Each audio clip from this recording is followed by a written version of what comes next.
Welcome, dear friends, to a serene moment carved just for you. As the gentle whispers of spring fill the air, we invite you to let go of your worries and embrace this tranquil time. This season of renewal is the perfect backdrop for peaceful stories that cradle the heart. Nestle close by our cozy fireplace, where warmth flickers and dreams begin to bloom. May your night be filled with relaxation and your morning greeted with a wonderful start. Here in this gentle glow, let us drift into the beauty of spring nights together. Story 1. Deep within the heart of the world, where the sun's touch grew soft and the air hummed with ancient secrets, lay the Eldergrove. This was no ordinary forest.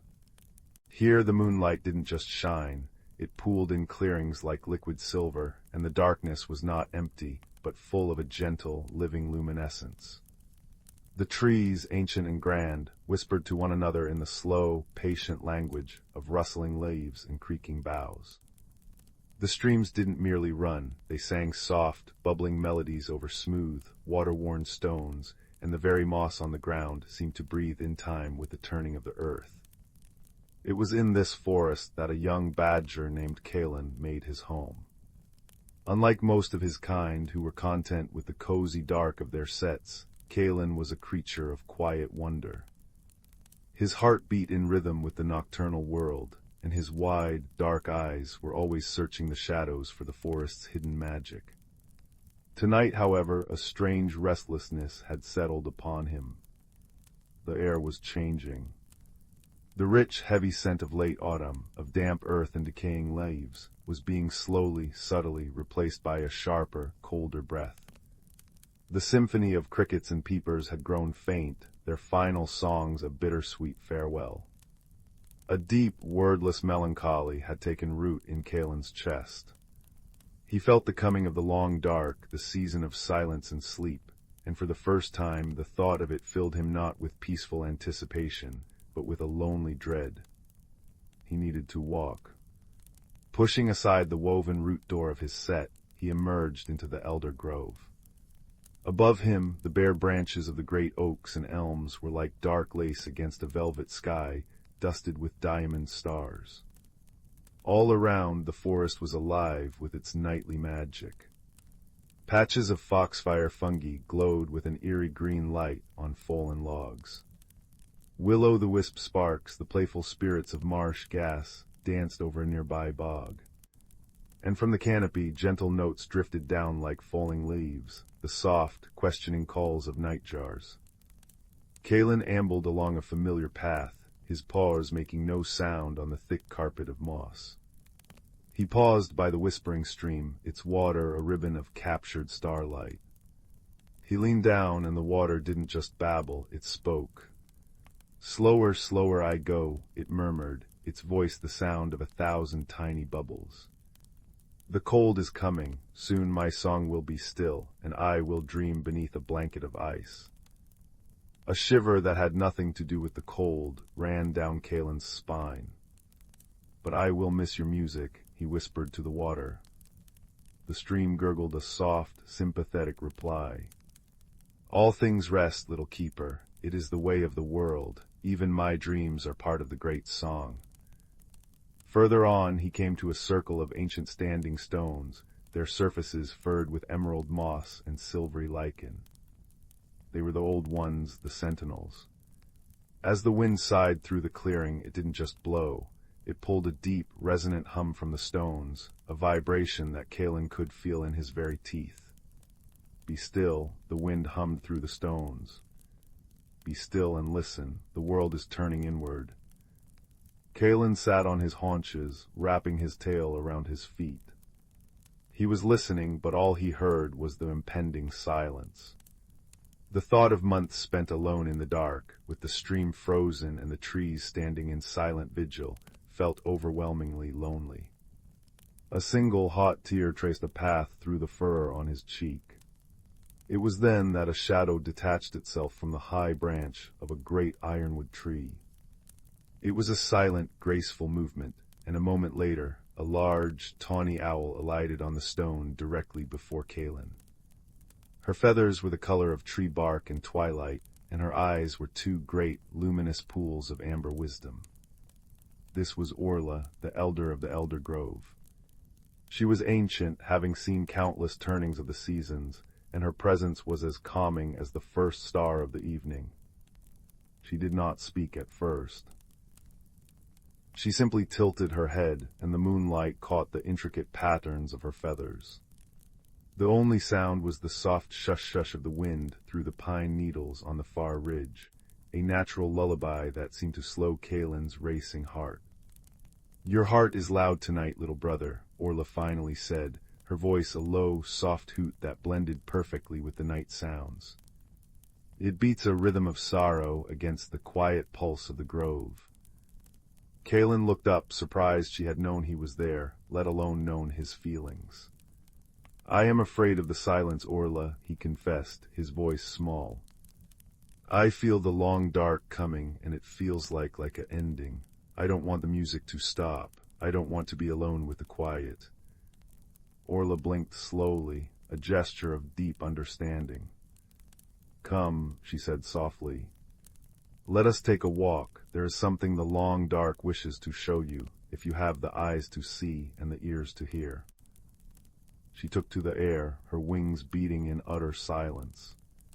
Kaelen followed on the ground, his restless dread now mixed with a thread of curiosity. Orla led him away from the well-trodden paths, deeper into parts of the forest he rarely visited. The air grew colder, and then he saw it, his breath misting before him in the moonlight, each puff a tiny, glowing cloud. They arrived at the edge of a vast clearing he had never seen before. It was a wide bowl of land, and it took Kaelen's breath away. The entire floor of the clearing was covered in a thick, velvety moss that glowed with a soft, ethereal blue light. It was as if a piece of the starry sky had fallen to the earth. This was the Starlight Mead. Scattered throughout were flowers that looked like frozen moonlight, their petals emitting a gentle silver radiance. The air itself shimmered with drifting motes of light, pollen from the luminous blooms dancing on the icy breeze. "Listen," Orla whispered from a branch above. Kaelen held his breath. At first there was only the profound, deep quiet of a frosty night. But then he began to hear it. It was the sound of the cold itself. A faint, high, crystalline tinkling, like 1,000 tiny bells. It was the sound of frost forming on each blade of glowing grass, on every petal of the moonflowers. It was a music more delicate and intricate than any summer symphony. Tink, ping, shhh. "It's beautiful," Kaelen breathed, his voice full of awe. "The world is not falling silent," Orla explained, her words weaving through the crystalline music. "It is simply changing its tune. The stream does not stop singing, it learns the song of ice and dreams. The trees do not stop speaking, their words become the slow, deep creak of timber and the soft sigh of snow settling on their branches. This is not an ending, little brother. It is a different kind of beginning." As if on cue, other creatures began to appear, drawn to the magic of the mead. A family of stoats, their winter coats pure white, tumbled and played in the blue light, their movements silent and graceful. A great horned owl, Orla's mate, landed nearby and offered a low, soothing hoot of greeting. Fireflies, thought to be long gone, emerged from hiding.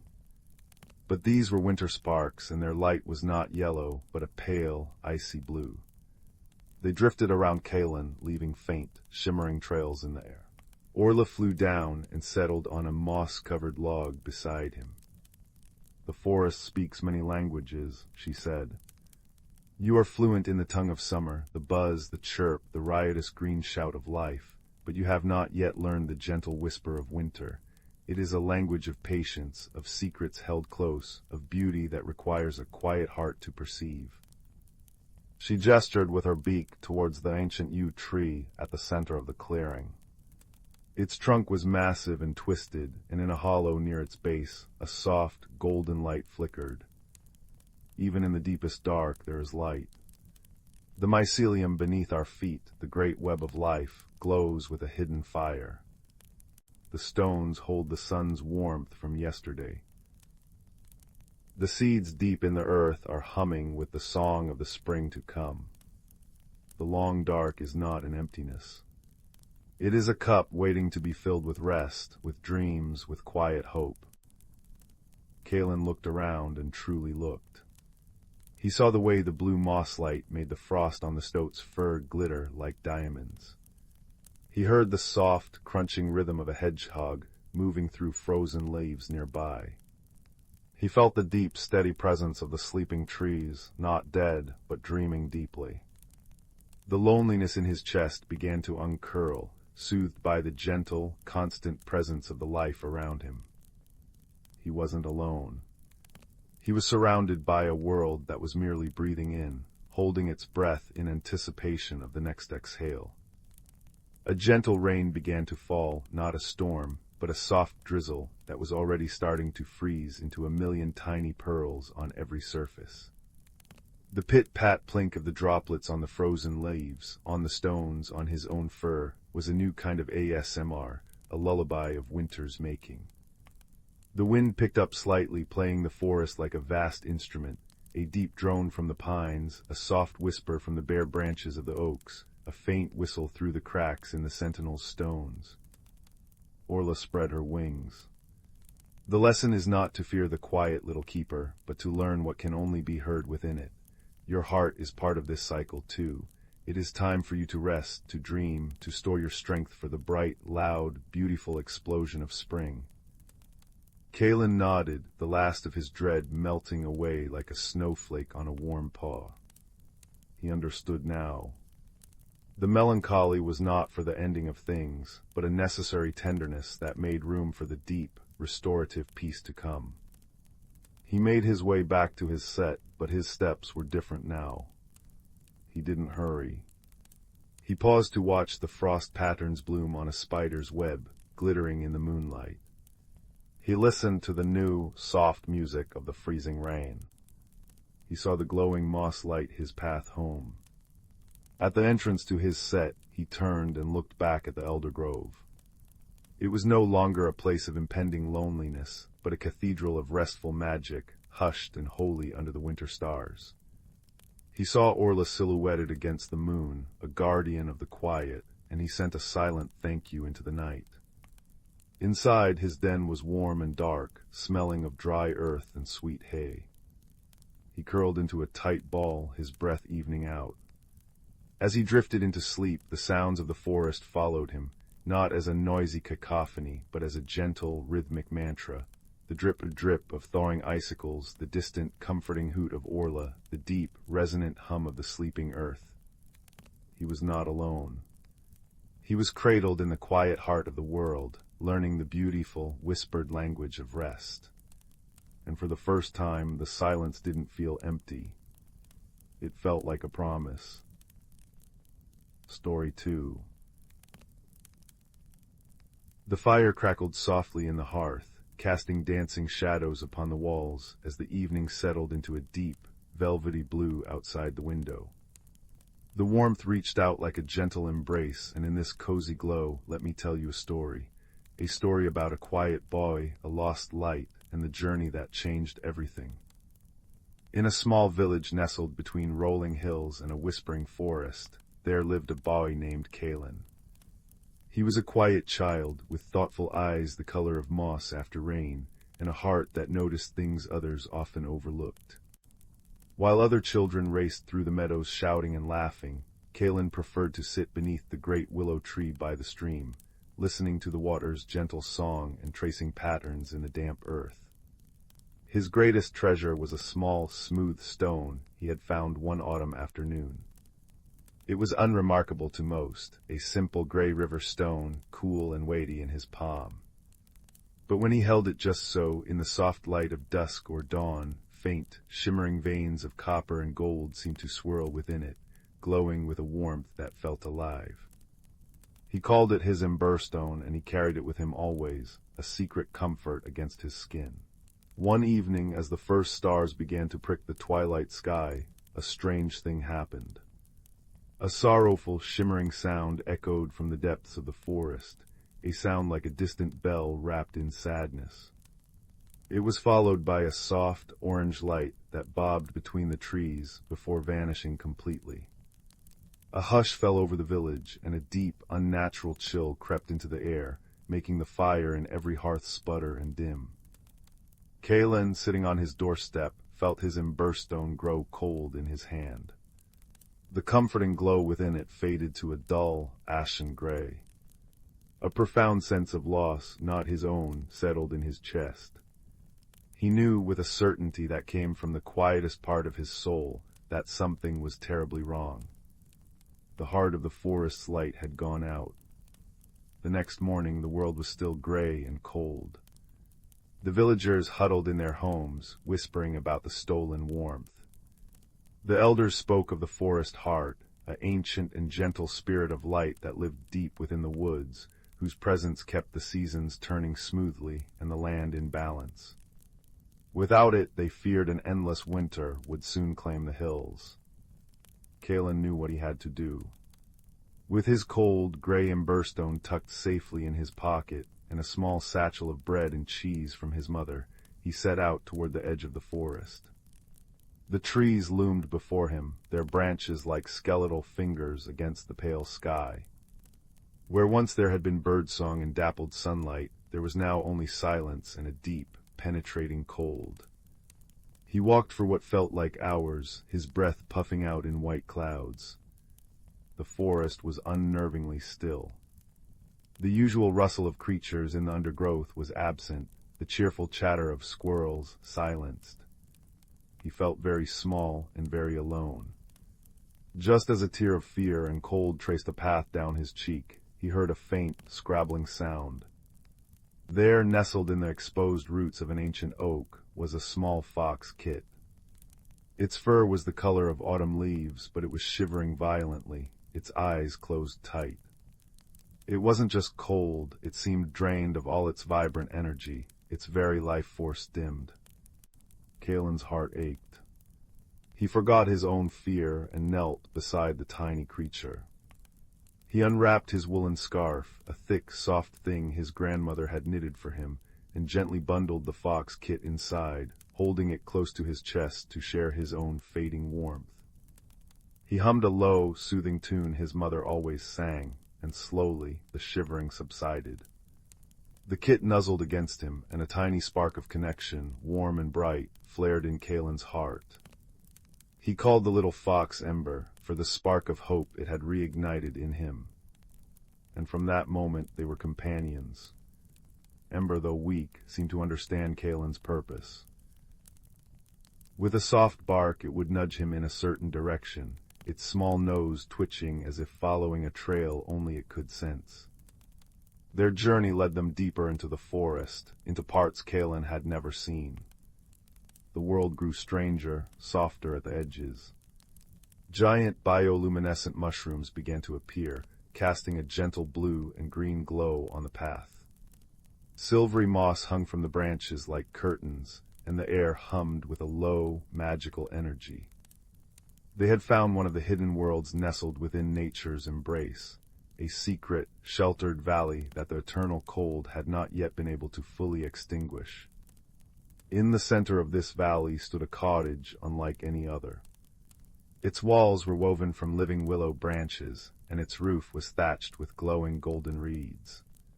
Smoke, which smelled of cinnamon and pine, curled from a chimney made of stacked, smooth stones. It was a place of profound peace and ancient magic. An old woman emerged from the cottage. She was not tall, but she seemed to fill the space around her with a calm authority. Her hair was long and white like fresh snow, and her eyes held the deep, knowing twinkle of the night sky. She smiled at Kaelen, a smile that held no surprise, only welcome. "I wondered when you would find your way here, child," she said, her voice like the rustling of pages in an old book. "I am Anya, and you have brought a friend." She gestured to the now dozing fox in Kaelen's arms. She invited them inside her warm cottage, where a fire of fragrant applewood crackled in the grate. As Kaelen warmed himself and fed Ember a few drops of warm milk, he told Anya everything, the chilling of the world, the fading of his stone, the sorrowful sound, and the lost light. Anya listened intently, her wise eyes fixed on Kaelen's ember stone, which he had placed on her wooden table. It was still dull and cold. "The forest heart has indeed been taken," she said softly. "Not out of malice, but out of grief. A creature of great sorrow, a lonely being of shadow and frost known as a gloom-weaver, heard its own sadness reflected in the heart's joyful song. In its confusion, it wrapped the light in its cold threads and carried it away to its lair, hoping to keep its one companion forever. But a light kept in darkness only dies, and its death will extinguish all warmth." Kaelen's eyes widened. "We have to help it." "Yes," Anya agreed. "But you cannot take the light back by force. A gloomweaver's cold is born from isolation. Its heart is an empty hearth. You must warm it. You must show it friendship." She reached into a small wooden chest and brought out a pendant on a leather cord. In its center was a hollow glass sphere. "This is a kindling phial," she explained. "It cannot hold a great fire, but it can hold a small, steady warmth, a memory of friendship, a moment of courage, a spark of compassion. These are the things that truly keep the cold at bay. Fill it with your light, Kaelen. Your journey has already begun to transform you. Let that transformation be your guide." Kaelen took the pendant, the glass cool against his fingers. He didn't quite understand, but he trusted the old woman. He, Anya, and the now awake and curious Ember shared a simple meal of root vegetable stew and herbal tea. The warmth of the food and the company seeped into his bones, and for the first time since he'd left home, he felt a flicker of true confidence. Anya pointed them toward a narrow path that led up the side of the valley, to a cave that wept with icicles, the lair of the gloom weaver. The path was steep and treacherous, slick with frost. Kaelen walked carefully, Ember trotting faithfully at his heels, her presence a constant, warm reassurance. As they neared the cave, the air grew so cold it hurt to breathe. The entrance was a yawning mouth of darkness, from which issued a soft, heartbreaking weeping, the same shimmering, sorrowful sound Kaelen had heard the night it all began. He took a deep breath, held the kindling phial in one hand and his cold emberstone in the other, and stepped inside. The cave was a cavern of breathtaking, terrible beauty. Crystals of ice covered every surface, reflecting what little light there was into a million fractured, lonely rainbows. And in the center of the cavern, trapped in a complex, glistening web of frozen threads, was the forest heart. It was a sphere of pure, golden light, about the size of a robin's egg, but its glow was faint and flickering weakly, like a candle in a draught. And curled around its prison was the gloom weaver. It was not a monstrous beast, but a creature of profound sadness. It was made of shifting, translucent shadows and delicate, frost-rimed patterns. It looked like a spider woven from starlight and despair, and its many eyes were deep pools of loneliness. It was humming a mournful tune to the captured light, a lullaby of isolation. It looked up as Kaelen entered and let out a sound of fear and protectiveness, pulling its web tighter around the heart. Kaelen's first instinct was to be afraid. But then he remembered Anya's words.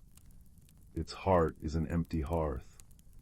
He saw not a monster, but a being that was cold because it had never known warmth. He slowly knelt down, making himself small and non-threatening. Ember, sensing his intent, did not growl, but instead lay down at his side, watching with intelligent eyes. "Hello," Kaelen said, his voice soft but clear in the icy silence. "I'm sorry you're so sad." The gloomweaver stilled, its mournful humming ceasing. It seemed confused. No one had ever spoken to it before. Kaelen didn't know what else to say, so he began to talk. He talked about his village and his mother's bread and the sound of the stream under the willow tree.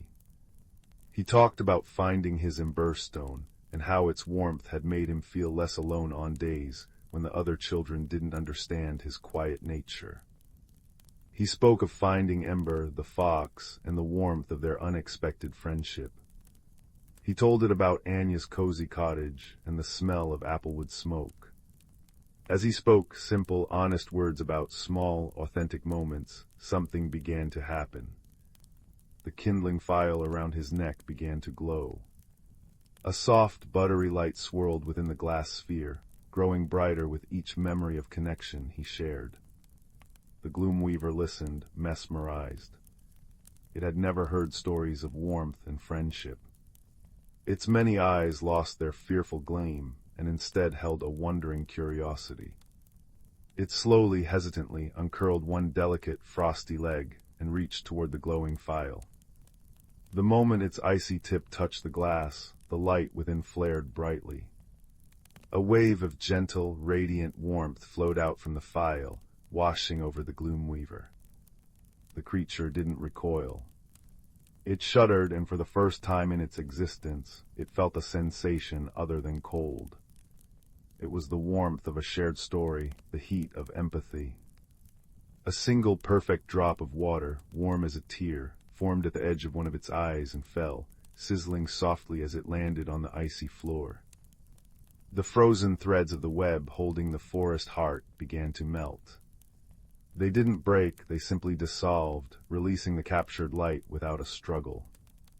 The forest heart floated free, pulsing gently.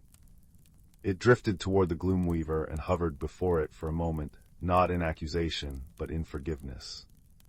Then it floated to Kaelen and brushed against his cheek, a feeling like sunlight on skin and the scent of blooming flowers. It then zipped out of the cave, a shooting star returning to the sky. The world outside the cave began to change instantly. The deep, unnatural cold receded, replaced by the crisp, clean chill of a normal winter's evening. In the distance, Kaelen heard the first tentative chirp of a bird. The Gloomweaver looked at its empty web, then at Kaelen. It was no longer a creature of terrifying sorrow, but one of quiet melancholy and new, fragile hope. It had learned that light was not something to be captured and owned, but something to be shared. It bowed its graceful, shadowy head to Kaelen in a gesture of thanks, then retreated deeper into its cave, not to brood, but to rest and remember the feeling of warmth. Kaelen felt a change in his own pocket. He pulled out his ember stone. The veins of copper and gold within it were glowing again, but brighter than ever before, pulsing with a steady, joyful light. It was warm to the touch, humming with the magic of the journey. He had gone into the forest a quiet boy seeking a lost light. He was returning a friend, a storyteller, and a keeper of warmth. His journey home was filled with a profound peace. The forest was waking up around him. Animals poked their heads from burrows, and the trees seemed to sigh in relief. Ember trotted beside him, her brush held high, occasionally darting off to chase a newly scampering vole before returning to his side. When he arrived at Anya's cottage, she was waiting for him, her knowing smile wider than before. "The forest sings your name, Kaelen," she said. "You have warmed more than one heart this day." He spent one more night in her cozy cottage, the fire crackling companionably as he shared the full story with her. He slept deeply and dreamt of golden light and gentle shadows dancing together. The next morning he said farewell to Anya, promising to visit. The walk back to his village was through a world restored. The sun shone, weak but hopeful, in a pale blue sky. As he reached the edge of the forest, he saw his mother waiting for him, her hand shielding her eyes. When she saw him, she ran forward and swept him into a crushing hug. The village celebrated for 3 days. The hearth fires burned bright and cheerful, and the terrible chill was just a memory. But the greatest change was in Kaelen himself. He was still quiet, but his quietness was no longer mistaken for shyness. It was recognized as a depth of understanding. He had stories in his eyes now, and a confidence in his step. The other children would often gather around him, not to race and shout, but to listen as he told them of hidden valleys, wise women, and the importance of offering warmth to those who are cold. And every night, as he prepared for sleep, he would take out his ember stone.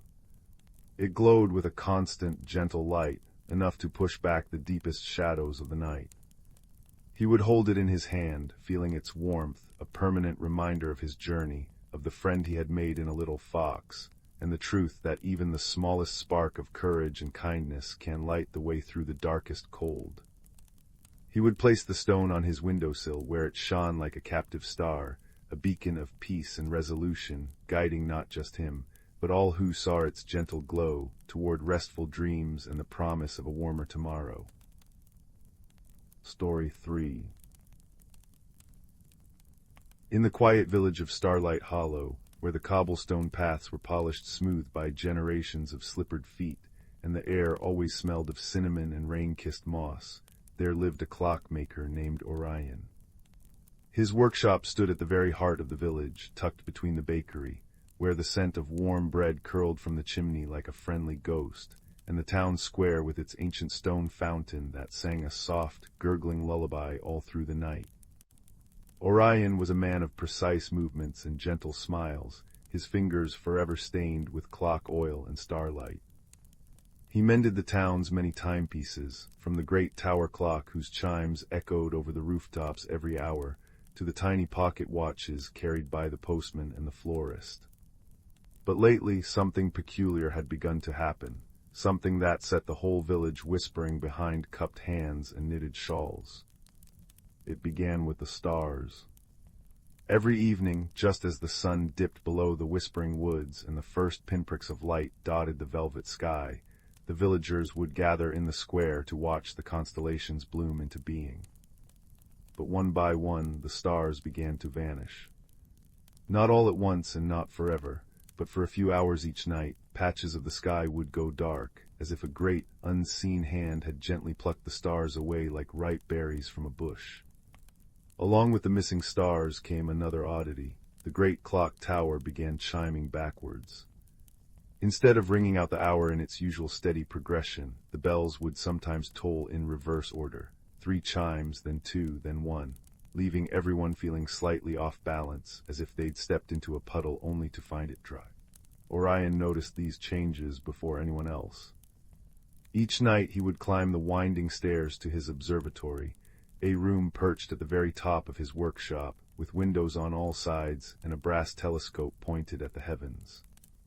There, with a cup of lavender tea steaming beside him, he would chart the stars and listen to the rhythm of the town. One evening, as the first star, Vesper the evening star, winked out of sight, Orion heard a soft, familiar melody drifting up from the square below. It was old Alara, the mapmaker's widow, singing a nursery rhyme to her grandchildren. When the clock rings backwards, dear, and the stars disappear, find the path where fireflies gleam, and follow the forgotten stream, where the silver leaf doth fall. You'll hear the starlight's call. Orion had heard that rhyme before, sung by his own grandmother when he was a boy. He'd always thought it was just a whimsical verse, but now it felt like a clue. The next morning he decided to investigate. The village was abuzz with theories. The baker insisted it was the work of mischievous wind sprites, and began leaving out offerings of sugared buns on his windowsill.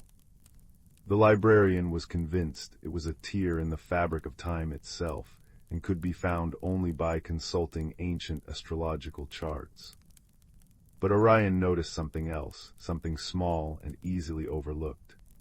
The flowers in the window boxes along the main street were changing color.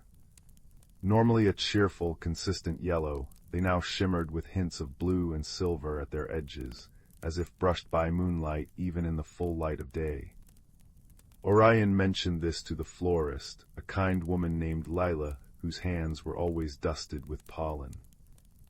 "Oh yes," she said, trimming the stems of some lilacs. "I thought it was just the unusual weather we've been having, but now that you mention it, they do seem to be following a pattern. They turn silverous just before the stars go missing." This was a clue, but where did it light? Remembering the nursery rhyme, Orion decided to look for the path where fireflies gleam. That evening, as the first stars began to fade, he walked to the edge of the whispering woods, where the trees stood like tall, silent guardians. Sure enough, a narrow path wound away into the darkness, and along its edges, fireflies pulsed in soft, golden waves. He followed the path, his footsteps quiet on the mossy ground.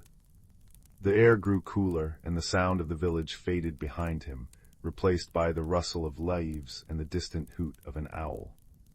After a while, he heard the gentle trickle of water and found himself beside a small, clear stream, the forgotten stream from the rhyme.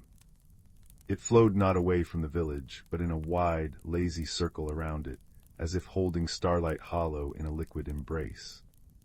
There on the bank something caught his eye, a single leaf unlike any he had seen before. It was shaped like a star, and it shimmered with a soft, silver light. Orion picked it up carefully.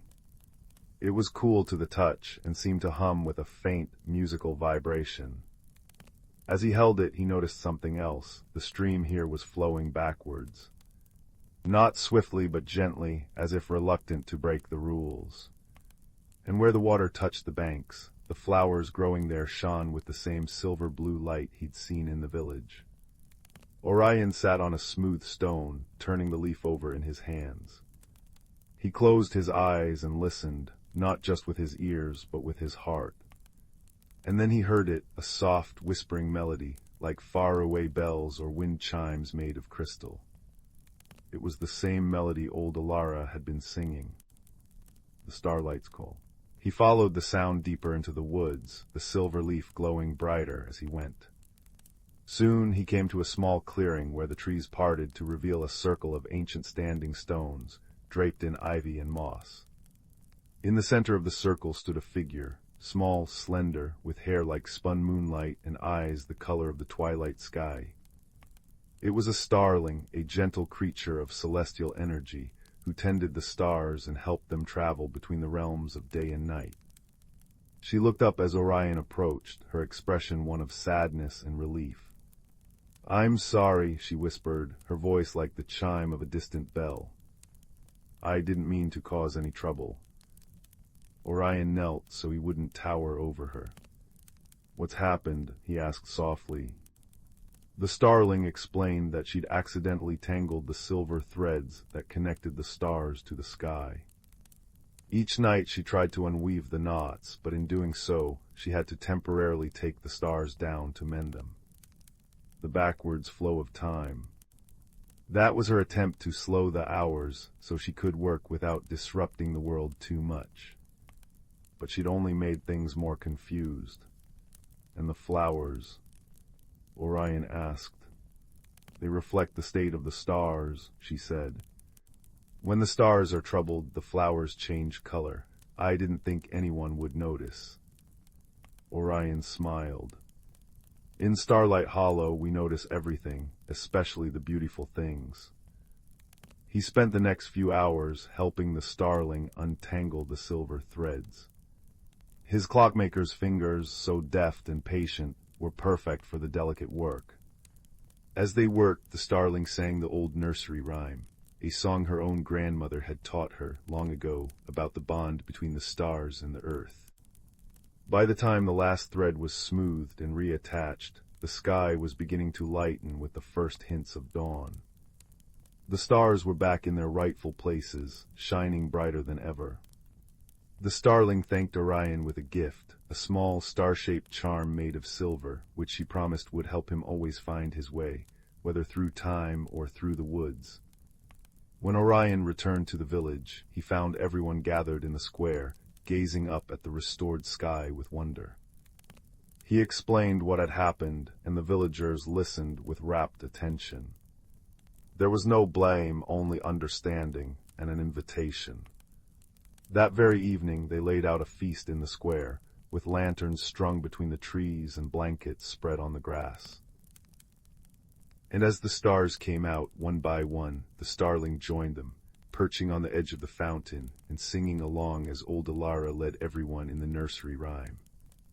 From that night on, the people of Starlight Hollow took turns keeping watch with the starling, helping her tend the stars whenever they needed mending. The clock tower never chimed backwards again, but sometimes, on especially clear nights, you could hear it ring with a particularly joyful tone, as if remembering the time when the whole village came together under the stars.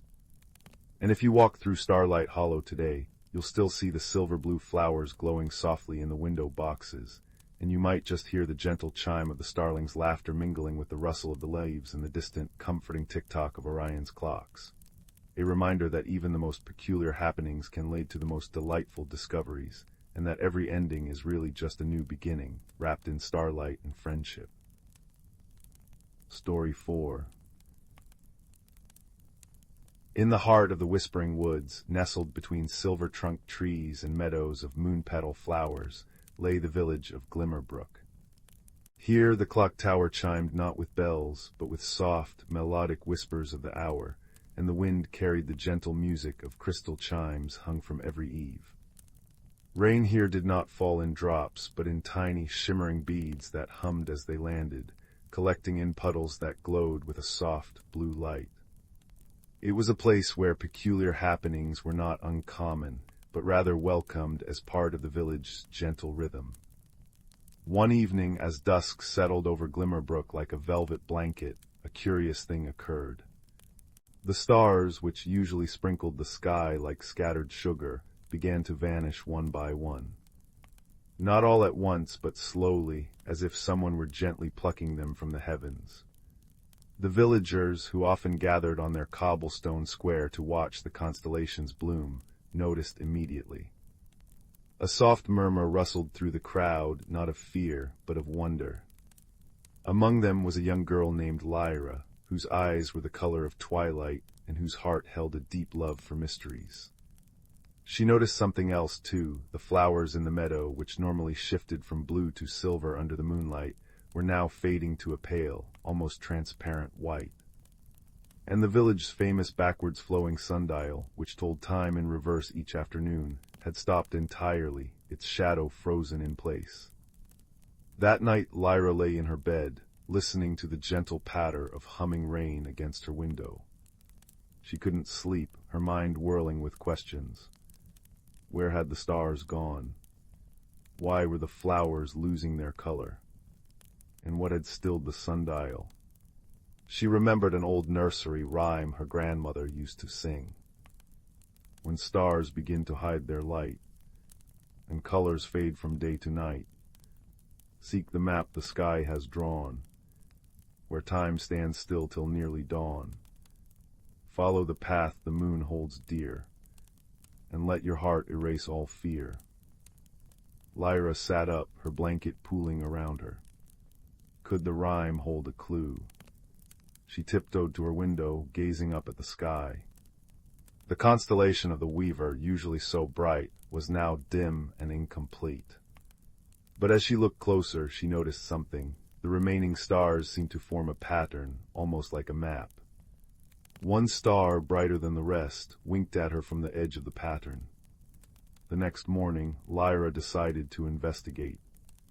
She packed a small satchel with a honey-sweetened muffin, a flask of lavender tea, and her most treasured possession, an old, slightly frayed map of the Whispering Woods, given to her by the village cartographer.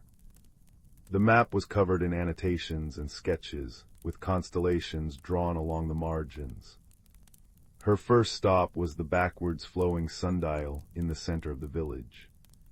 Its stone surface was cool to the touch, and the shadow that should have been creeping backwards was utterly still. Lyra noticed something she hadn't before, tiny, almost invisible etchings around the base of the dial depicting stars and flowers. They seemed to tell a story, but one she couldn't quite decipher. As she pondered, her friend Rowan, the village clockmaker's son, approached. "The sundial's never done this before," he said, his voice soft with curiosity.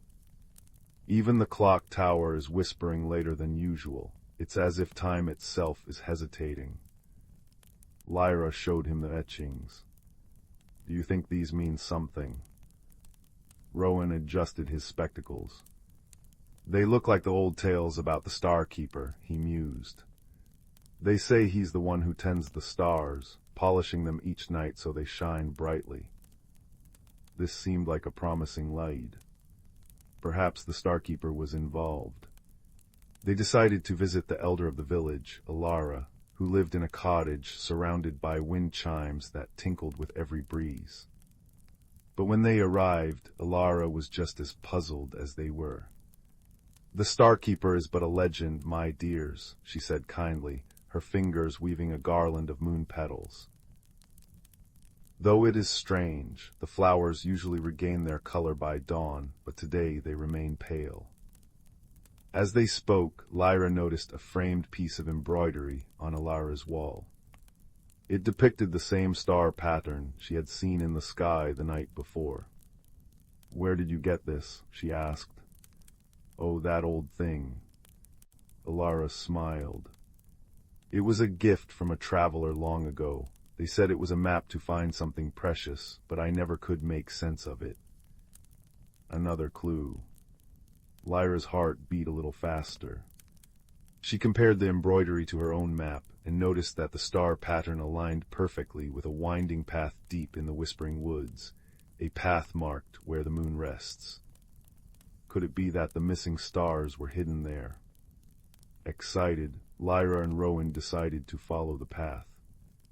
But as they ventured into the woods, they encountered a red herring, a patch of glowing mushrooms that pulsed in rhythm with the distant clock tower whispers. The mushrooms formed an arrow pointing toward a cave, and for a moment they thought they had found the answer. Inside the cave they discovered not stars, but a family of badgers, curled around a collection of luminous stones that mimicked the missing constellations. The mother badger looked up, her eyes gentle. "We borrow the light sometimes," she explained, "to help our little ones sleep when the moon is too bright, but we always return it by morning." Though it wasn't what they were looking for, Lyra felt a warmth spread through her. The badgers weren't stealing the starlight, they were borrowing it for comfort. She and Rowan left the cave with a new appreciation for the interconnectedness of their world. But the mystery remained. The stars were still missing, the flowers still pale. As evening approached, they reached the end of the path, a clearing where the moon seemed to hover just above the grass, casting a silvery glow. In the center of the clearing stood an ancient, gnarled tree, its branches stretching toward the sky. And there, nestled in its roots, was a small, shimmering creature, no larger than Lyra's hand. It had wings like gossamer and eyes that held the light of 1,000 stars. It was weeping, and with each tear that fell, a star above winked out, and the flowers in the meadow faded further. Lyra approached slowly, her steps quiet on the soft moss. "Why are you sad?" she asked, her voice barely a whisper. The creature looked up, its tears glimmering like diamonds. "I am the last star weaver," it said. "My task is to weave the starlight each evening, but my loom is broken. Without it, I cannot mend the stars, and without starlight, the moon petals lose their color, and time itself grows confused." Rowan, ever practical, asked, "What does your loom look like? Maybe we can help fix it." The star weaver led them to a hollow in the tree, where a delicate, crystalline loom lay in pieces. "It shattered when the great wind came last night," it explained. "I've tried to put it back together, but I'm too small, and the pieces are too fragile." Lyra looked at the loom, then at the pattern of stars still visible in the twilight sky. She remembered the nursery rhyme, "Seek the map the sky has drawn." The constellation above them matched the broken pieces exactly. "Rowan," she said, her voice filled with sudden understanding, "the stars aren't missing, they're waiting to be woven back into place." Together, they carefully gathered the fragments of the loom. Using the constellation as a guide, they began to fit the pieces together. It was slow, delicate work, accompanied by the gentle hum of rain beads and the distant whisper of the clock tower.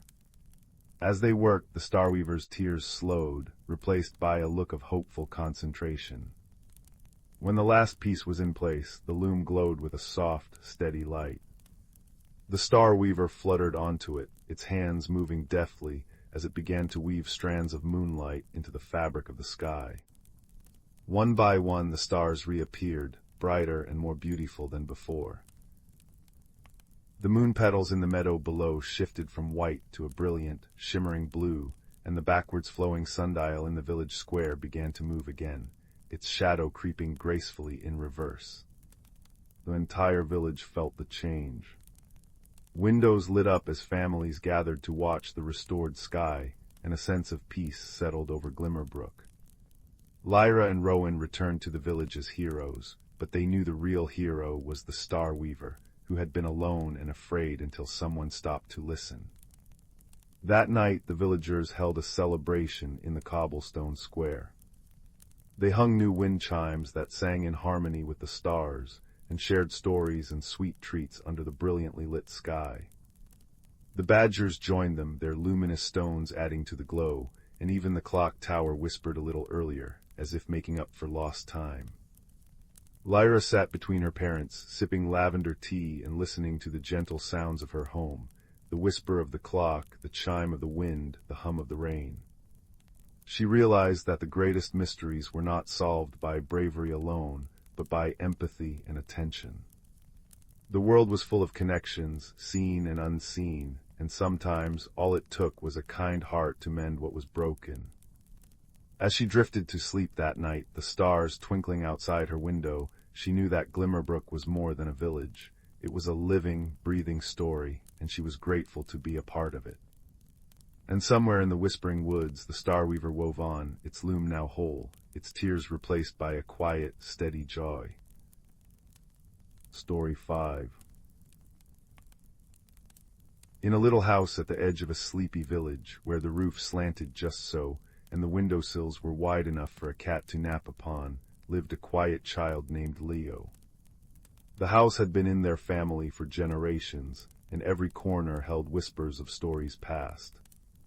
On this particular afternoon, as rain pattered softly against the window panes and the scent of freshly baked gingerbread drifted up from the kitchen below, Leo found themselves drawn to the attic, a place of shadows and secrets, where forgotten treasures slept beneath cottony layers of dust. The attic stairs creaked a gentle protest as Leo climbed, each step releasing the faint, sweet smell of aged wood and dried lavender. Dust motes danced in the slanted beams of light that filtered through the round window, and somewhere nearby, a family of mice could be heard rustling softly behind the walls. It was here, tucked beneath an old patchwork quilt that smelled of cedar and memories, that Leo discovered it, a small, intricately carved wooden music box. It was no larger than Leo's palm, carved with winding vines and shy blossoms, and at its center was a tiny silver key. When Leo turned it, the box did not play a melody. Instead, it emitted a soft, golden light and a faint hum, like the distant ringing of evening bells carried on the wind. And then a voice, small and clear as a dewdrop, spoke. "Ah," it said, "you've found me." Leo nearly dropped the box in surprise. "Who's there?" "I am the keeper of whispers," replied the voice, and the golden light pulsed gently. "I hold the stories that have been lost or forgotten, but I cannot share them alone. I need a listener, a brave one." Leo's heart beat a little faster. "I'm not very brave," they admitted. "Courage is not the absence of fear," the music box whispered. "It is the choice to listen anyway." And so began Leo's journey, not across mountains or seas, but into the depths of memory and heart. That evening, as the fire crackled warmly in the hearth downstairs, and the scent of rain still lingered in the air, Leo settled into the window nook with the music box cupped gently in their hands. With the first turn of the key, the room seemed to soften at the edges, and the golden light spread like honey, wrapping Leo in a cozy glow. The first story began not with words, but with sensations, the crispness of autumn leaves underfoot, the smell of wood smoke, and the sound of laughter from a long-ago harvest festival. Leo saw, as though through a faint mist, a young girl with eyes the color of the twilight sky, sitting alone on the steps of a lantern-lit porch. She was holding a small, hand-stitched doll, and her shoulders were hunched with loneliness. Her name was Sylvie, the music box murmured, and she believed she had nothing to offer the world. Just then, a soft thump sounded beside Leo. A large ginger cat with knowing green eyes had leaped onto the cushion. This was Barnaby, the house cat, who was widely regarded by himself, at least, as the wisest creature in the county. "I heard whispering," Barnaby said, his voice a low, rumbling purr. "And I simply cannot resist a good whisper. Mind if I join?" Leo smiled. "We're listening to a story." Barnaby nodded sagely, tucking his paws beneath his chest. "Excellent stories are best shared, though I do hope there's a comfortable blanket involved, and perhaps a mention of tuna." As the music box's light flickered, another helper arrived, this time a small, bright-eyed mouse named Pip, who peeped out from a hole near the baseboard. "Pardon the interruption," Pip squeaked, wringing his tiny paws. "But the hum, it's very agreeable, not too loud, not too soft, just right for nervous types. May I listen? I'll be ever so quiet." And so the three of them, Leo, Barnaby, and Pip, settled in as the music box continued Sylvie's tale.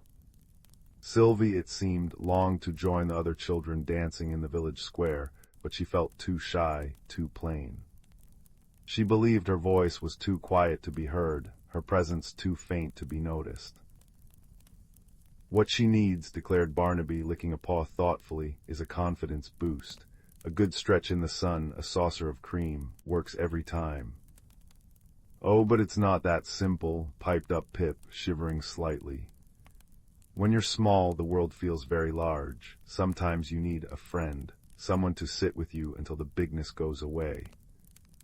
Leo nodded, understanding both perspectives.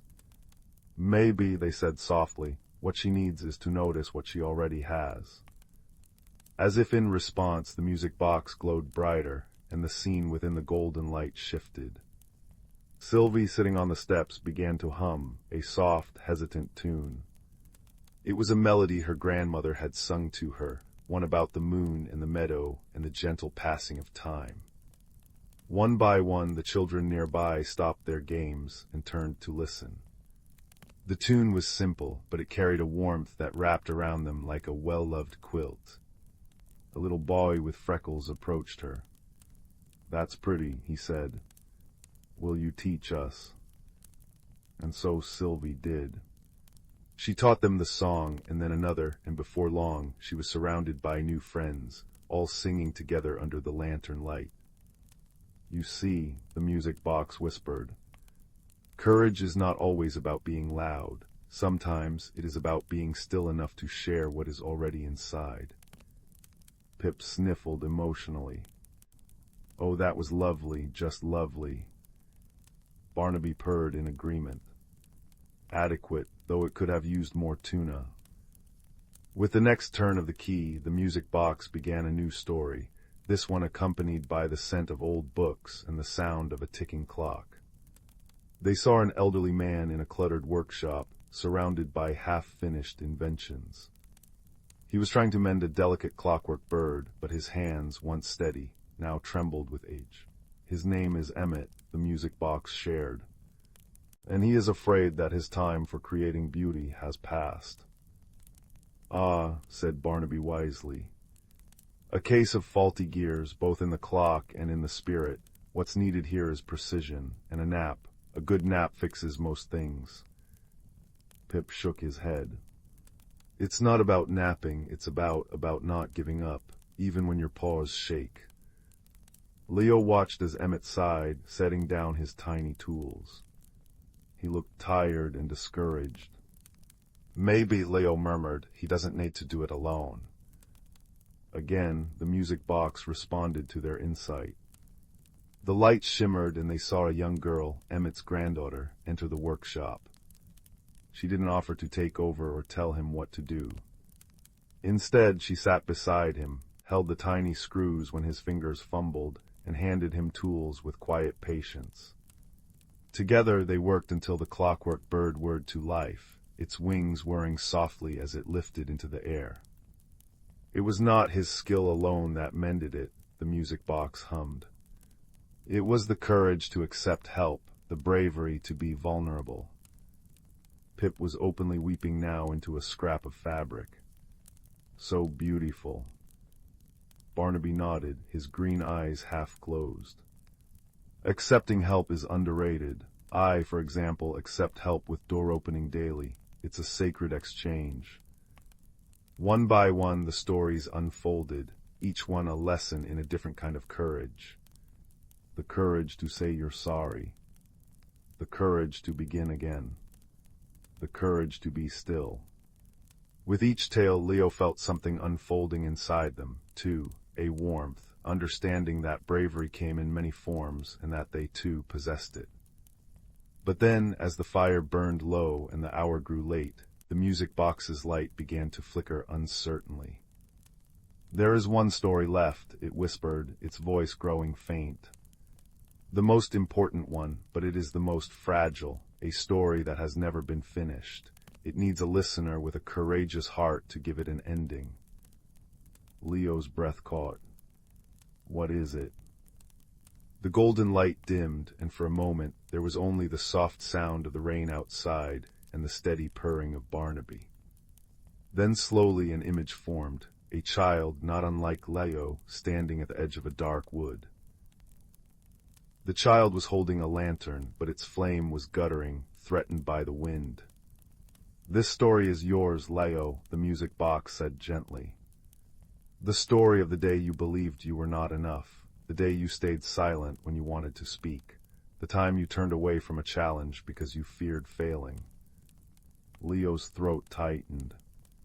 They remembered the school recital where they'd been too nervous to play their violin solo. The empty stage, the disappointed look on their music teacher's face, the long walk home in the twilight.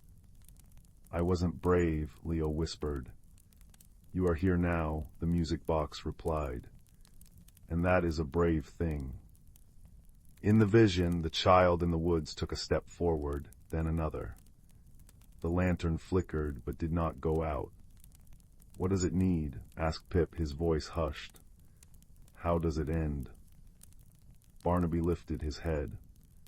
"It needs a steady paw, a reminder that the dark doesn't last forever." Leo looked down at the music box, then at their unusual companions, the wise cat and the timid mouse, both listening with all their hearts. And Leo understood. "It needs kindness," they said softly. "Not a grand gesture, just a small, steady light." And so Leo began to speak, to give the story its ending. They described how the child in the woods sat down right where they were, and instead of fighting the darkness, simply held up the lantern. How the light, though small, attracted other gentle creatures, a firefly, a badger, a nightingale, until the woods were no longer frightening but beautiful. How the child realized that they didn't need to be fearless, only need to be present. As Leo spoke, the music box's light grew steady and warm, and the image in the glow shifted. The child was no longer alone. They were surrounded by friends, both old and new, and the lantern burned brightly now, its light reflecting in every pair of eyes. When Leo fell silent, the music box gave one final, contented hum. "Thank you," it whispered. "Some stories only need a listener brave enough to heal them." The golden light faded slowly, leaving the room in the soft gloom of the attic, lit only by the fading twilight through the window. The music box was now just a beautifully carved wooden box, still and silent. Barnaby stretched. "Well, that was satisfactorily profound. I believe I've earned a nap." Pip nodded, dabbing his eyes. "And I've earned a crumb of cheese for emotional recovery." Leo smiled, holding the music box gently. It no longer spoke or glowed, but it felt warm in their hands, a comfortable, living warmth. They knew somehow that its magic had not gone away. It had simply settled like dust motes in the sun into something quieter and more permanent. That night, as Leo lay in bed with the music box on the bedside table, the rain pattered a gentle lullaby against the window. Barnaby was curled at the foot of the bed, purring like a little engine, and Pip was asleep in a makeshift nest of handkerchiefs in the corner. And though the music box was silent, Leo could still feel its stories, woven now into their own heart, a tapestry of courage and kindness that they would carry always. They fell asleep with a smile, knowing that the most ordinary of objects often held the most extraordinary magic, and that the greatest journeys were not measured in miles, but in moments of brave, quiet love. Outside, the wind whispered through the trees, and far away a church bell tolled softly, a sound like promise, like peace, like stories yet to be told. Story 6. In a quiet valley nestled between whispering hills, there lived a young soul named Kaelen, who often felt like a half-finished painting. While others in the village seemed to know exactly who they were, Kaelen moved through days with a gentle uncertainty, as if waiting for some invisible signal to begin truly living. Kaelen's small cottage stood at the edge of a remarkable garden, one that seemed to breathe with the emotions of those who tended it. Flowers would blush deeper crimson when someone felt joy, and the leaves would shimmer silver when peace settled over the valley. Yet Kaelen's corner of the garden remained mostly still, reflecting the quiet questioning that lived in the heart. One evening, as the last light of day painted the sky in watercolor hues, Kaelen noticed something unusual. Where tears had fallen while contemplating the unchanging nature of life, tiny luminescent seeds had appeared, glowing with a soft blue light. With careful hands, Kaelen planted them in the soft earth, wondering what might grow from such sorrow. Days turned into weeks, and the seeds remained dormant. Kaelen continued visiting the garden each evening, sometimes speaking softly to the earth, sometimes sitting in silence. It was during one of these quiet moments that an elderly woman appeared at the garden gate. Her hair flowed like silver moss, and her eyes held the deep knowing of ancient trees. "Good evening," she said, her voice like wind through willows. "Your garden has interesting energy tonight." Kaelen looked up, surprised. "It doesn't change much, unlike the rest of the village gardens."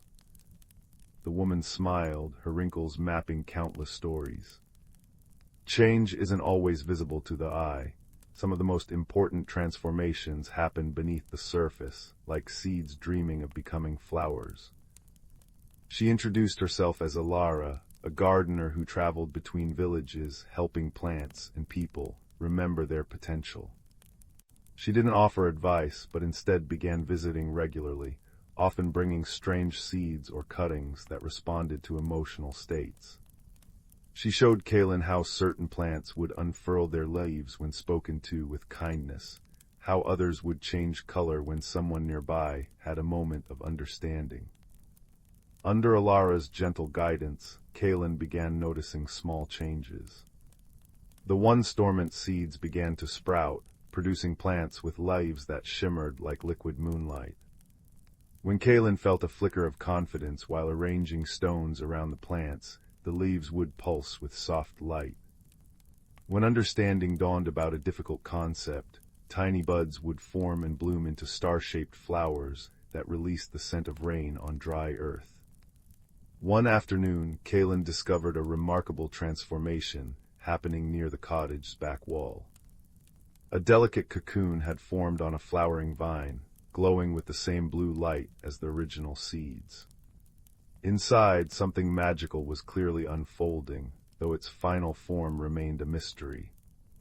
Alara visited that evening and studied the cocoon with knowing eyes. "Ah, the patient's cocoon," she murmured. "It only appears when someone is learning to embrace their own timing."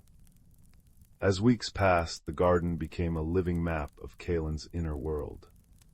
When frustration arose over not understanding something quickly enough, thorny vines would appear, but Alara taught how to approach them with curiosity rather than judgment, and soon the thorns would soften into protective buds that eventually bloomed into exquisite flowers.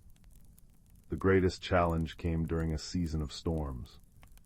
Kaelen felt overwhelmed by changes happening in life, friends moving away, responsibilities growing, and the garden responded accordingly. Plants drooped, colors faded, and the magical cocoon seemed to dim. That evening, sitting in the damp earth feeling utterly lost, Kaelen noticed the cocoon beginning to tremble. Just then Alara appeared through the mist, her presence as steady as an ancient oak. She didn't offer solutions, but simply sat beside Kaelen and began humming a tune that sounded like earth remembering spring.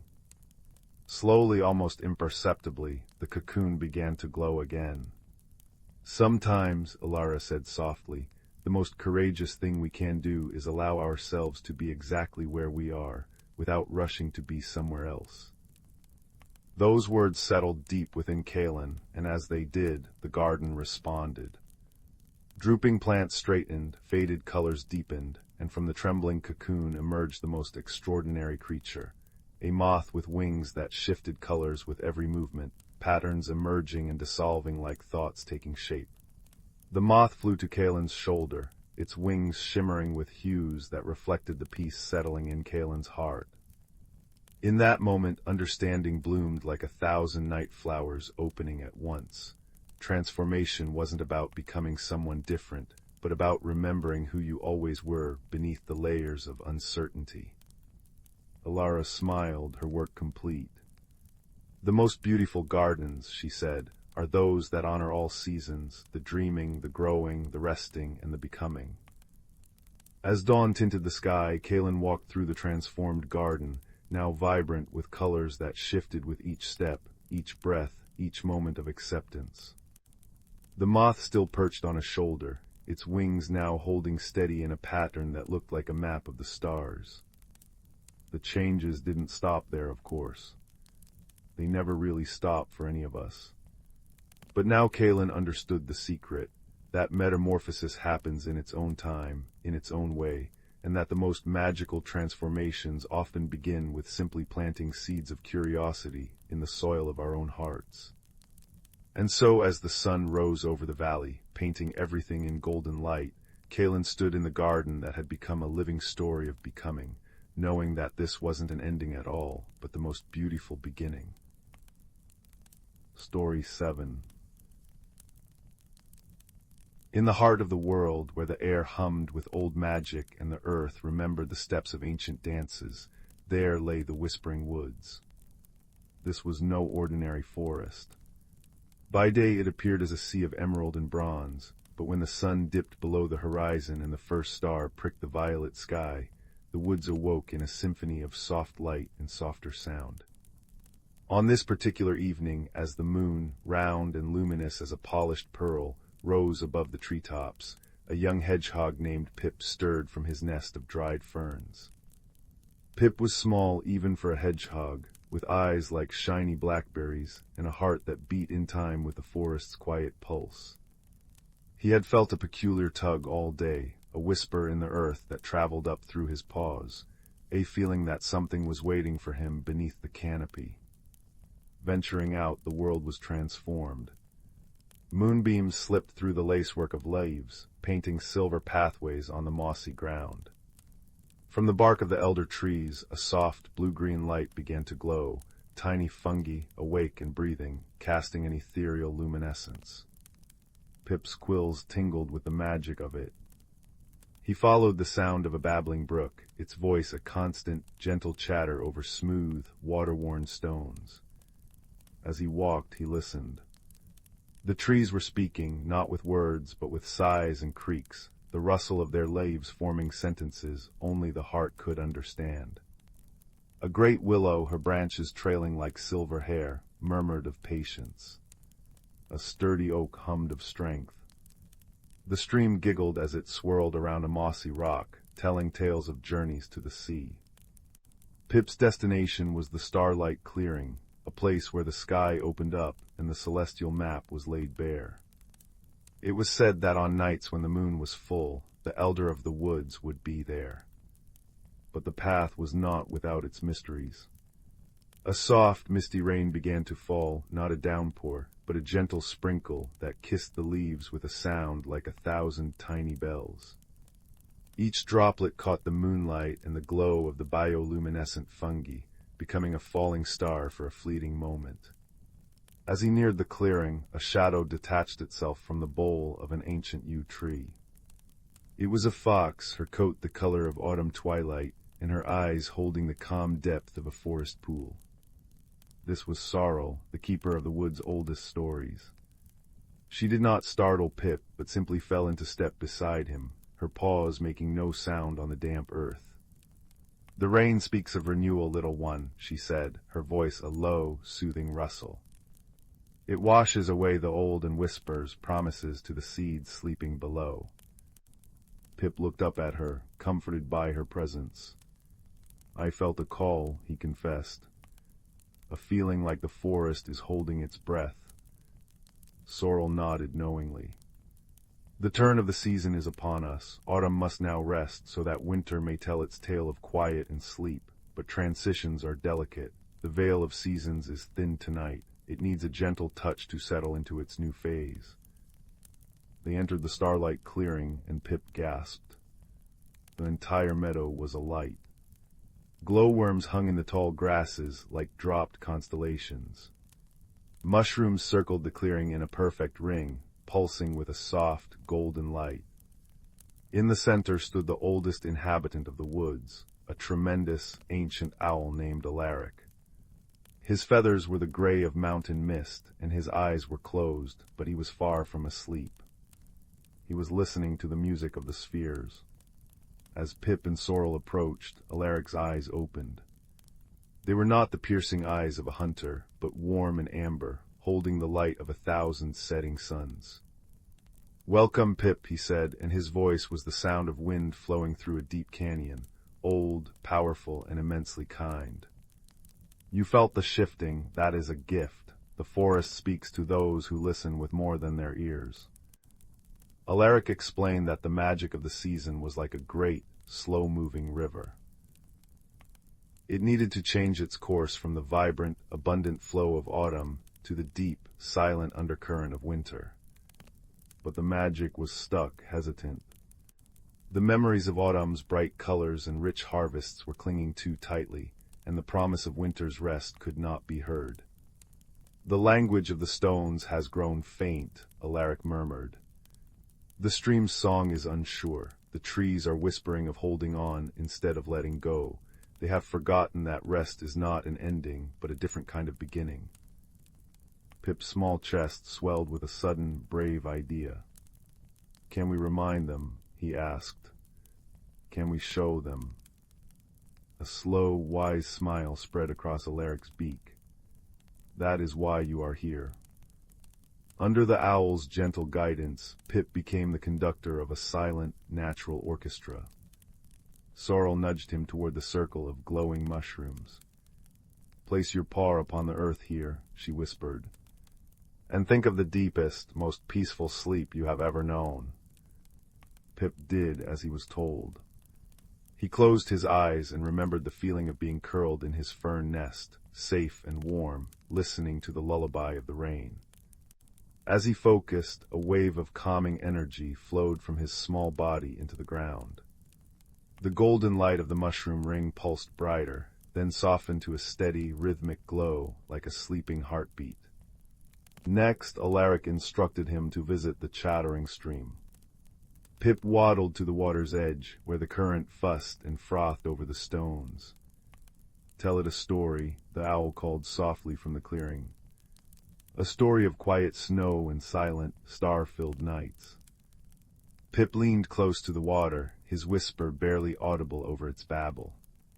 He spoke of how the snow would soon blanket the woods in a hush, how the stream would sleep under a shield of ice, dreaming of its springtime journey. As he spoke, the stream's frantic chatter softened into a contented, bubbling murmur, its music becoming a soothing hum. Finally, he walked to the edge of the trees. He pressed his forehead against the rough, wise bark of the great oak. He didn't need words. He simply poured his gratitude for its summer shade and autumn acorns into the touch, and sent it a feeling of peaceful anticipation for its winter slumber. A deep, resonant hum traveled up through the tree and out through its branches, a sound felt more than heard. One by one, the sighs and creaks of the surrounding trees changed their tune, from notes of uncertainty to a harmonious, sleepy drone. The misty rain ceased. The wind, which had been still, now stirred. It swept through the clearing not as a gust, but as a gentle exhalation, carrying the scent of pine and cold, clean air, the first true breath of winter. It rustled the leaves in a final, grateful farewell, before they spiraled down to form a crisp carpet. The tension in the air dissolved. The veil of seasons had settled. The magic had turned. Pip returned to the center of the clearing, where Alaric and Sorrel waited. The ancient owl bowed his great head. "You have a wise heart, little one. You did not force. You did not command. You only reminded them of what they already knew deep in their roots and stones. That is the truest magic." The bioluminescent fungi dimmed their glow to a soft ember light. The real stars above seemed to burn brighter, their light crystalline and sharp in the new winter air. The forest was at peace, ready for its long, restorative sleep. Sorrel nuzzled the top of Pip's head. "Come," she said. "The journey back is best taken with a friend." And as they walked away from the starlight clearing, the only sounds were the comforting crunch of leaves underfoot, the distant, sleepy hoot of Alaric wishing them good night, and the soft, steady rhythm of the forest breathing in its new, quiet season. Pip felt a warmth spread through him that had nothing to do with the fading autumn and everything to do with the knowledge that even the smallest creature, listening with a kind heart, could help usher in the gentle, necessary magic of rest and renewal. And that was a story the woods would whisper for seasons to come. Story 8. The stars outside the viewport hung like scattered diamond dust against the velvet darkness of space. On the observation deck of the small, drifting way station called the Stardust Haven, two very different beings watched the cosmos turn. Kaelen was from a world of crystalline forests and singing stones. His form was angular and translucent, catching the starlight and fracturing it into tiny rainbows that danced across the walls. When he was content, a soft, chiming hum resonated from within him, a sound like wind chimes made of ice and silver. His companion, Nuri, hailed from a planet of soft moss and gentle, rolling hills. Her body was covered in a velvety, blue-tinged fur that shifted shades with her emotions, and her large, luminous eyes reflected the starscapes she so loved to watch. She communicated not with sounds, but with soft pulses of light that glowed from the patterns on her skin, like a galaxy writ small upon her being.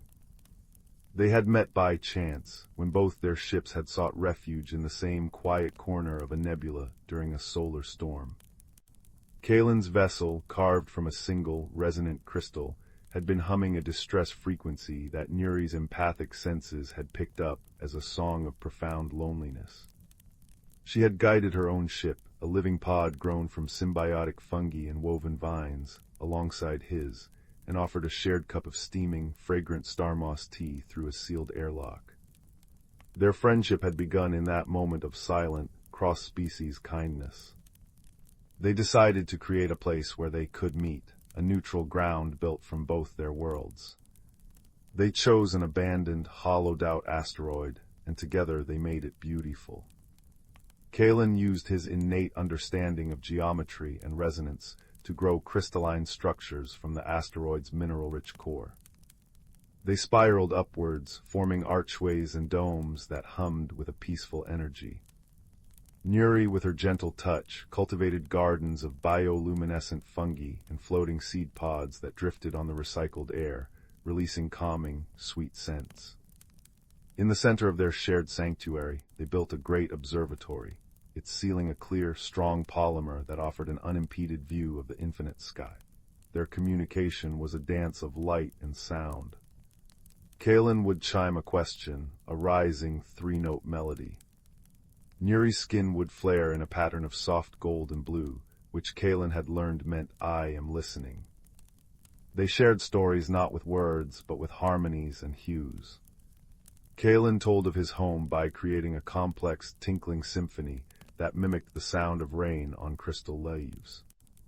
Nuri shared her history through a slow, pulsing cascade of indigo and silver light, telling the story of her people's migration under twin moons. Of course, misunderstandings were inevitable and often hilarious. One day, Kaelen, wishing to show affection, focused a beam of concentrated starlight through his body, creating a brilliant, dazzling spotlight on Nuri. On his world, to be bathed in such light was the highest compliment. But to Nuri, whose people communicated with subtle, shifting glows, such a blinding flash was the equivalent of someone shouting directly into her face. She recoiled, her fur flattening and her skin flashing a startled, defensive pattern of sharp red zigzags. Kaelen's chiming stopped abruptly, his form dimming in confusion and hurt. The beautiful light he had offered had been rejected.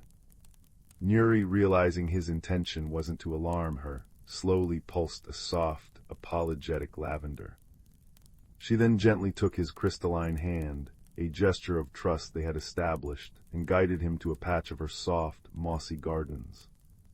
She lay down and gestured for him to do the same. Then very slowly she began to glow with the faintest, most gentle light, a barely there luminescence that spoke of comfort and safety. She was teaching him her language of softness. Kaelen understood. He dimmed his own light until he was just a faint, shimmering outline, and let out a single, clear, quiet chime, an apology and an acknowledgement. They lay there for a long time, the crystalline being and the soft, glowing one, learning the volumes of each other's hearts. Their favorite times were the quiet ones. They would often float together in the zero-gravity center of their observatory, surrounded by drifting, glowing spores from Nuri's gardens, while the structures around them hummed Kaelen's peaceful frequencies. They would simply watch. They saw nebulae birth new stars in clouds of pink and gold gas. They watched comets streak past, icy visitors from the outer dark. They saw the slow, grand dance of galaxies millions of light-years away. In those silent moments, words were not needed. Their friendship was a shared breath, a synchronized pulse. Nuri's gentle glow would wash over Kaelen, and he would answer with a soft, harmonic vibration that made the very air around them shimmer. They felt small together in the face of the universe's grandeur, and in that shared smallness they found an immense connection. One evening, as they watched a particularly vibrant aurora cascade over a nearby gas giant, a wave of profound understanding passed between them. It wasn't a thought or a word, but a feeling pure and clear. It was the feeling of being known and of knowing another completely. It was the universal truth that beneath the crystalline skin, beneath the velvety fur, beneath the languages of light and sound, the need for kindness, for companionship, for a shared wonder at the beauty of existence was the same. Kaelen began to glow, not with a blinding light, but with a deep, warm, amber radiance from within, a color Nuri had never seen from him before. It was the color of contentment. In response, Nuri's fur fluffed up happily, and her skin began to pulse with a slow, rhythmic pattern of pure white starlight, the highest form of joy she could express. They didn't need to build a universal translator. They had built something far greater. They had built a friendship that transcended worlds, a sanctuary where differences were not barriers but delights, where misunderstandings became inside jokes, and where the silent, vast cosmos felt a little less lonely because they could witness its wonders together. And as the twin suns of a distant system rose on the viewport, painting their sanctuary in hues of rose and peach, the only sounds were the gentle chime of a crystal being at peace and the soft, luminous glow of a friend who understood, both of them safe together in their little haven among the stars. Story 9.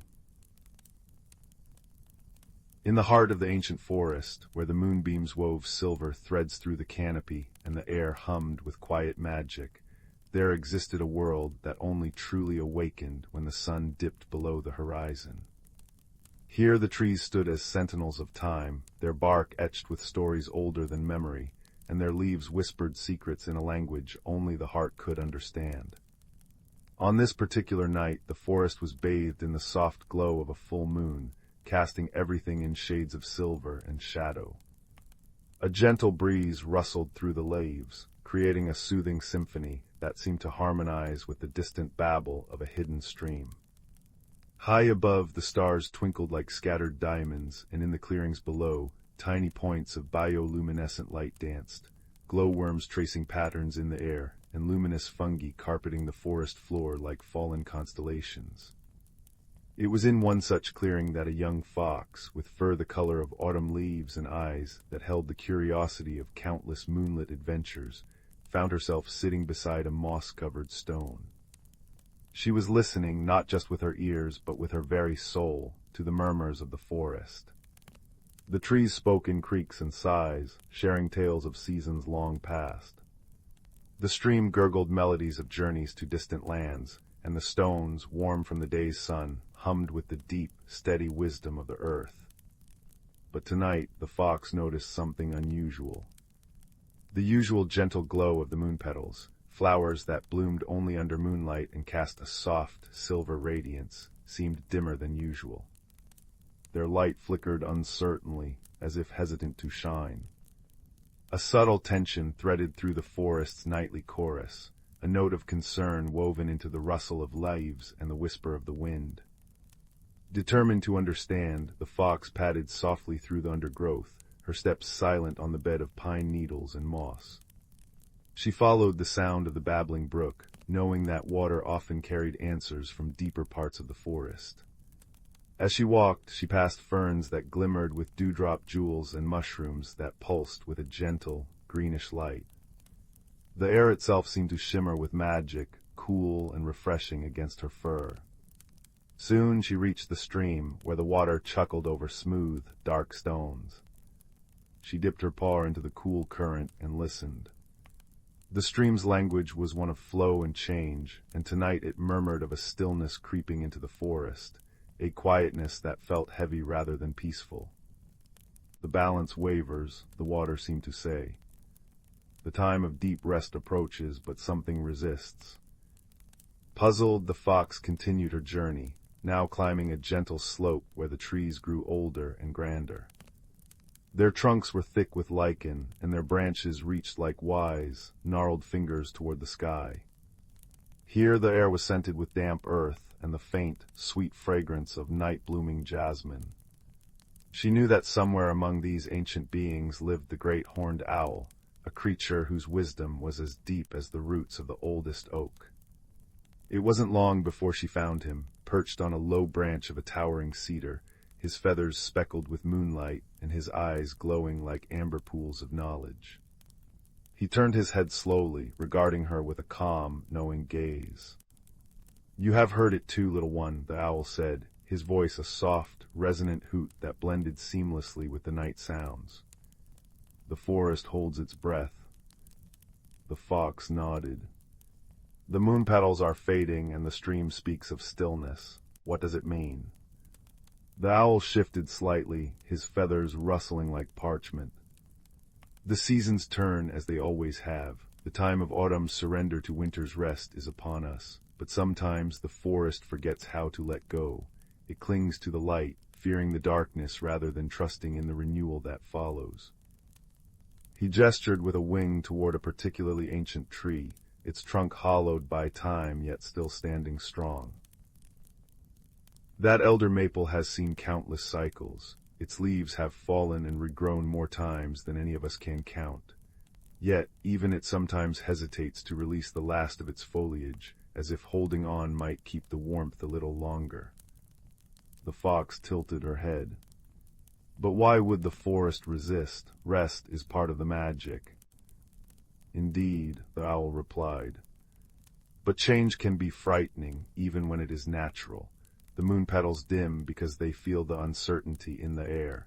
The stream murmurs of stillness because the energy of the forest is caught between holding on and letting go." As if to emphasize his words, a soft rain began to fall, not a storm, but a gentle shower that pattered rhythmically on the leaves above, each drop a tiny drumbeat in the night symphony. The sound was soothing, almost hypnotic, and the fox felt a sense of calm settle over her despite the tension in the air. "What can be done?" she asked. The owl's eyes seemed to deepen with warmth. We must remind the forest of the beauty in release. We must show it that rest is not an end, but a promise of renewal. The magic of this place is not only in its light, but in its shadows, not only in its warmth, but in its cool, quiet moments of reflection. Together they decided to journey to the heart of the forest, a starlit clearing where the moon petals grew thickest, and where the trees formed a protective circle around a small, crystal-clear pond. As they walked, the owl shared stories of winters past, of how the snow blanketed the earth in silence, allowing the roots to dream deeply, and how the spring always returned with vibrant life, fueled by that very rest. The rain continued to fall, its gentle percussion mingling with the whisper of the wind through the pines and the distant hush of the stream. The fox felt each sound deep within her, a natural lullaby that eased her worries. When they reached the clearing, they found the moon petals indeed glowing faintly, their silver light wavering like a timid heartbeat. Around the pond, the trees stood solemnly, their leaves trembling slightly in the breeze as if unsure whether to hold on or let go. The owl alighted on a stone at the water's edge, and the fox sat beside him. For a time they simply listened, to the patter of rain on the pond's surface, to the sigh of the trees, to the soft chirrup of crickets hidden in the grass. Then the owl began to speak, not in words, but in a series of soft, melodic hoots that wove through the night like a thread of comfort. It was a song of cycles, of trust, of the deep and abiding truth that every ending is a beginning in disguise. Inspired, the fox moved to the center of the clearing. She closed her eyes and let the forest sounds fill her, the rustle, the babble, the patter, the hum. And then she began to dance. It was a slow, graceful movement, a mimicry of falling leaves and flowing water, of shifting shadows and returning light. Her steps were gentle on the damp earth, and as she moved, she poured all her love for the forest into her dance. Something shifted in the air. The moon petals seemed to brighten, their glow strengthening as if drawing courage from her grace. One by one, the trees began to release their hold on their final leaves. They drifted down silently, spinning and twirling in the moonlight, each a testament to the beauty of letting go. The stream's murmur grew cheerful once more, chuckling with the joy of renewed flow. The stones hummed a little louder, their vibration a steady, grounding presence. And the rain, now softening to a drizzle, left behind a fresh, clean scent that spoke of washing away doubt and fear. As the fox danced, she noticed other nocturnal creatures emerging from the shadows, a badger with a striped face, a family of hedgehogs, a doe with her fawn, and even a circle of rabbits with ears perked in curiosity. They gathered at the edge of the clearing, their eyes reflecting the now bright glow of the moon petals. Together they added their own quiet presence to the symphony of the night, a collective embrace of the forest's natural rhythm. When the dance ended, the fox stood still, breathing deeply. The clearing was now awash with silver light, brighter than she had ever seen it. The moon petals shone with renewed vigor, and the air thrummed with a peaceful, settled energy. The forest had remembered how to trust. The owl flew down to land beside her.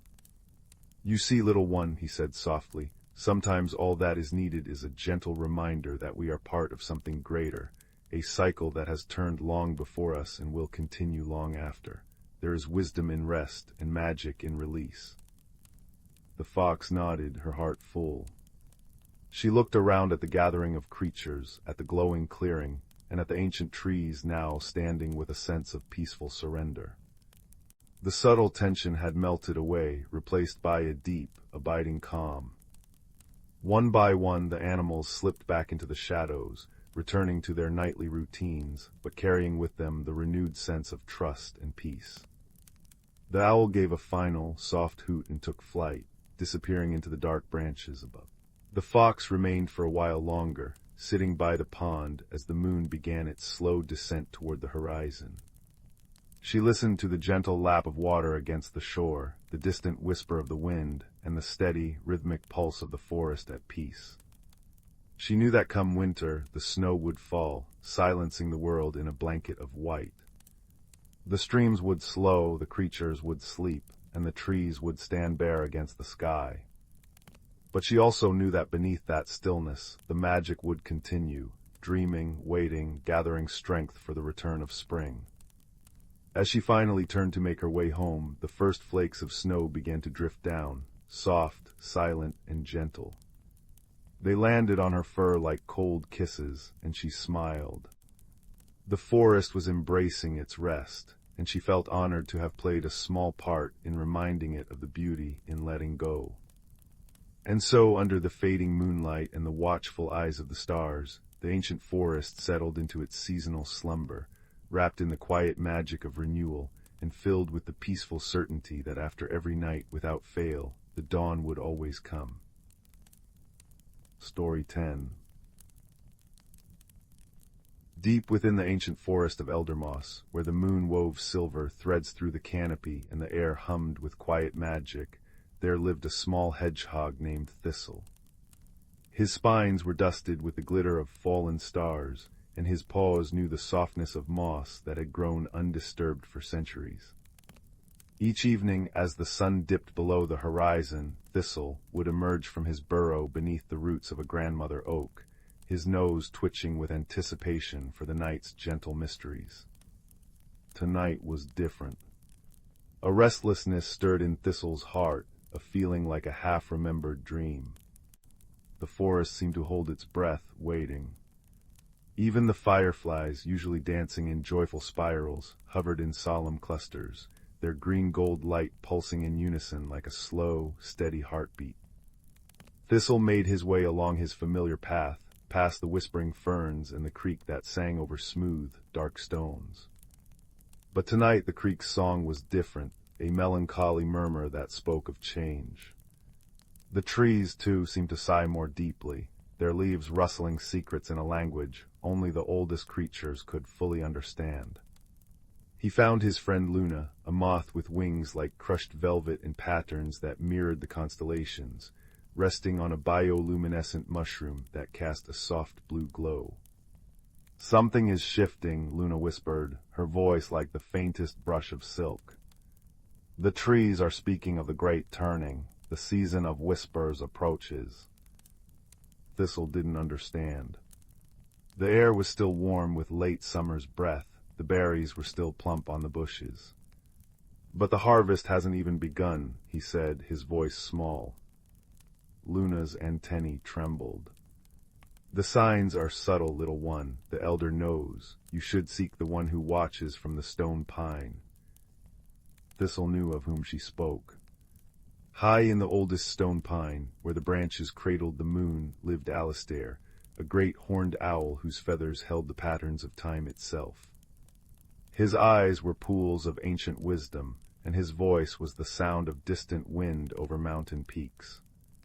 It was said he could understand the complete language of the forest, the murmurs of the streams, the groans of the ancient stones, the songs of the trees, and even the silent stories told by the stars. With a determined breath that misted in the cool air, Thistle began his journey upward. The stone pine was tall, its bark rough and fragrant. It was a climb that required all his courage, each pawhold an act of faith. As he ascended, the forest sounds changed. The babble of the stream faded into a soft hush, replaced by the gentle sigh of wind through pine needles, a sound that soothed his anxious heart. Below, patches of moss glowed with ethereal light, and the occasional soft plink of dew falling from leaf to leaf created a natural melody. Finally he reached the broad branch where Alistair perched, silhouetted against the moon. The owl's eyes were closed, but he was not asleep. "You have come with questions, little seeker," Alistair said, his voice a low, resonant vibration that seemed to come from the tree itself. He didn't open his eyes. "How did you know?" Thistle asked, amazed. "The forest told me," Alistair replied softly. "The moss sighed under your weight, the wind carried your scent, the pine needles whispered of your climb. All things speak if one knows how to listen." Thistle settled beside him, the rough bark solid and comforting. Luna says the season is turning, but everything still feels like summer. The trees seem sad. Alistair slowly opened his eyes. They were deep amber, holding the light of countless moons. They are not sad, little one. They are preparing. The great turning is not a sudden change, but a slow, gentle exhale. The forest is beginning its journey toward rest. The trees are letting their oldest leaves go, whispering thanks for their service. The stream is slowing its song to a lullaby. Even the stones are storing the sun's warmth for the colder days to come. He turned his head almost completely around, gazing toward a clearing where moonlight pooled like liquid silver. Come, I will show you. With a graceful sweep of his powerful wings, Alistair lifted into the air. Thistle carefully made his way back down the tree and followed on the ground, his small form moving through tunnels in the ferns and over the soft, damp earth. They arrived at the starlit clearing. Here, the magic of the forest was most visible. Mushrooms in neon blues and grains formed glowing circles. Will-o'-the-wisps danced lazily over a small pond, their reflections doubling the light. The air itself seemed to sparkle with floating pollen that glimmered like tiny diamonds. "Watch," Alistair murmured, landing silently on a fallen log covered in velvet moss. As Thistle watched, he saw the changes Alistair had spoken of. The leaves of the maple trees, usually held tight, began to release one by one. They didn't fall abruptly, but drifted downward in slow spirals, each turn a graceful dance of letting go. As they landed on the forest floor, they glowed faintly for a moment before settling into the moss. Each leaf shares its final memory as it returns to the earth, Alistair explained. A memory of sunlight, of rain, of a bird's song. This is how the tree remembers, and how the forest grows wiser with each turning. Thistle listened more carefully now. The stream's babble had indeed softened to a gentle murmur, a watery whisper that spoke of dreams and rest. The wind through the pines created a soft, shushing sound, like a mother comforting a child. Even the stones seemed to hum with stored warmth, a subtle vibration under his paws. But why does it feel like sadness? Thistle asked, watching a particularly beautiful golden leaf drift down to join its companions. It is not sadness, but reverence, Alistair said. The forest honors the cycles. To everything there is a season of growth and a season of rest. Without the rest, there can be no renewal. The trees shed their leaves not because they are tired of them, but because they love them enough to let them become part of something new. As if to demonstrate, a firefly landed on Thistle's nose, its light pulsing gently. We too must sometimes release what we cling to, the firefly seemed to say without words, before joining its kin in their slow, drifting dance. Thistle thought of his own burrow, of the collection of shiny stones and pretty feathers he had gathered over the seasons. He realized that he too had things he could release, to make space for new wonders. "Will you teach me to understand?" Thistle asked the owl. The language of the trees and stones. Alistair's feathers ruffled in what might have been a smile. "I cannot teach you, little one, but I can guide you to learn. The language is not in words, but in presence. Sit quietly. Listen not with your ears, but with your heart." So Thistle sat in the glowing clearing, surrounded by the gentle sounds of the forest preparing for its rest. He closed his eyes and let the sensations wash over him. The soft rustle of leaves, the distant hoot of another owl, the cool moisture of the air, the faint honey scent of night-blooming flowers. At first he heard only sounds. But as he relaxed into the moment, the sounds began to weave together into meaning. The stream's murmur became a story of its journey from mountain to valley. The wind carried messages from distant parts of the forest. The creak of the ancient trees became tales of seasons long past. He understood then. The forest was never silent, it was always speaking, sharing, remembering. And the approaching turning was not an ending, but a deepening, a time when the forest would dream its most profound dreams and gather strength for the rebirth to come. When he opened his eyes, the first gentle drops of rain were beginning to fall, each one landing with a soft pit-pat on leaves and moss. The sound was rhythmic, soothing, like nature's own lullaby. The bioluminescent mushrooms glowed brighter as the rain touched them, creating a spectacle of light and water. "The rain speaks too," Alistair said softly from his perch. "It whispers of cleansing, of quenching thirst, of connecting sky to earth.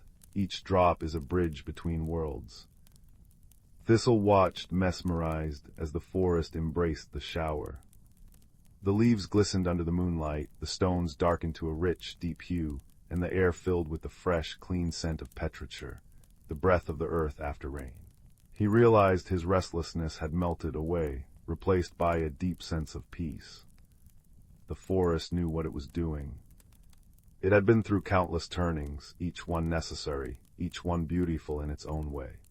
"Thank you," Thistle said to Alistair, but the owl was gone, leaving only a single feather behind on the moss-covered log. It shimmered with moonlit dew. Thistle knew this was the owl's way, to guide without imposing, to teach without lecturing. He carefully picked up the feather, a tangible memory of this night of understanding. As he made his way back to his burrow, the forest seemed to welcome him into its confidence. The trees nodded gently as he passed, their leaves whispering encouragement. The stream murmured a sweet good night.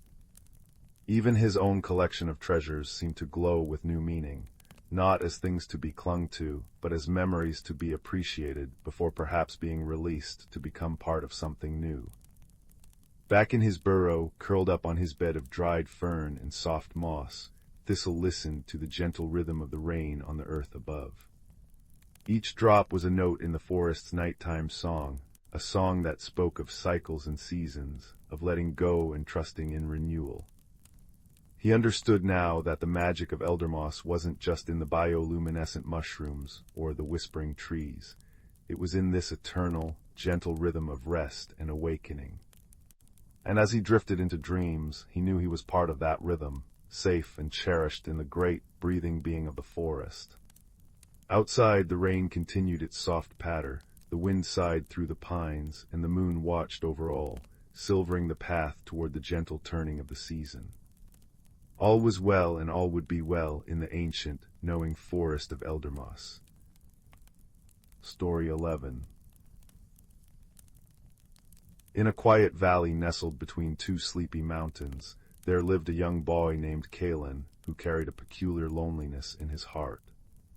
Though the village was full of kind folk and the hills rang with the laughter of other children, Kaelen often found himself wandering alone, feeling as though he were listening to a beautiful song from behind a closed window. His hands, clever and gentle, would carve little animals from fallen branches, yet he often wished for someone to share these small creations with. One evening, as the sun dipped behind the western peak and painted the sky in shades of lavender and peach, Kaelen walked farther than usual, along a forgotten path blanketed in pine needles. The air grew cool, and the first stars began to prick through the deepening blue above. It was then that he noticed a soft, pulsating glow emanating from between the roots of an ancient oak tree. Curiosity, that quiet companion of lonely hearts, drew him nearer.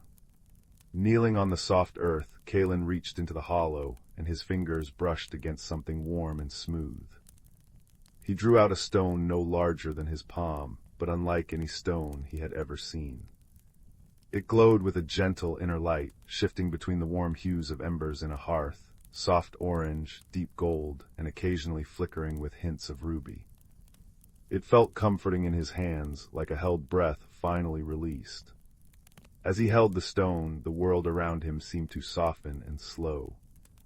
The chirping of crickets melted into a lullaby, the rustling leaves whispered secrets, and the air itself seemed to hum with a low, warm frequency. Kaelen felt a strange sense of connection, as if the stone recognized the lonely spaces within him and sought to fill them with light. He brought the stone home and placed it on his windowsill, where it cast a gentle, pulsating glow across his small room.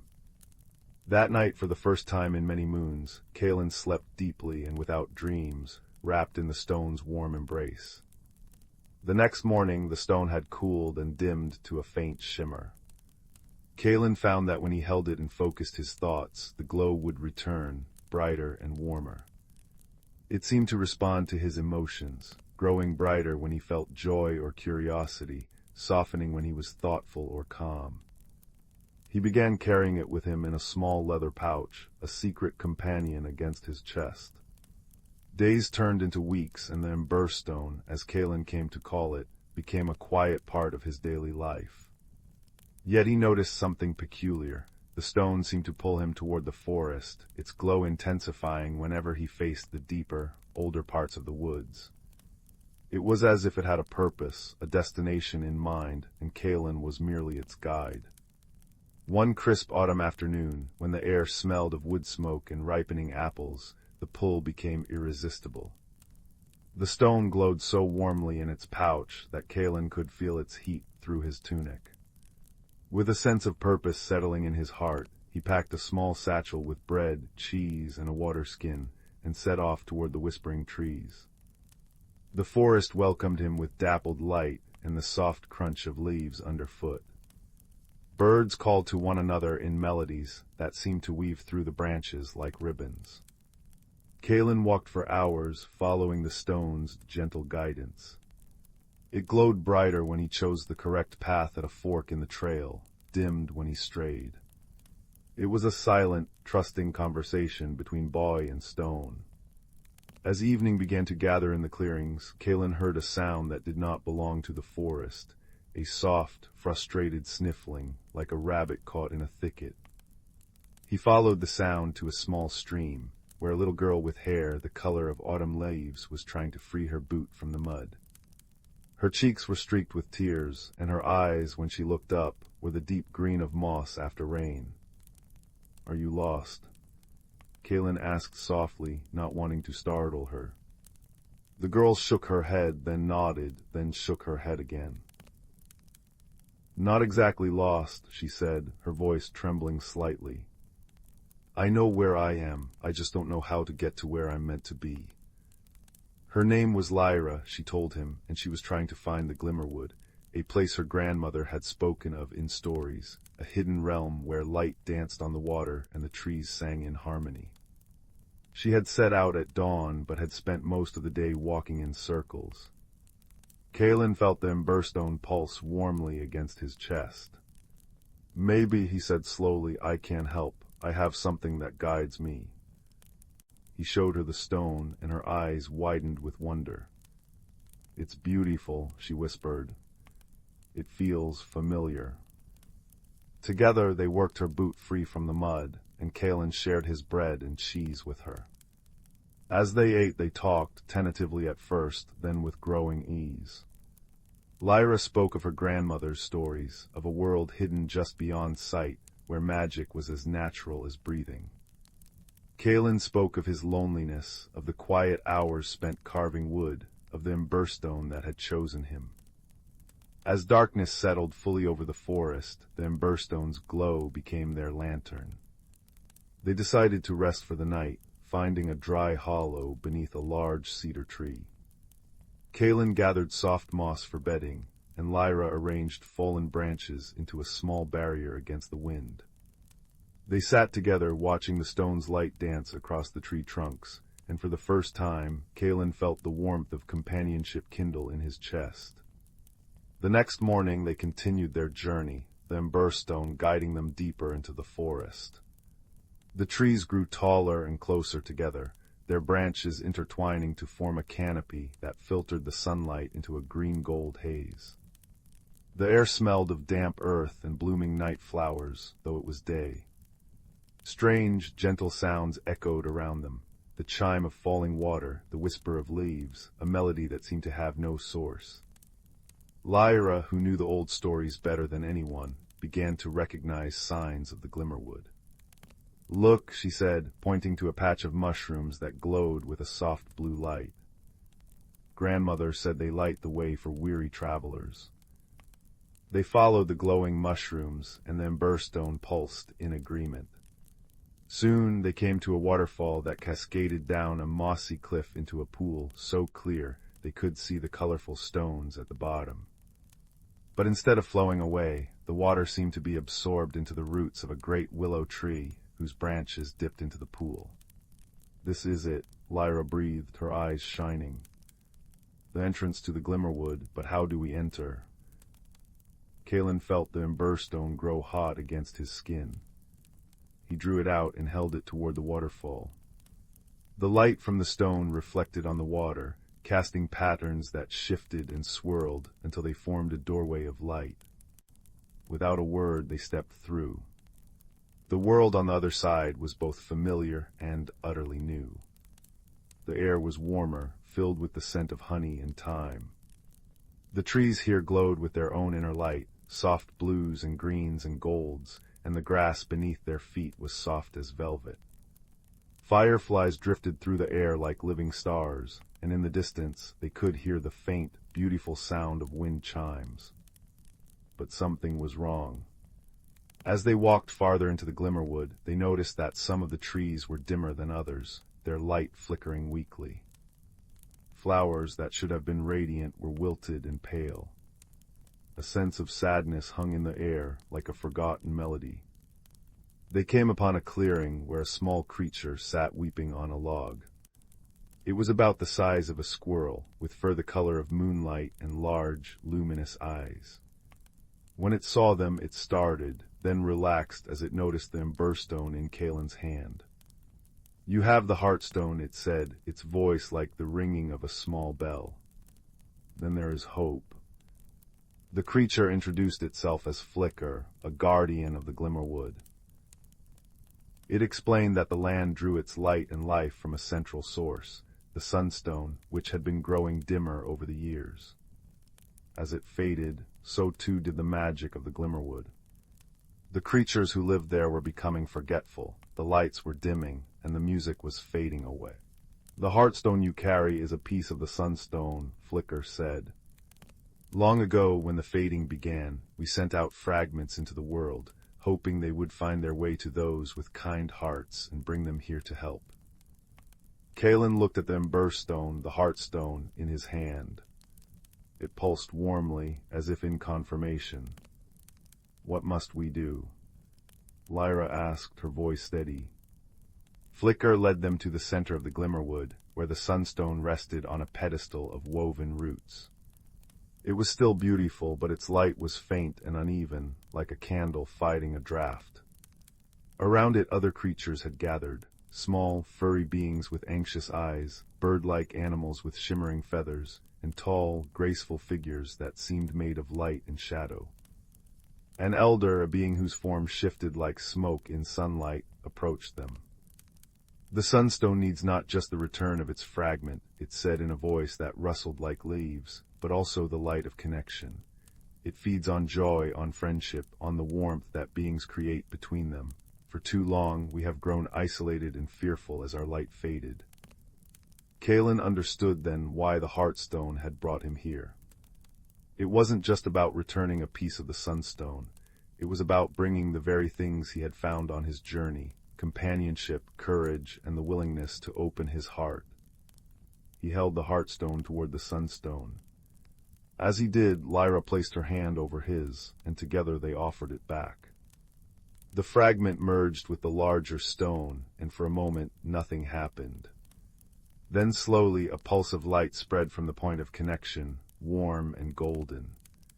It spread through the sunstone, then out into the land, flowing along roots and through the air like liquid light. Where the light touched, the trees glowed brighter, the flowers lifted their heads, and the creatures sighed with relief. Music began to swell, a gentle, rising melody that seemed to come from the land itself. But the sunstone was not yet fully restored. It needed more than the return of its fragment. It needed the light of shared joy. So Kaelen and Lyra did what felt natural.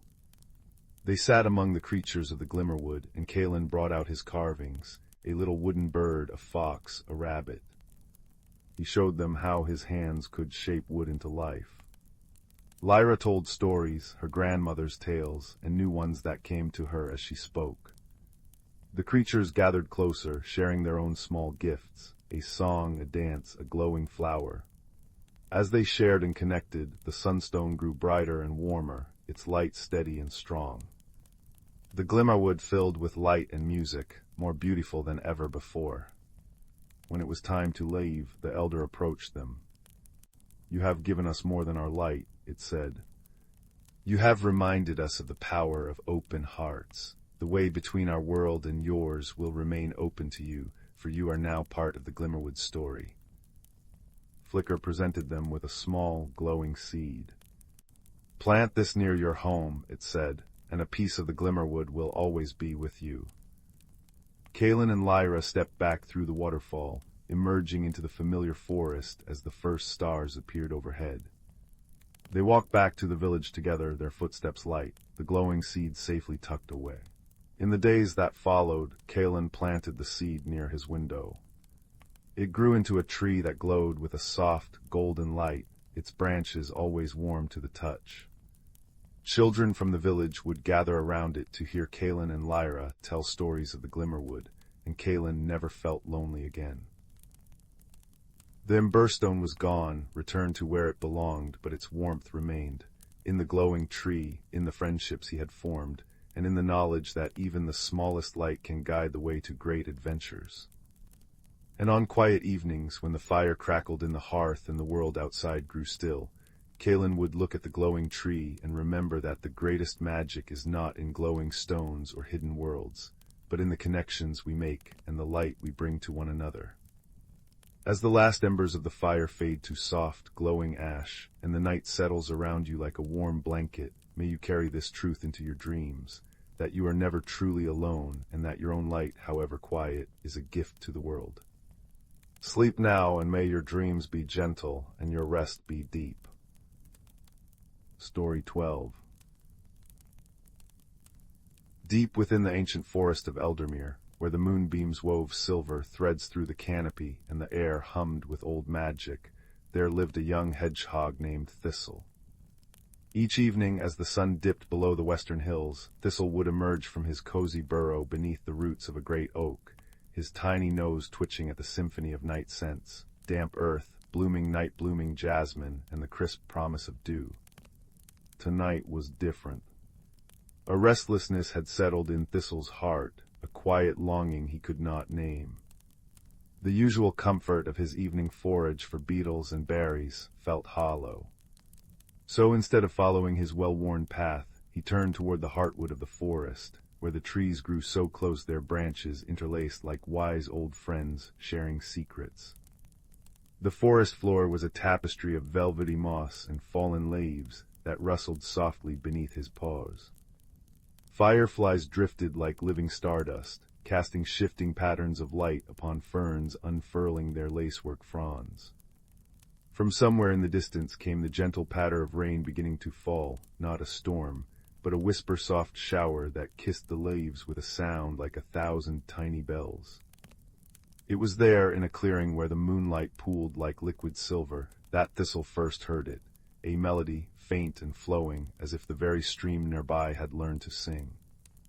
He paused, ears perked, and realized the music was coming from the water itself, each ripple and gurgle forming words in a language older than memory. "Come, little one," the stream seemed to say. "The stones have stories. The trees remember." Guided by the watery song, Thistle ventured closer to the bank. Smooth, moss-draped stones lined the edges, and as the rain continued its gentle percussion, he saw that some of them glowed with a soft, blue-green light, bioluminescent lichen that pulsed in time with the stream's melody. One particularly large stone, rounded by centuries of water's caress, seemed to hum louder than the others. Thistle approached it cautiously.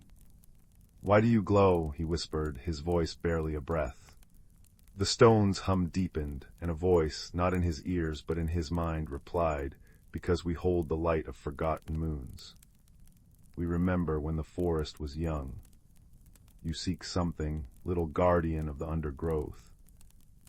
Thistle blinked in surprise. I feel incomplete, as if I've lost something I never had. Then you must listen, the stone murmured.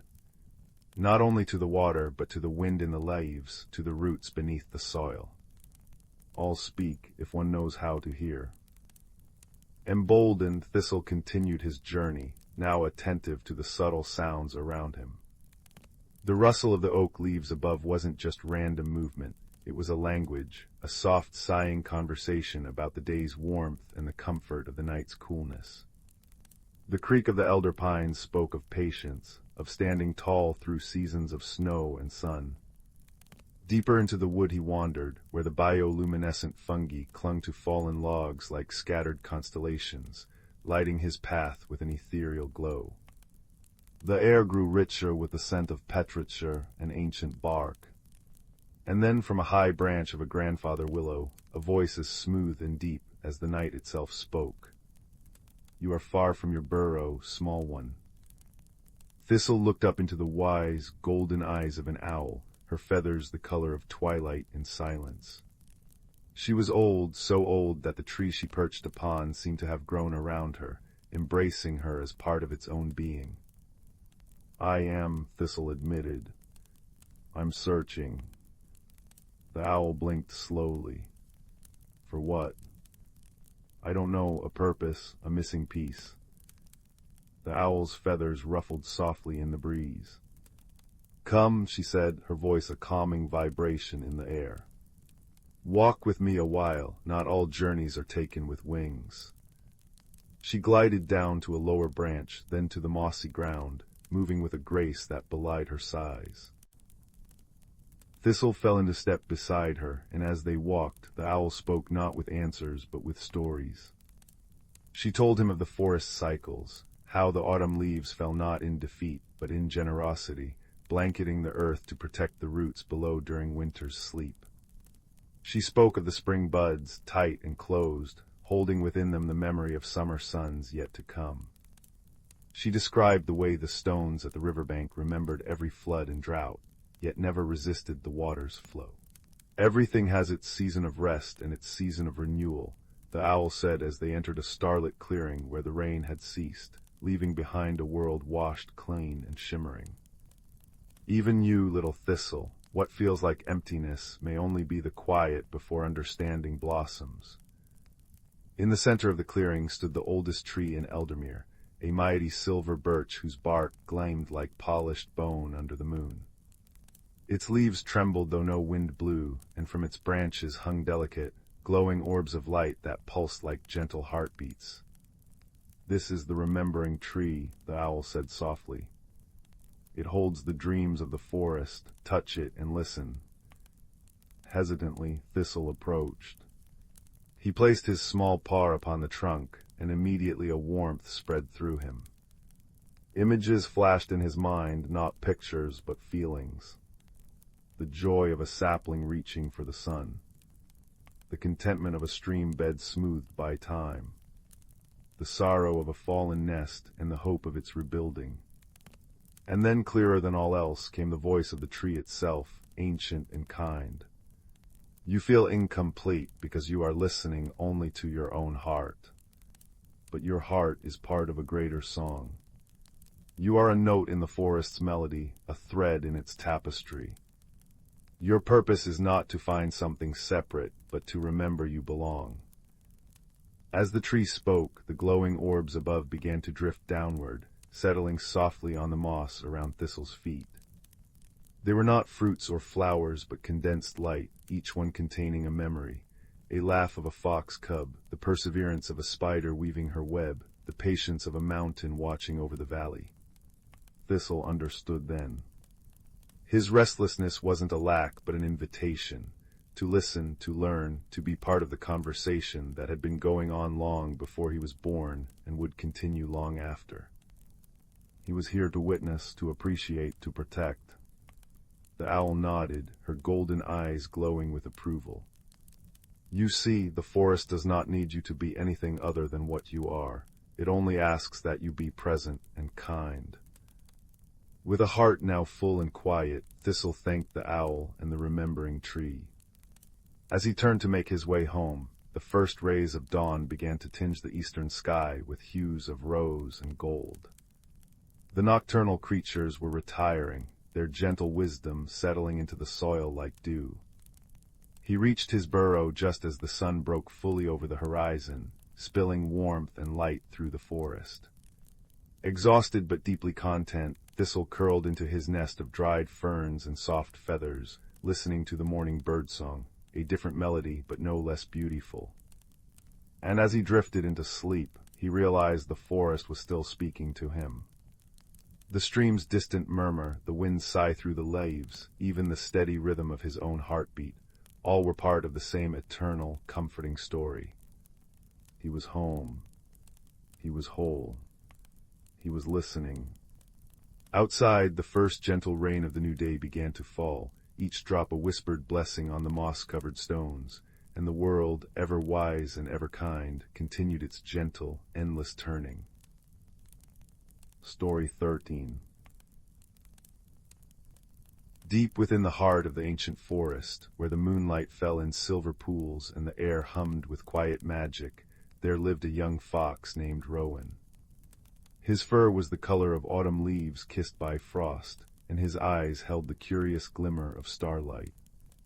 Though the forest was his home, Rowan often felt a restless stirring in his heart, a longing to understand the whispers that traveled on the night wind, the soft murmurs of the creek, and the silent language of the towering trees. One evening, as the last crimson streaks of sunset faded into violet twilight, Rowan sat beside a babbling brook, watching the water skippers dance upon its surface. The water spoke in a language of gentle gurgles and soft sighs, but try as he might, Rowan could not decipher its meaning. A soft rustling came from behind him, and there stood the great oak, the eldest being in the forest. Its bark was deeply grooved with the wisdom of countless seasons, and in its highest branches lived an owl whose feathers were the color of twilight. "Little one," whispered the oak in a voice like wind moving through dry leaves, "why does your heart ripple like the stream when the moon is full?" Rowan looked up, his eyes wide. "I hear the forest speaking, but I cannot understand its words. The stones murmur secrets, the trees sigh stories, and the wind carries songs from places I've never seen. I want to understand."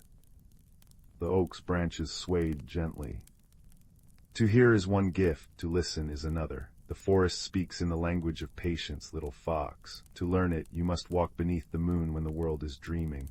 Follow the path of bioluminescent moss. It will guide you to the starlight clearing, where the truths of the forest are revealed to those who move with quiet intention." With a grateful nod, Rowan set off. The forest transformed as night deepened.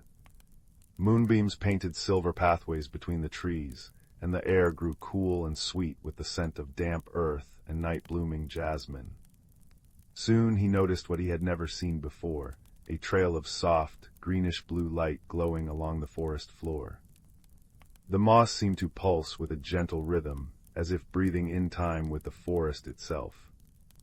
As he followed the glowing path, Rowan became aware of the symphony around him. The gentle pitter-patter of dew dripping from leaf to leaf created a soft percussion. The wind played the pine needles like delicate strings, producing a humming melody that vibrated through his paws. He paused by a cluster of smooth, moss-covered stones, and to his astonishment, he heard them humming a low, comforting tune, the ancient song of the earth's memories. Further along, a family of badgers emerged from their set, their noses twitching in the cool air. They moved with a slow, deliberate grace, pausing to listen to the whispers of a willow tree whose branches trailed in the stream. "The willow says the water is remembering the mountain snows from which it came," one badger murmured to another. Rowan realized that every creature here understood the forest's language except him. Just as a hint of discouragement touched his heart, a soft glow appeared between the trees. Fireflies awakened, their lanterns flickering like captured starlight, joining the moss in lighting his way. They danced around him in swirling patterns, and though they spoke no words, their light conveyed encouragement and welcome. At last, the trees parted to reveal the starlight clearing, a wide circle where the moonlight fell unimpeded, illuminating everything in a silvery glow. At the center stood a crystalline pool so still it reflected the entire star-strewn sky. And there, perched on a low-hanging branch of an ancient silver birch, was the owl. Her eyes were deep pools of knowing, and when she spread her wings, they seemed to hold constellations within their feathers. "Welcome, little traveler," she said, her voice a soft, melodic hoot that blended with the night's music. "You have followed the path of light. Now let the forest speak to you." She gestured with her wing toward the pool. "Look deeply, but do not only see. Listen, but do not only hear. Feel, but do not only touch." Rowan approached the water's edge and gazed into its depths. At first, he saw only the reflected stars. But as he relaxed his focus, the images began to change. He saw the seasons turning, the vibrant greens of spring giving way to summer's abundance, autumn's fiery palette surrendering to winter's peaceful white blanket. He understood that each season had its own magic and purpose, and that rest was as important as growth. Then the images shifted again, and he saw the forest's hidden connections, the way the trees shared nourishment through their roots, how the streams carried messages from the mountains to the meadows, how the stones held warmth from the sun to comfort small creatures during chilly nights. He saw that every being, from the tallest tree to the smallest beetle, had a role in the forest's harmony. As he watched, a gentle rain began to fall, soft droplets that created tiny ripples across the pool's surface. The sound was 1,000 tiny whispers, each drop sharing a story as it landed on leaves, petals, and the water itself. Rowan closed his eyes and simply listened. And in that moment, something shifted within him. He began to understand. The rustling leaves weren't just noise, they were the trees sharing news of the day. The babbling brook wasn't just water, it was singing the history of its journey. The stone's humming wasn't just vibration, it was the earth's steady heartbeat. When he opened his eyes, the owl was beside him on the ground, her presence comforting rather than imposing. "You see now," she said softly. "The forest speaks not in words, but in being. To understand its language, you must simply be present with it. The magic you sought was never hidden. It was waiting for you to become still enough to notice." Rowan realized that his restless heart had grown calm. The tension he had carried had melted away, replaced by a deep sense of belonging. He looked around the clearing and noticed details he had missed before, the way the raindrops glistened on spiderwebs like necklaces of diamonds, the pattern the fireflies made as they danced above the water, the soft fragrance of wet earth and night flowers. "Thank you," he whispered to the owl, to the oak, to the forest itself. The owl nodded wisely. "The understanding will grow with the seasons, little one. Remember that every ending makes space for a new beginning, and every period of rest brings renewal. This is the way of the forest, and the way of all things that live in harmony with nature." As Rowan made his way back through the forest, the rain softened to a drizzle and then ceased. The clouds parted, revealing the moon once more. Now every sound held meaning. The drip, drip, drip from the leaves was the trees sharing the rain's gift with the roots below. The distant hoot of another owl was a message about the night's peaceful progress, and even his own paws against the soft earth created a rhythm that joined the forest's song. When he reached his den beneath the roots of the great oak, he curled up in his cozy nest of dried ferns and moss. The oak's roots hummed a lullaby of ancient days, and the stream nearby whispered promises of sweet dreams. Rowan understood now that the forest's magic wasn't a secret to be uncovered, but a relationship to be nurtured, a continuous conversation between all living things. As he drifted into sleep, the last thing he heard was the wind moving through the oak's branches, saying in its leafy voice, "Rest now, little fox. The forest watches over you." And for the first time, Rowan knew this was true in the deepest part of his being. The moonlight continued to weave its silver magic through the ancient forest, where every creature slept peacefully, understood and understanding, in the endless, gentle conversation of the natural world. Story 14. Deep within the ancient woods of Eldermere, where the moonlight filtered through the canopy like liquid silver, there lived a world that only awakened when the sun dipped below the horizon. Here the trees stood as silent sentinels, their bark etched with the wisdom of centuries, and the air hummed with the soft, secret music of the night. In a cozy den nestled between the roots of a great oak, a young fox named Kaelen stirred from his slumber. His russet fur gleamed in the twilight as he stretched his slender limbs, his bright eyes blinking open to the familiar shadows of his home. Though he loved his forest dearly, a restless feeling had settled in his heart, a longing to understand the deeper magic that everyone whispered about but no one seemed to fully explain. Tonight he decided he would seek answers. Venturing out into the velvety darkness, Kaelen padded softly along a path dappled with moonbeams. The forest floor was carpeted with moss so plush it felt like walking on clouds, and the air carried the gentle fragrance of night-blooming jasmine and damp earth. Fireflies drifted like living stars, their golden light weaving patterns in the air, while in the distance the soft babble of a stream played a constant, soothing melody. It wasn't long before Kaelen came upon a clearing he had never seen before. At its center stood the oldest tree in all of Eldermere, a magnificent willow whose branches swept the ground like a silvery curtain. And perched upon one of those branches was Rowan, the great horned owl, whose feathers were the color of twilight and whose eyes held the depth of the night sky. "Good evening, little traveler," Rowan hooted softly, his voice a low, resonant hum that seemed to vibrate through the very air. "I sensed your restlessness from my perch. What brings you out on such a still night?" Kaelen sat on his haunches, his bushy tail wrapping around his paws. "I feel there's more to our forest than I understand," he confessed. "I hear the trees whispering when the wind passes through, and the stones along the creek sometimes hum songs I almost recognize, but I can't quite hear them properly." Rowan blinked slowly, a gesture of deep understanding.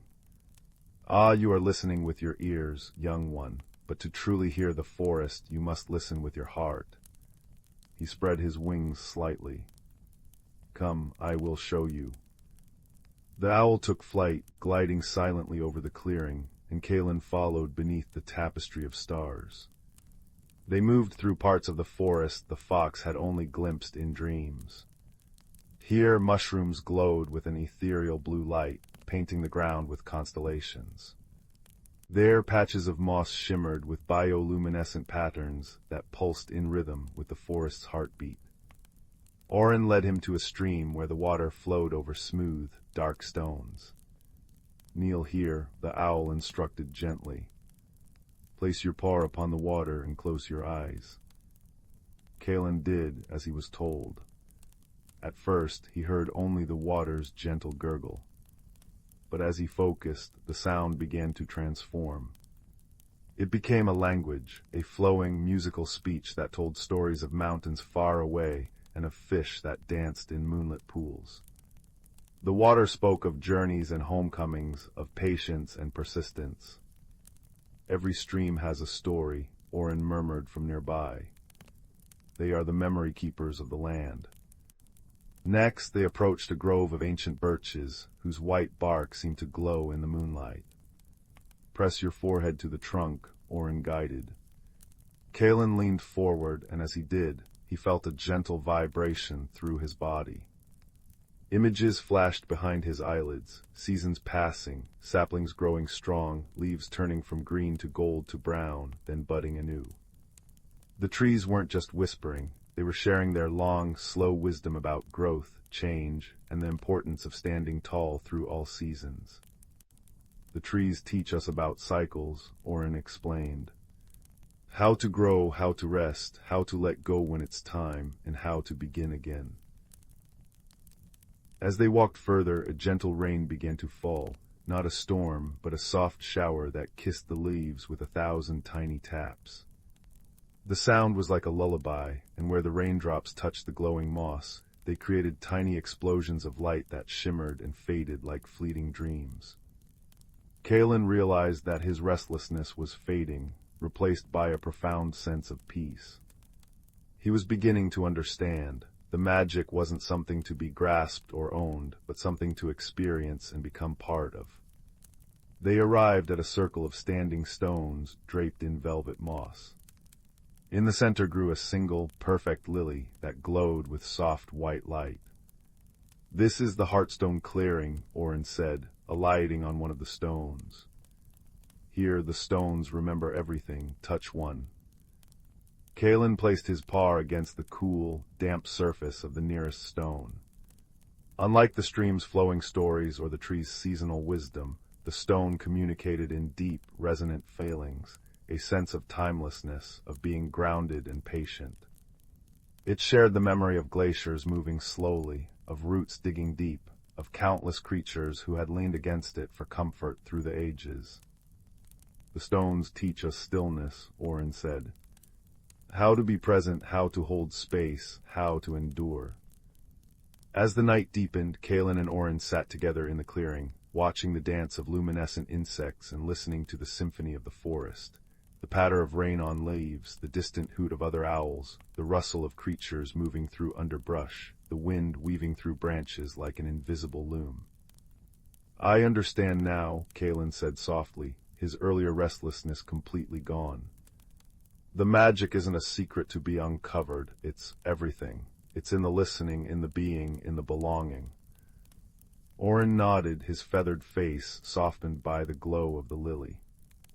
"Just as the forest has seasons of bloom and rest, so do we. Your restlessness was simply your spirit's winter, a time of quiet preparation for new understanding. Now you enter your spring." They sat in comfortable silence until the first hints of dawn began to tinge the eastern sky with lavender and peach. The nocturnal creatures gradually retreated to their homes, and the day birds began their morning songs. "Remember," Orin said as he prepared to take his leave, "the magic is always here. Whenever you feel lost or restless, come listen to the stream's stories, learn from the tree's patience, draw strength from the stone's stillness. You are part of this tapestry now, not just an observer." Kaelen made his way back to his den as the sun rose, painting the forest in entirely new colors. He curled up in his cozy bed of leaves and moss, no longer restless but filled with a deep, quiet joy. As he drifted to sleep, he could still hear the gentle rhythms of the forest, the distant stream's song, the wind's whisper through the leaves, the steady heartbeat of the earth beneath him. And in his dreams, he spoke with the trees in the language of rustling leaves, traded stories with the chattering streams, and sat in silent understanding with the ancient stones. He had found what he was seeking, not by searching but by listening, not by taking but by receiving, not by rushing but by being still. The magic of Eldermere had woven itself around his heart, and he knew, as he slipped into peaceful slumber, that he would never feel alone or restless again. For he had learned the forest's greatest secret, that true wisdom isn't found in having all the answers, but in learning how to listen to the questions whispered on the night wind, sung by the flowing water, and written in the rings of ancient trees. And that was more than enough. Story 15. In a quiet little village nestled between rolling hills and a whispering forest, there lived a young girl named Leora, who felt she was made of stillness in a world that moved too fast. While other children chased butterflies and climbed trees with boisterous laughter, Leora preferred to sit beneath the great willow tree, tracing patterns in the moss with her fingertips. She felt as though she were waiting for something, though she knew not what. Leora had a secret she kept tucked away like a precious stone. Whenever she felt particularly calm or joyful, tiny silver patterns would bloom across her skin, like frost on a window pane or the delicate veins of a leaf. They shimmered only in certain lights and faded quickly, but they filled her with both wonder and unease. She worried that others might find her strange, so she wore long sleeves even in summer and avoided looking too long at her own reflection. One afternoon, while sitting by the brook that ribboned through the woods, Leora noticed an elderly woman tending a garden she had never seen before. The garden was wild and lush, overflowing with flowers that seemed to hum with a soft, golden light. The woman moved with a gentle grace, her hands brushing petals and leaves as though greeting old friends. "Hello, little one," the woman said, her voice like the rustle of pages in an old book.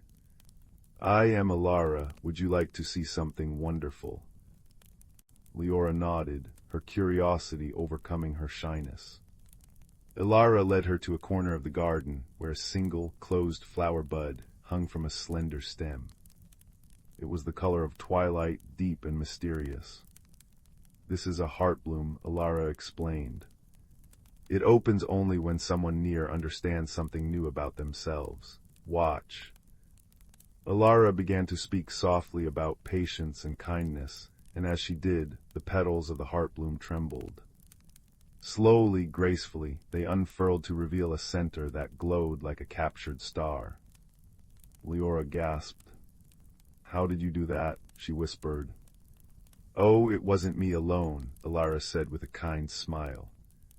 "It responds to truth. Would you like to help me in the garden?"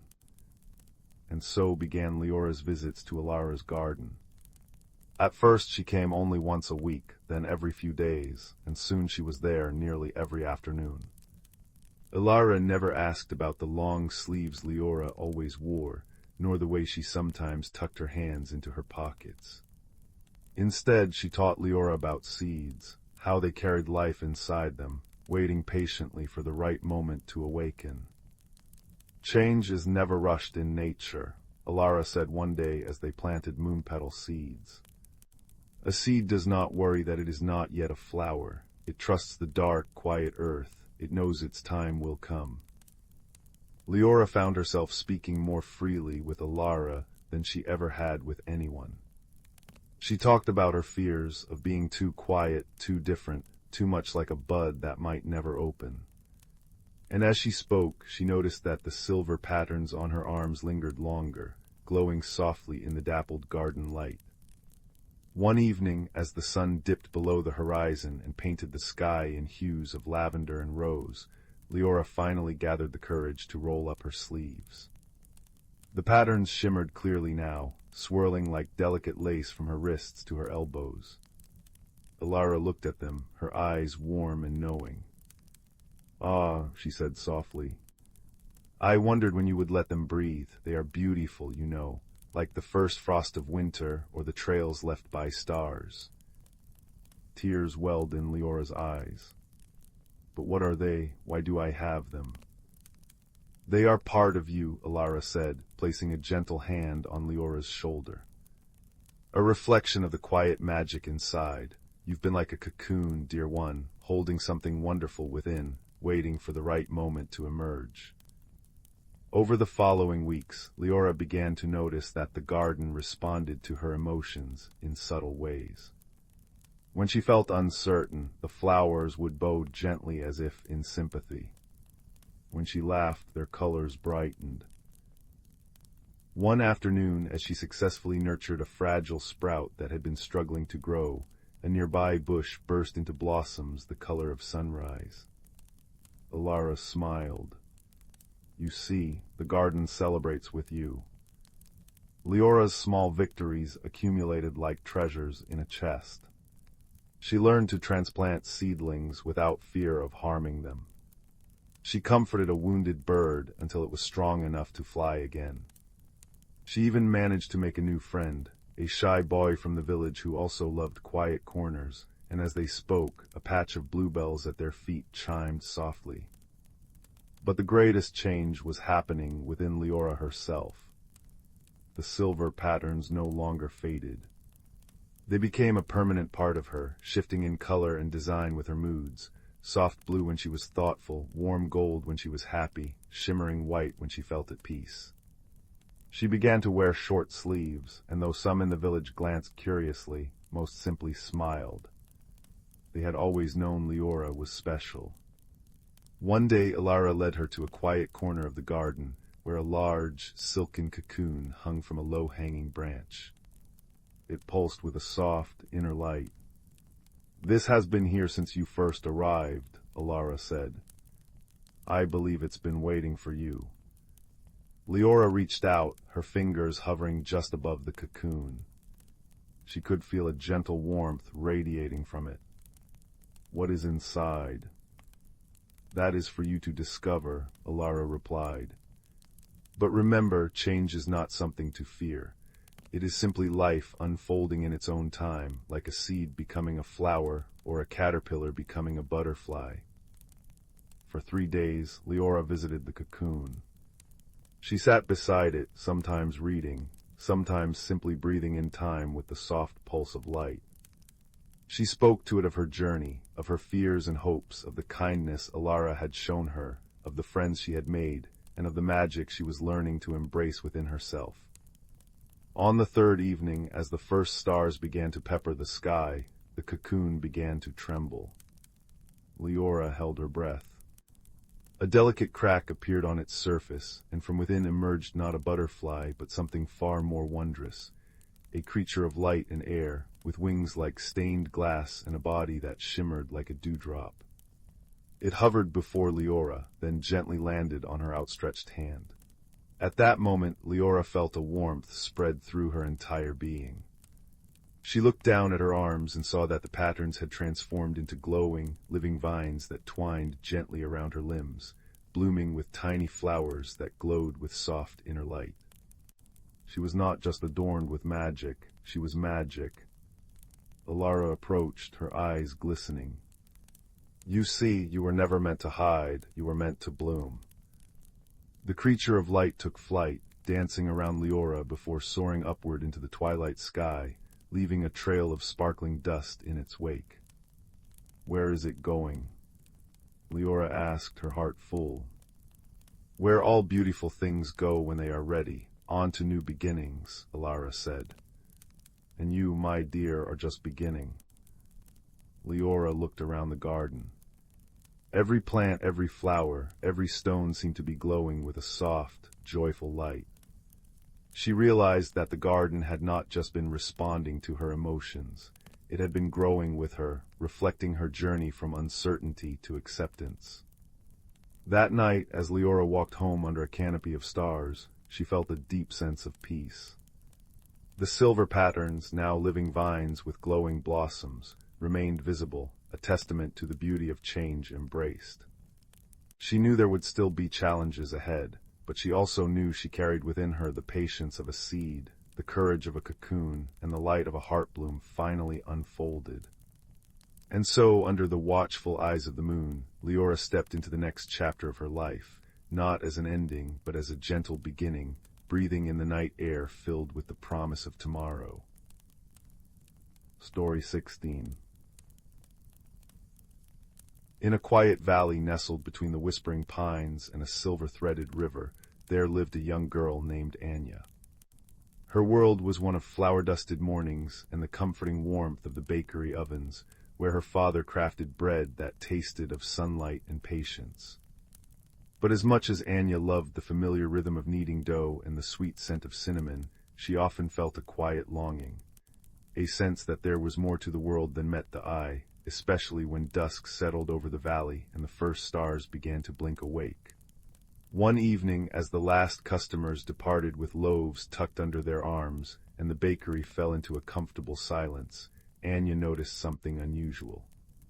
A faint, pulsating glow was coming from the very back of the oldest oven, the one her father said had been lit by his great-grandmother and never allowed to go cold. Curious, she approached and peered inside. There, nestled among the cooling embers, was a small, smooth stone no larger than her thumb, glowing with a soft, amber light as if it held a tiny captive sunset. Carefully, she reached in and plucked it from the ashes. It was warm to the touch, but not unpleasantly so, like a just-baked apple or a friendly handshake. As she held it, the stone seemed to pulse in time with her own heartbeat, and a strange sense of calm washed over her. That night she placed it on her windowsill, where it cast a gentle, honeyed light across her room, and for the first time in many months she slept without dreams of searching for something she could not name. The next evening the stone began to behave differently. As twilight deepened, its glow intensified, and it hummed with a soft, melodic vibration that seemed to beckon her toward the forest edge. Anya, wrapped in her warmest shawl and clutching the stone in her palm, felt an irresistible pull. She slipped out into the crisp evening air, the stone lighting her path like a faithful firefly. The forest welcomed her with the rustle of leaves and the distant hoot of an owl. She followed the stone's guiding light along a path she had never noticed before, a trail dotted with luminescent mushrooms and draped with silver moss that shimmered in the dim light. With each step, the world around her seemed to soften and shift, as if she were walking through a dream. The air grew warmer, carrying the scent of damp earth and blooming night flowers. After what felt like both a moment and an eternity, she emerged into a clearing she had never seen, though she had played in these woods all her life. In the center stood an ancient willow tree, its branches trailing like curtains of liquid silver. And there, sitting beneath it, was a small creature unlike any she had ever seen. It had large, luminous eyes the color of moss after rain, and fur that shifted in hue from deep indigo to soft lavender. It was shivering, and its light, for it too glowed faintly, seemed to flicker weakly. "Hello," Anya whispered, her voice barely disturbing the stillness. The creature looked up, its eyes wide with surprise but not fear. "You can see me?" it asked, its voice like the chime of distant bells. "I can," Anya replied, kneeling slowly so as not to startle it. "My name is Anya. What's yours?" "I am called Kael," it said, wrapping its slender arms around itself. "I am a glimmerling. We are keepers of the twilight, but I have lost my way. My light is fading." Anya opened her palm, where the ember stone glowed steadily. "Is this something to do with you?" Kael's eyes widened further, filling with something like hope. "The hearthstone, where did you find it?" "In our bakery oven," Anya said. "It must have been there for generations." Kael nodded slowly. "Long ago, when the world was younger, humans and glimmerlings were friends. We shared warmth and stories. Your ancestors would keep these stones in their hearths to maintain a bridge between our worlds. But as time passed, the stones were forgotten and the connections faded. Without the warmth of human friendship, our light dims. I came searching for the last hearthstone, but I grew too weak to continue." Anya's heart ached for the small creature. Without hesitation, she held out the stone. "Here, if this will help you, take it." But Kael shook its head. "It does not work that way. The stone must be given in friendship, yes, but it must also be carried by one with a warm heart. It has chosen you, Anya, and only by helping me rekindle the ancient bonds can my light, and the light of my people, return." So began Anya's unexpected journey. Night after night she would wait until the bakery was quiet, then take the hearthstone and venture into the forest, where Kael would be waiting. Together they explored hidden corners of the valley, seeking out places where the veil between worlds was thin. Kael taught her to listen, not just with her ears but with her heart, to the whispers of the stream, the murmurs of the stones, and the sighs of the ancient trees. They discovered that other glimmerlings were scattered throughout the valley, their lights faint and their spirits weary. Some had taken refuge in hollow logs, others behind waterfalls that sparkled with forgotten magic. Each one perked up at the sight of the hearthstone and the genuine kindness in Anya's eyes. With Kael's guidance, Anya learned to share not just the stone's warmth, but her own. She brought small offerings from her world, a crust of still warm bread, a sprinkle of cinnamon, a melody hummed under her breath. And slowly, one by one, the glimmerlings began to glow a little brighter, their forms becoming more substantial, their voices gaining strength. But the true test came when they discovered the heart of the problem, the great hearth, a hidden chamber behind the waterfall at the valley's northern edge, where once a year the glimmerlings would gather to renew their connection to the human world. The hearth had grown cold, its fire reduced to a few stubborn embers, because the rituals of friendship had been forgotten. We need to rekindle it, Kael explained, its light flickering with anxiety. But it requires something more than kindling. It requires a story, a true story of friendship and trust, spoken aloud and felt deeply. Anya nodded, her determination firm. She had been collecting stories without even realizing it. The tale of the old badger Kael had helped find its way home, the time they'd worked together to untangle a young fox from a thicket, the quiet evenings simply sitting together watching the stars. She had learned that friendship wasn't about grand gestures, but about showing up, listening, and caring in small, consistent ways. On the night of the autumn equinox, when the balance between light and dark was perfectly poised, Anya and Kael led the small gathering of glimmerlings to the great hearth. The chamber was breathtaking, lined with crystals that reflected even the faintest light, and in its center sat a stone basin filled with gray ashes. One by one the glimmerlings placed their hands on the basin, and Anya, holding the hearthstone aloft, began to speak. She told their story, not just hers and Kael's, but the story of all of them rediscovering connection. She spoke of the first time she'd seen Kael shivering under the willow, of the joy in a glimmerling's eyes when offered a piece of honey cake, of the laughter that echoed when they danced in a sudden shower of glowing pollen. As she spoke, the hearthstone in her hand grew warmer and brighter, its light filling the chamber. The ashes in the basin began to stir, and then, one by one, tiny embers awakened, glowing like a field of fireflies. The crystals on the walls caught the light and multiplied it, until the entire space was bathed in a gentle, golden radiance. The glimmerlings' forms solidified, their colors deepening, their lights burning steady and true. Kael looked at Anya, its eyes shimmering with gratitude.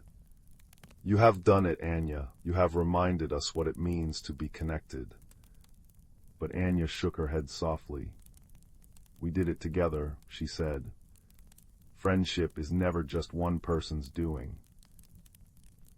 From that night on, the valley was changed.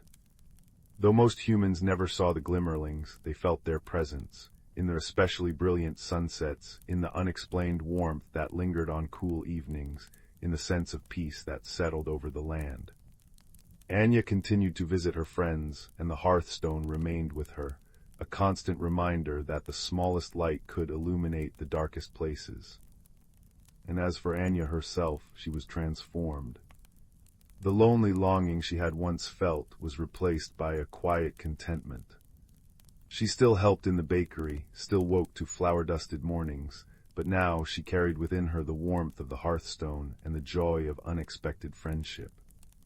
She had learned that the world was vast and magical, but that its greatest wonders were often found in kindness, patience, and the courage to reach out. Now, as the fire crackles softly and the night deepens outside, remember that each of us carries our own inner light. Sometimes it burns bright, and sometimes it flickers, but it never truly goes out. And if we are brave enough to share our warmth with others, we might just find that the world is full of hidden friends and gentle magic, waiting to be discovered. So close your eyes, dear listener, and let the warmth of this story wrap around you like a soft blanket. May your dreams be filled with starlit clearings, kind-hearted companions, and the steady, comforting glow of friendship that burns true through the night. Sleep well and know that you too carry a light within you, one that can guide, comfort, and transform, one gentle ember at a time. Story 17. Story 18. Story 19. Story 20. Story 21. Story 22. Story 23. Story 24. Story 25. 26. Story 27. Story 28. Story 29. Story 30. Story 31. Story 32. Story 33. Story 34. Story 35. Story 36. 37. Story 38. Story 39. The salt-kissed wind whispered secrets through Finn's unruly brown hair as he shuffled along the damp sand. Dusk painted the sky in bruised purples and fiery oranges, reflecting on the retreating tide that left behind a glistening tapestry of treasures. Finn, a quiet boy with eyes the color of storm clouds, preferred the company of the sea's leavings to the boisterous games of the other village children. His pockets were always heavy with smooth stones, fragments of pearlescent shell, and the occasional piece of sea glass worn soft by the ocean's embrace. Today, however, felt different. An unusual stillness hung in the air, thick with the scent of kelp and distant rain. He paused, drawn by a faint, rhythmic humming that seemed to vibrate up through the soles of his worn boots. It wasn't the wind, nor the distant gulls. Kneeling, he brushed aside damp sand near a cluster of barnacle-crusted rocks. There, half-buried, pulsed a shell unlike any he'd ever seen.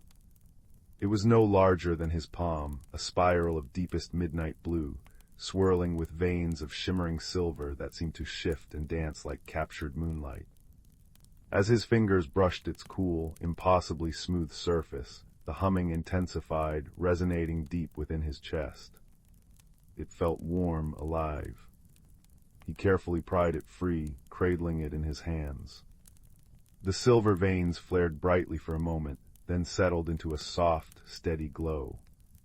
Finn felt a strange pull, a magnetic yearning towards the vast, whispering expanse of the ocean. That night, tucked beneath his patchwork quilt with the shell resting on his bedside table, its soft glow painted shifting constellations on the ceiling. The rhythmic humming filled his small room, a lullaby sung by the sea itself. Sleep claimed him, deep and profound. He dreamed not of flying, but of sinking, gently, into cool, welcoming water. He could breathe, easily, the salt tang fresh and clean. Around him the ocean bloomed with impossible colors, corals like frozen fireworks, fish darting like living jewels, forests of kelp swaying in unseen currents. He felt weightless, peaceful, utterly at home. When he awoke at dawn, the dream clung to him like seawater, vivid and real. The shell lay silent and dark on the table. The pull intensified over the next few days. The shell remained inert during daylight hours, but its presence was a constant, quiet hum in the back of Finn's mind. He found himself drawn back to the shore each twilight, the shell tucked safely in his pocket. One evening, as the last sliver of sun dipped below the horizon, painting the waves in molten gold, Finn stood at the water's edge, the shell held tightly. The humming crescendoed, vibrating through his bones. The silver veins blazed with light. Tentatively, heart pounding like a trapped bird, he waded into the cool surf, holding the shell before him. As the water reached his waist, the light from the shell enveloped him in a shimmering bubble. He took a deep breath, closed his eyes, and stepped forward into deeper water. Instead of the expected chill and resistance, he felt only a gentle pressure, like stepping through a curtain of cool silk. He opened his eyes. He was suspended in a world of liquid light. Sunbeams, refracted through the surface far above, painted dancing patterns on the sandy floor below. Schools of tiny, iridescent fish parted around him like a living river.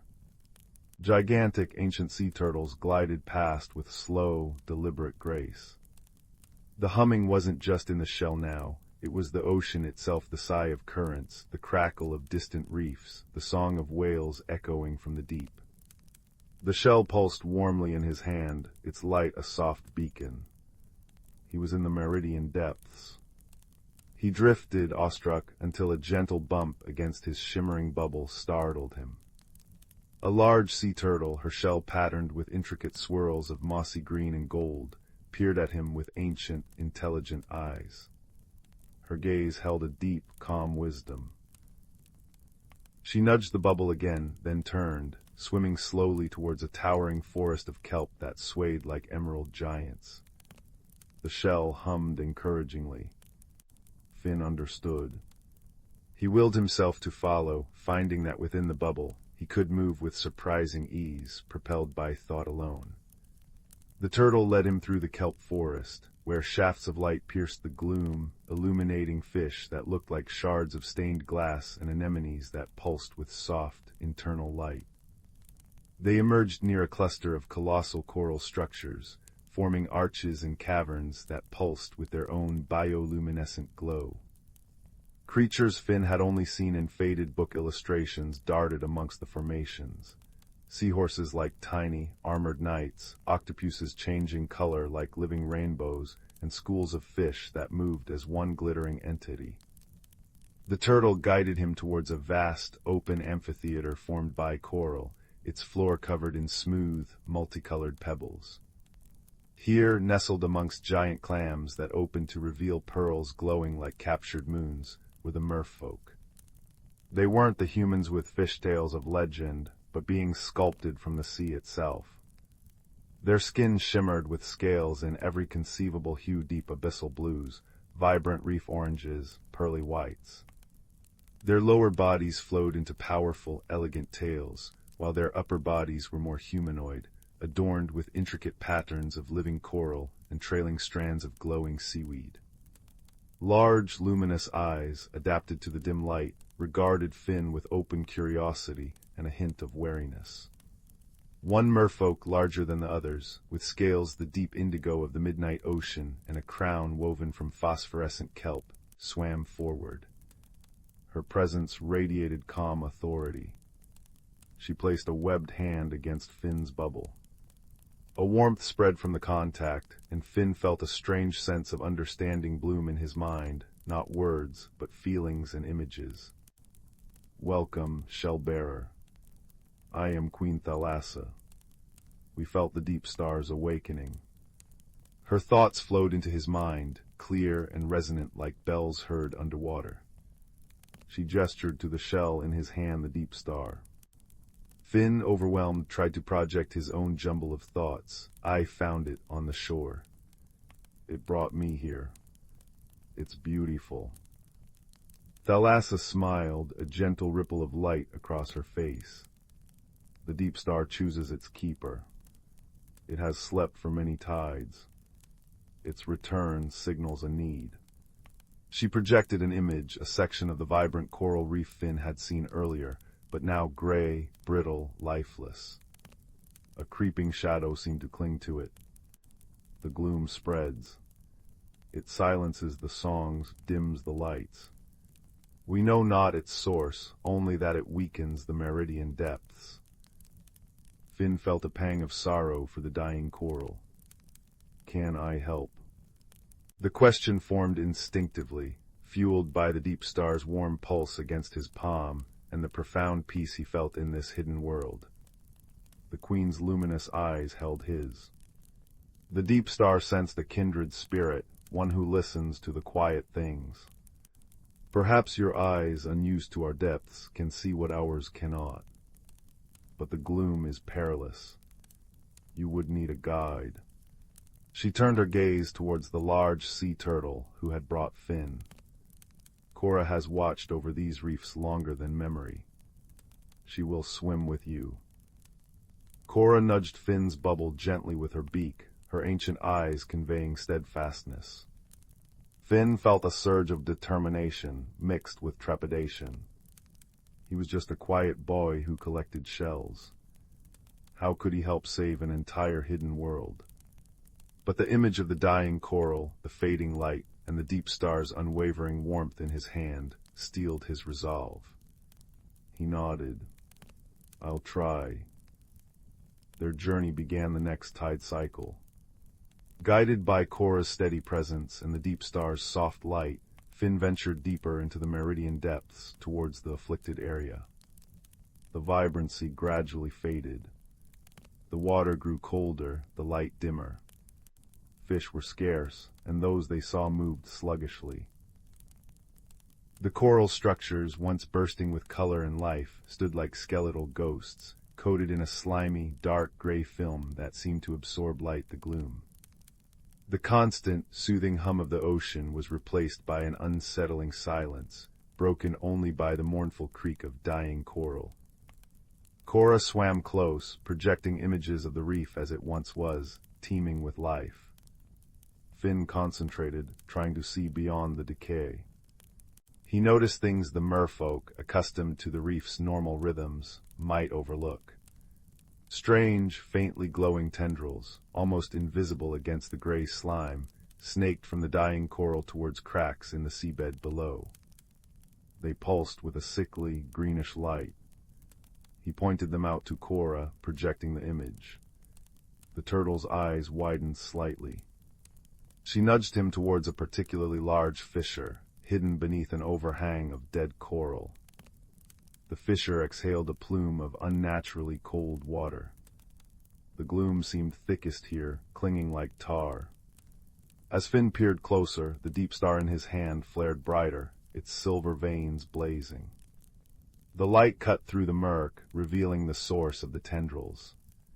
Nestled deep within the fissure was a cluster of dark, spiny urchins, unlike any Finn had ever seen. They were the size of his head, their spines oozing the viscous gray slime. The sickly green light pulsed from within their bodies. They weren't feeding on the coral, they were poisoning it, draining its life and light, spreading the gloom. The stone-sick urchins, Cora projected, a deep sorrow in her mental voice. Thought lost to the deep trenches. Their poison brings silence and cold. Finn felt a chill that wasn't from the water. How do we stop them?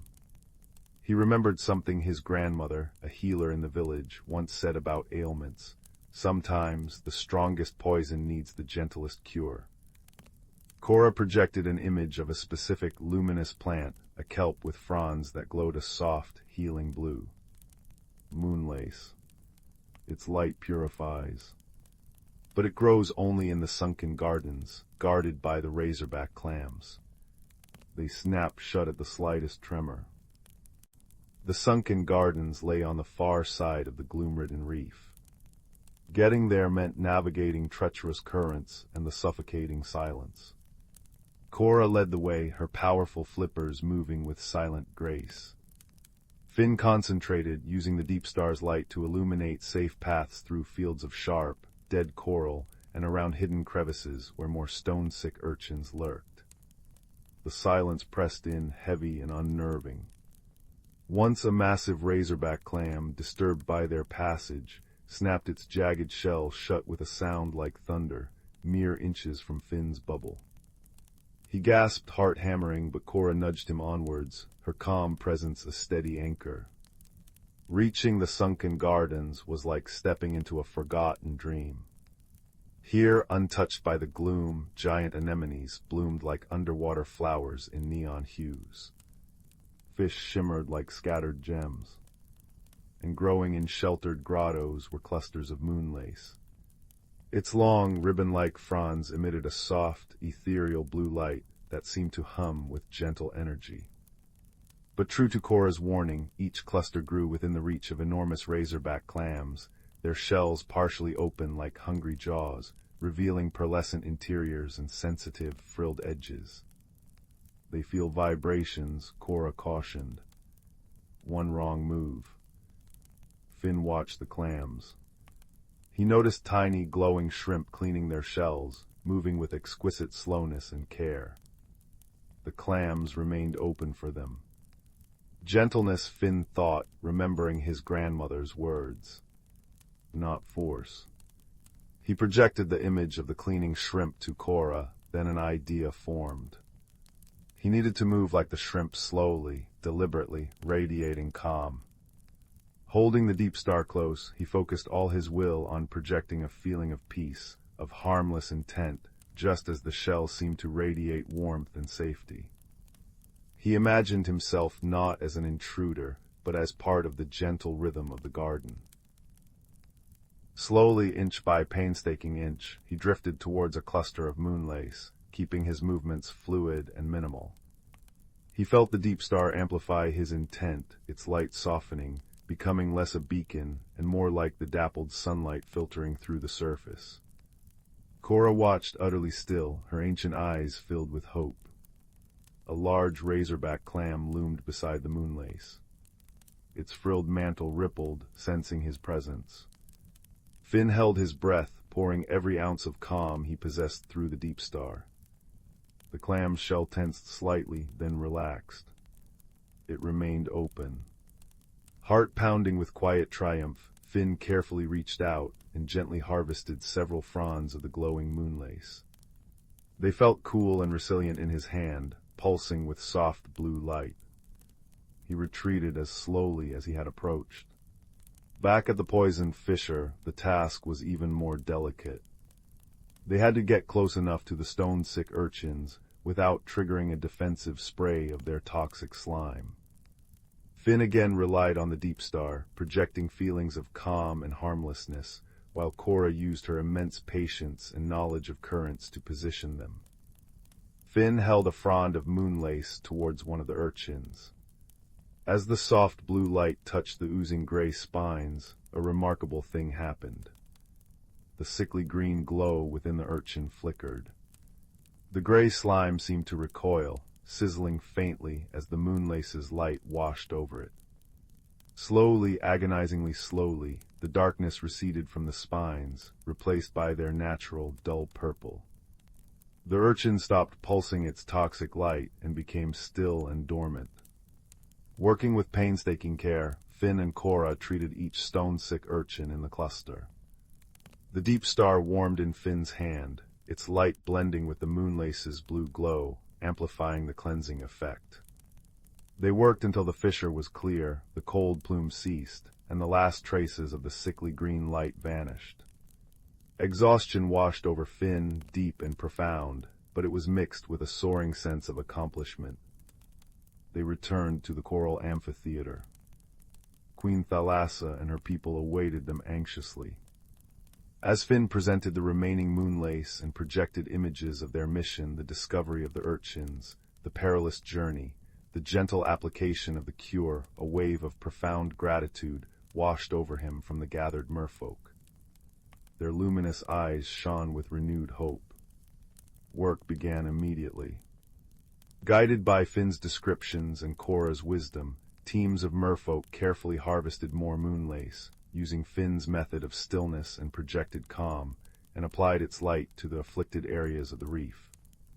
Where the gloom had been thickest, the moonlace's gentle blue glow spread, pushing back the gray slime. Color began to seep back into the bleached coral, first faint pastels, then vibrant reds, oranges, and yellows. Tiny polyps tentatively extended their delicate arms. Fish, drawn by the returning life, darted back into the recovering areas. The oppressive silence lifted, replaced by the tentative clicks, pops, and chirps of returning reef life, gradually swelling back into the familiar, comforting hum of the meridian depths. Finn watched, tears mingling with the seawater inside his bubble. He had helped heal this wondrous place. The quiet boy who listened to shells had found his voice in stillness and observation. His bond with Cora, forged in shared purpose and silent understanding, felt deeper than any surface friendship. The queen approached, placing a webbed hand against his bubble once more. Her gratitude flowed into him, warm and profound. The deep star chose wisely, Finn. You saw with new eyes and acted with a gentle heart. You have reminded us that true strength often lies not in force, but in quiet understanding and the courage to act with kindness. The meridian depths will remember the shell-bearer. The time came for Finn to return. The deep star pulsed softly, its journey complete for now. Queen Thalassa presented him with a small, woven pouch made of iridescent seaweed, containing a single, perfect pearl that glowed with its own soft, inner light, a token of their gratitude and a reminder of the light within the depths. Cora nudged him gently one last time, her ancient eyes conveying a farewell that needed no words. Holding the deep star, Finn swam towards the surface, guided by the fading light above. He breached the waves just as the first stars began to prick the twilight sky. He stood on the familiar shore, dripping, the shell cool in his hand, the glowing pearl pouch tucked safely in his pocket. The world above seemed both the same and utterly changed. The rustle of the wind in the dune grass, the cry of a distant gull, The sigh of the waves, they all held a deeper resonance, a secret melody he now understood. Back in his small room, the deep star sat on his bedside table, dark and silent once more. But Finn knew its secret. He held the glowing pearl, its soft light a comforting echo of the meridian depths. He was no longer just the quiet boy who collected shells. He was the shell-bearer, the boy who had befriended an ancient turtle, helped heal a hidden world, and learned that the greatest magic often lies in listening, observing, and acting with gentle courage. He knew the deep star would sleep, but its connection, like his bond with Cora and the memory of the shimmering depths, would remain, a warm, secret light within him. As he drifted off to sleep, the rhythmic sigh of the ocean outside his window sounded like a lullaby sung just for him, a promise of hidden wonders and the enduring strength found in quiet friendship and a kind heart. The world was vast, filled with mysteries both above and below, and Finn, holding the glowing pearl, felt a profound sense of peace and belonging, cradled in the gentle embrace of the known and the wonderfully unknown. Story 40, Story 41, Story 42, Story 43, Story 44, Story 45, Story 46, Story 47, Story 48, Story 49, Story 50, Story 51, Story 52, Story 53, Story 54, Story 55, Story 56, Story 50, Story 58, Story 59, Story 60, 61, Story 62, Story 63, Story 64, Story 65, Story 66, Story 67, Story 68, Story 69, Story 70, Story 71, Story 72, Story 73, Story 74, Story 75, Story 76, Story 77, Story 78, Story 79, Story 80. Title: Whispering Pines and the Song of the Stars. In a quaint village nestled between emerald hills and sapphire streams, the air always carried the scent of pine and the distant whisper of the sea. Here, in a small cottage with ivy-clad walls and a garden that bloomed with wildflowers, lived a young girl named Lila. Her hair was the color of chestnut leaves in autumn, and her eyes shimmered like the morning dew on a spider's web. Lila was known throughout the village for her kindness and the gentle way she could coax a smile from even the grumpiest of villagers. But what truly set Lila apart was her voice. When she sang, it was as if the world paused to listen. Her melodies floated through windows, slipped into dreams, and wrapped around hearts like a warm embrace. One evening, as the sun dipped below the horizon and painted the sky in hues of lavender and gold, Lila sat by her window, humming softly. The garden outside was alive with the chorus of crickets and the occasional rustle of leaves as a gentle breeze wove through the branches. Her melody twined with the night, a lullaby to the stars that began to twinkle above. Lila's grandmother, a wise woman with silver hair and eyes that sparkled with stories untold, joined her by the window. "Do you hear them, Lila?" she asked, her voice a soft echo of the wind. "Hear what, grandmother?" Lila replied, tilting her head and listening with all her heart. "The stars, my dear. They sing too in their own way. It's a song that only those who truly listen can hear." Lila closed her eyes, letting the world fade away until all that remained was the gentle hum of the night. And then she heard it, a faint melodious whisper, like the tinkling of distant bells. Her eyes flew open, wonder lighting them from within. "I hear it!" she exclaimed, her voice a breathless whisper. Her grandmother smiled, brushing a strand of hair from Lila's face. "There's magic in you, child, a gift, and with it, a journey you must one day take." Lila's heart fluttered with excitement and a hint of trepidation. She had always felt a pull towards something beyond her village, a calling that whispered through her dreams. As the days passed, Lila found herself drawn to the forest that bordered the village. a place both feared and revered by the villagers. It was said that the forest was alive with magic, that it held secrets as ancient as the stars themselves. Lila longed to explore its depths, to uncover the mysteries that lay hidden within. One crisp autumn morning, with the sun casting dappled shadows through the trees, Lila set out on her journey. The path into the forest was winding and narrow, flanked by towering pines that seemed to sway and murmur in greeting.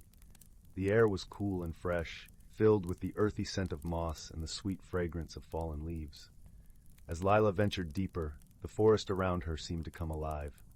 Birds flitted from branch to branch, their songs weaving a tapestry of sound that wrapped around her like a comforting shawl.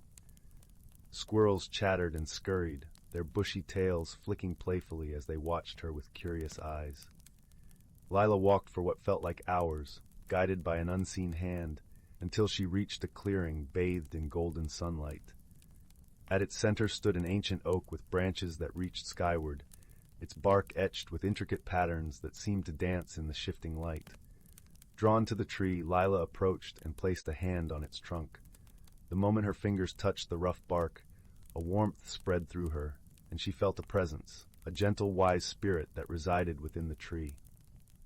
"Welcome, Lila," a voice echoed in her mind, soft and resonant like a distant melody carried on the wind.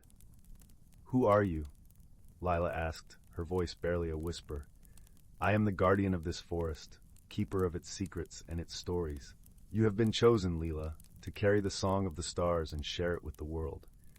Lila's heart swelled with a sense of purpose, but with it came a wave of uncertainty. "But how? I'm just a girl from a small village."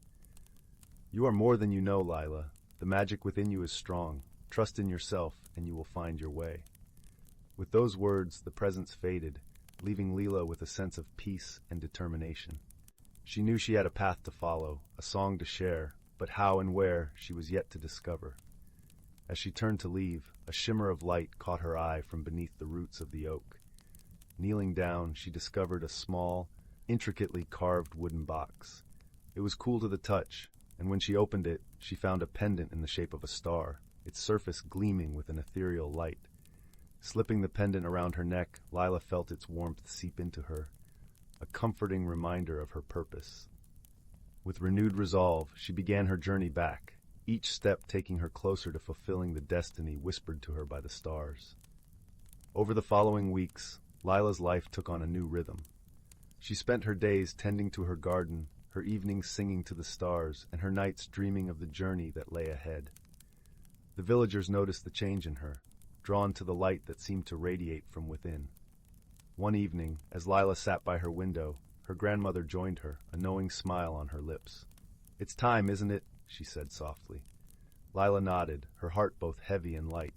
"Yes, grandmother, I feel it in my bones." Her grandmother hugged her close, the embrace warm and reassuring. "Remember, dear Lila, you are never alone. The stars are with you, always." With her grandmother's words echoing in her heart, Lila set out at dawn the next day, the pendant around her neck, a beacon of hope and strength. She followed the path through the village, her feet carrying her towards the unknown, guided by the song that sang within her. The journey took her over rolling hills and through misty valleys, each step bringing her closer to the heart of the world's magic. Along the way, she met others who, like her, were drawn to the music of the stars. There was Finn, a kind-hearted boy with hair like spun gold and eyes that twinkled with mischief. He had a way with animals, and wherever he went, creatures great and small followed in his wake. Then there was Mira, a spirited girl with a laugh like a bubbling brook and a knack for finding beauty in the most unexpected places. Together they traveled through enchanted forests and across shimmering lakes, their friendship growing stronger with each shared adventure. They faced challenges, of course, storms that tested their resolve, paths that seemed to lead nowhere, but through it all, they had each other, and that made all the difference. One evening, as they sat by a campfire, the stars twinkling overhead, Lila shared her story with Finn and Mira. She spoke of the song of the stars, of the pendant that glowed with a light not of this world, and the journey she felt destined to take. Finn listened, his expression thoughtful. "I've heard tales of a hidden valley, a place where the stars touch the earth. Perhaps that's where your journey leads. Do you think it's real? Mira asked, her eyes wide with wonder. Finn nodded. I believe so, and I believe we're meant to find it. With a new destination in mind, the trio set out the next morning, their spirits buoyed by the promise of discovery. The days passed in a blur of laughter and song, their path illuminated by the light of the pendant and the hope that burned brightly within them. At last, after many days of travel, they reached the edge of a vast, mist-shrouded valley. The air was thick with magic, and as they descended the slope, the mist parted to reveal a breathtaking sight. The valley was a tapestry of colors and textures, a place where nature's beauty seemed to have found its truest expression.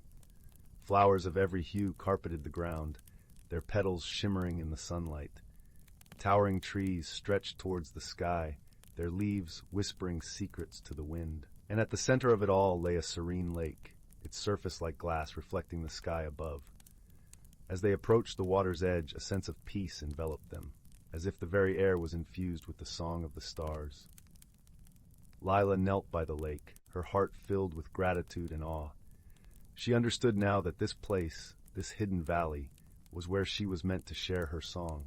With Finn and Mira by her side, she sang, her voice a melody of hope and love that echoed through the valley.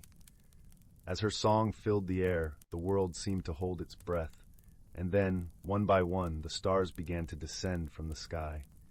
They danced across the lake, their light mingling with Lila's song, creating a symphony of sound and light that resonated deep within the earth. The magic of the moment was beyond words, a gift to the world, and a reminder of the beauty that lay within each of them. And as the last notes of her song faded into the night, Lila knew that her journey was just beginning. With her friends beside her and the song of the stars within her, she was ready to face whatever lay ahead, a beacon of light in a world that, like her, was ever-changing and full of wonder. Story 81. The fire crackled softly, its warm light dancing on the walls like shy sprites. Outside, the wind whispered secrets to the sleeping world.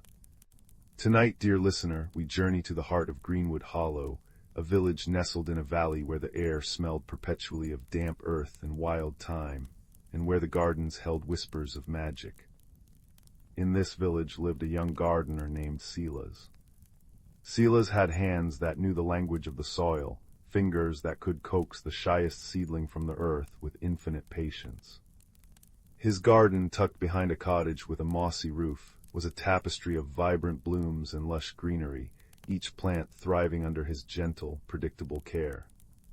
Silas loved the rhythm of his days, the cool dawn mist settling on petals, the warm afternoon sun coaxing fragrance into the air, the quiet evenings spent listening to the rustle of leaves. Change, however, even the gentle shift of seasons, filled his heart with a quiet unease. He preferred the familiar hum of bees to the unpredictable flutter of a new butterfly. One crisp autumn morning, Silas discovered a peculiar sight. Nestled amongst his prize-winning moon petals, known for their cool, silver luminescence at dusk, was a plant he had never sown. It was a fern, but unlike any ordinary fern. Its fronds were a deep, velvety green that seemed to drink the light, and at their very tips, tiny, gem-like buds glowed with a soft, internal warmth, a deep, shifting rose gold. Silas felt a prickle of anxiety. This unknown beauty felt like an intrusion on his carefully ordered world. He tentatively named it the blushing fern, for the buds reminded him of a shy maiden's cheeks. Yet as days turned into weeks, the fern became Silas's secret worry. Despite his meticulous care, the exact amount of water, the perfect dappled shade, the rich compost he made himself, the fern seemed restless. Its fronds would tremble faintly when he approached, a soft sighing sound rustling through them. The rose-gold buds remained tightly closed, their light dimming. Silas felt a pang of failure, a familiar knot tightening in his chest whenever he looked at it. He felt like he was failing this strange, magical guest. His unease didn't go unnoticed. Silas often sought solace and advice from Mistress Willow, the village's oldest gardener, whose own cottage was practically swallowed by an astonishing jungle of plants. Her eyes, the color of moss after rain, held centuries of green wisdom. One afternoon, as Silas confided his worries over steaming mugs of chamomile tea, the fragrant steam curling around them like friendly ghosts, Mistress Willow listened patiently. "Ah, the blushing fern," she murmured, her voice like dry leaves skittering across stone. "A rare visitor indeed, a mirror fern, some call it. It doesn't just grow in the garden, young Silas. It grows with the gardener." "What does that mean?" Silas asked, perplexed, tracing the rim of his warm mug. "It reflects," Mistress Willow explained gently, "the inner state of the one who tends it most closely. Its restlessness, its reluctance to bloom, it speaks of a heart holding tightly to the banks of a stream, afraid of the current." She reached out a gnarled hand and patted his arm. "Change isn't a storm to be weathered, Silas. It's the soil turning, making way for new roots." Silas pondered her words, finding them both comforting and unsettling. He also found support in his cheerful friend, Briar. Briar, who ran the village bakery, was all laughter and flour-dusted aprons, embracing each new recipe and mishap with equal gusto. "Stuck, are you?" Briar chuckled one day, handing Silas a warm honey oat roll that smelled like sunshine. "Remember when I tried to make those star-shaped pastries? Looked more like grumpy badgers, but you know what? Some folks love the grumpy badgers. Maybe your fern just wants to be a grumpy badger for a while, or maybe," Briar added, his eyes twinkling, "it just needs to know it's okay to be something different." Silas carried Briar's words and Mistress Willow's wisdom back to his garden. He sat beside the blushing fern, not just to tend, but to listen. He felt the familiar knot of resistance in his own chest, the fear of disrupting his peaceful routine, the anxiety of the unknown. He realized the fern's trembling fronds mirrored his own nervous energy. Its closed buds reflected his own reluctance to open to possibilities beyond his carefully controlled world. One evening, as the first frost painted delicate lace on the cobwebs, Silas noticed the fern looked particularly sad. Its fronds drooped, the rose-gold light within the buds barely a flicker. Mistress Willow's words echoed, "It grows with the gardener." He knew what he had to do, though the thought sent a tremor through him more chilling than the frost. The fern needed pruning. Some of the oldest, outermost fronds, though still green, were overshadowing the heart of the plant, stifling the potential of the central buds. Pruning meant cutting away the familiar, the established, to make room for new growth. It meant embracing change, trusting that beauty could emerge from loss. Taking a deep breath of the crisp air, Silas selected his sharpest, cleanest shears. His hands shook slightly. Each snip felt like a tiny leap into the unknown. As he carefully removed the older fronds, a remarkable thing happened. The remaining fronds seemed to sigh, not in sorrow, but in profound relief. They lifted, stretching towards the fading light. And the rose-gold buds, they pulsed. A soft, warm light emanated from them, bathing the surrounding moon petals in a gentle, rosy glow. Silas felt a corresponding shift within himself. The knot of anxiety loosened, replaced by a warm, expanding sensation like the first unfurling of a new leaf. It wasn't reckless abandon, but a quiet courage, a trust in the natural cycle of growth and release. He hadn't destroyed his garden, he had helped it breathe. Winter settled over Greenwood Hollow, a blanket of quiet transformation. Silas continued his routines, but with a new awareness. He noticed the subtle shifts in light, the way the snow insulated the sleeping earth, protecting the promise beneath. He found himself experimenting, slightly planting a few early snowdrop bulbs in a sunnier spot, trying a new blend of compost. The blushing fern thrived. Its remaining fronds grew stronger, a deeper, richer green. The rose-gold buds swelled, their internal light growing steadier, warmer, casting a cozy aura in the winter-dim greenhouse Silas had built. One late winter afternoon, when the sun hung low and golden, Silas was tidying the greenhouse. Mistress Willow and Briar had come to share spiced cider. As they admired the fern, bathed in the golden sunlight streaming through the glass, it happened. With a soft, almost musical chime, the largest rose-gold bud began to unfurl. Layer after delicate layer peeled back, not to reveal a flower, but a cascade of pure, shimmering light. It wasn't harsh or blinding, but a warm, liquid radiance that flowed downwards, touching the soil around the fern's base. Where the light touched the earth, impossible things happened. Tiny crystalline frost flowers bloomed instantly, sparkling like captured starlight. A patch of dormant moss turned a vibrant, glowing emerald green. Even the moon petals nearby, usually dormant in winter, perked up, their silver edges catching the rosy light and reflecting it in soft rainbows on the greenhouse walls. Silas gasped, tears pricking his eyes, not tears of sadness, but of awe and profound understanding. Mistress Willow smiled, a knowing glint in her mossy eyes. Briar clapped his hands softly. Well, would you look at that, told you grumpy badgers have their charm. The magical light pulsed gently, a visible manifestation of the transformation both Silas and the fern had undergone. It wasn't about becoming something entirely different, but about embracing the fullness of potential within. The fern hadn't changed its nature, it had simply been allowed to express its true, radiant self. Silas hadn't abandoned his love for peace and care. He had deepened it by learning that true growth sometimes requires the courage to let go, to trust the unseen roots, and to welcome the light that comes after the pruning. As the last embers in the fireplace settled into a bed of warm ash, the tale of Silas and the blushing fern comes to a close. The garden in Greenwood Hollow still blooms with quiet magic, tended by hands that understand both the comfort of the known and the gentle necessity of change. The blushing fern continues to glow with its rose-gold light, a quiet beacon reminding all who see it that the most beautiful transformations often begin with a single brave step into the unknown, guided by wisdom, friendship, and the quiet courage to let your own inner light unfurl.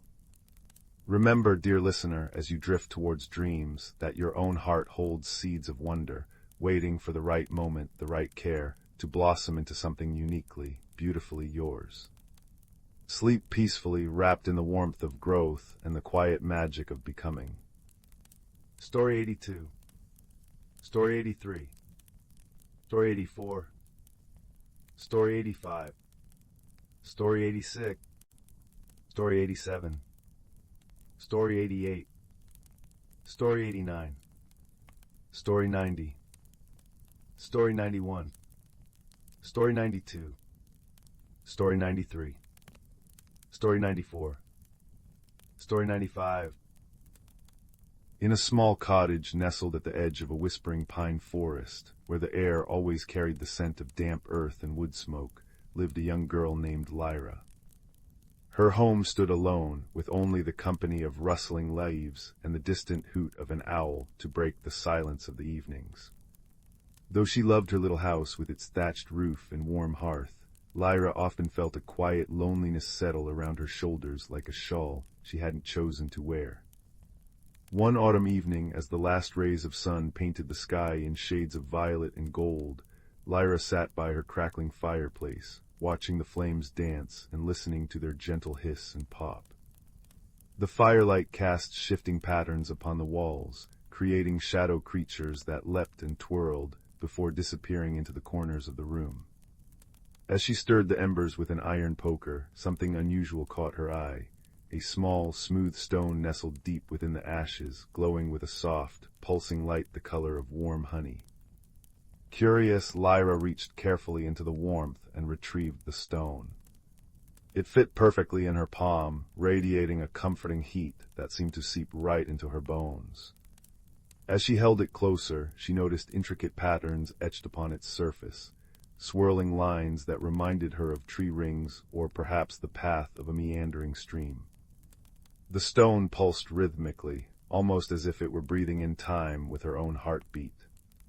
That night, Lyra placed the glowing stone on her bedside table, where its gentle light cast a golden circle upon her pillow. As she drifted toward sleep, she found herself dreaming of a hidden path through the forest, illuminated by stones just like this one, each pulse of light beckoning her forward. When morning came, mist clung to the pine trees like silver lace, and Lyra knew with a certainty that settled deep in her soul that she must follow the dream's calling. She packed a small satchel with bread and cheese, a flask of cool water, and her warmest woolen cloak. Most importantly, she tucked the glowing stone into a small pouch that hung around her neck, its warmth a constant companion against her chest. The forest welcomed her with a chorus of rustling leaves and birdsong. Sunlight filtered through the canopy in golden shafts, illuminating dust motes that danced like tiny fairies in the air. Lyra walked for what felt like hours, following no path she could see with her eyes, but rather the gentle pull she felt from the stone against her heart. Just as the sun began its descent toward the horizon, painting the sky in shades of orange and rose, Lyra heard a sound that made her pause, a soft, whimpering cry that seemed to come from behind a thicket of blackberry bushes. Pushing aside the thorny branches with careful hands, she discovered a most unusual creature. It was smaller than a fox, but larger than a squirrel, with fur the color of twilight and eyes that shimmered like liquid silver. One of its back legs was caught in a tangle of vines, and it looked up at Lyra with a mixture of fear and hope. The creature made no move to flee as she approached slowly, her movements gentle and deliberate. "Hello there," Lyra whispered, her voice soft as the evening breeze. "You seem to be in a bit of trouble." The creature blinked its luminous eyes and made a soft chittering sound. Lyra noticed that where the vines touched its leg, the fur had begun to glow with the same golden light as her stone. She reached into her pouch and drew out the glowing rock, holding it carefully toward the trapped animal. As the stone's light fell upon the vines, something remarkable happened. The tangled plants began to loosen their grip, unwinding themselves as if responding to a silent command. Within moments the creature was free, though it made no move to run away. Instead it limped toward Lyra and nuzzled her hand with a cool, damp nose. "You're hurt," Lyra murmured, noticing the slight swelling where the vines had been. She rummaged in her satchel and found a cloth, which she dampened with water from her flask. Gently she cleaned the creature's leg, all the while humming a soft tune her grandmother had taught her long ago. As she worked, the creature's fur began to glow more brightly, and Lyra realized with wonder that the stone around her neck was pulsing in time with the light emanating from the animal. When she finished tending to the injury, the creature stood and tested its weight on the leg, finding it strong once more. It looked at Lyra with those silver eyes, and made a series of musical chirps before turning and limping slowly into the deepening shadows between the trees. Lyra assumed this was farewell, but after taking a few steps, the creature paused and looked back at her, chirping insistently. Understanding dawned. She was being invited to follow. The twilight creature led her along a path, so hidden that Lyra would never have found it on her own. Moss-covered stones formed a natural staircase downward into a small valley, where the air grew warmer and carried the scent of blooming night flowers. Fireflies began to appear, their tiny lights flickering like scattered embers in the gathering dark. Just as the last light faded from the sky, they arrived at the entrance to what appeared to be a vast, ancient tree. Its trunk was wide enough that 5 people holding hands might not have been able to circle it, and its branches stretched toward the stars like arms raised in celebration. Light spilled from an opening in the trunk, a warm, golden glow that pulsed in the same rhythm as Lyra's stone. The creature chirped encouragingly and slipped through the opening. Taking a deep breath, Lyra followed. Inside, she found herself in a space that seemed far larger than the tree should have been able to contain. The walls curved upward into a dome, and the entire chamber glowed with the same golden light that came from her stone. Dozens of creatures similar to the one she had rescued moved about the space, their twilight-colored fur glowing softly as they went about their tasks. Some tended to crystalline plants that grew from the walls, while others gathered around what appeared to be a central hearth, though no fire burned there. Only a large, gently pulsing stone similar to Lyra's, but as large as her head. An older creature with silver streaks in its fur and eyes that held the wisdom of countless seasons approached Lyra. It chirped a greeting, and though Lyra couldn't understand the words, she felt the meaning in her heart: welcome, gratitude, and curiosity. The creature she had rescued came forward and nuzzled her hand again before turning to the elder and chirping what sounded like an explanation. The elder listened intently, then looked at Lyra with newfound respect in its shimmering eyes. It gestured for her to follow toward the central hearth. As they approached the large glowing stone, Lyra felt the stone around her neck grow warmer, pulsing faster as if in recognition. The elder creature placed a paw upon the large stone and looked expectantly at Lyra. Understanding, she removed her own stone from its pouch and held it toward the larger one. As the two stones drew near each other, a beautiful thing happened. Beams of light connected them, weaving patterns in the air like golden thread. Images began to form within the light, Lyra finding the stone in her fireplace, her journey through the forest, her helping the injured creature. The elder creature chirped softly, and Lyra suddenly understood that these stones were connected to the heart of the forest itself. They were given only to those with kind hearts, those who could help maintain the balance between the human world and this hidden realm. The creature she had rescued had been a guardian sent to find her, to test her worthiness. Lyra spent what felt like days in that magical tree, though time seemed to move differently there. The twilight creatures taught her their ways, how to listen to the whispers of the trees, how to understand the language of the wind, how to use the glowing stones to heal small injuries in the forest. She learned that the stones drew their power from acts of kindness and connection, growing brighter with each good deed. She discovered that her loneliness had faded, replaced by a sense of belonging she had never known before. The creatures became her friends, their musical chirps and soft nuzzles speaking more clearly than words ever could. They showed her secret clearings where mushrooms glowed with soft blue light, and hidden streams where the water sparkled with starlight even during the day. But as all journeys must, this one eventually reached its turning point. Lyra knew she couldn't stay forever in this hidden world, much as she might wish to. The elder creature approached her one evening as she sat watching the fireflies' dance patterns in the air outside the great tree. It chirped softly, and Lyra understood that it was time for her to return home. Her stone had absorbed enough of the forest's wisdom to continue glowing, and she now carried within her the knowledge of this hidden world. The elder pressed its forehead to hers, and in that moment Lyra felt a wave of gratitude and love that brought tears to her eyes. The creature she had first rescued, whose name in their language translated roughly to evening song, would accompany her back to the edge of the forest. As they prepared to leave, the elder brought Lyra a small sapling with leaves that shimmered with the same golden light as the stones. This, she understood, was to be planted near her home, a connection between her world and theirs. The journey back seemed shorter, perhaps because Lyra now knew the way, or perhaps because her heart felt lighter than it ever had before.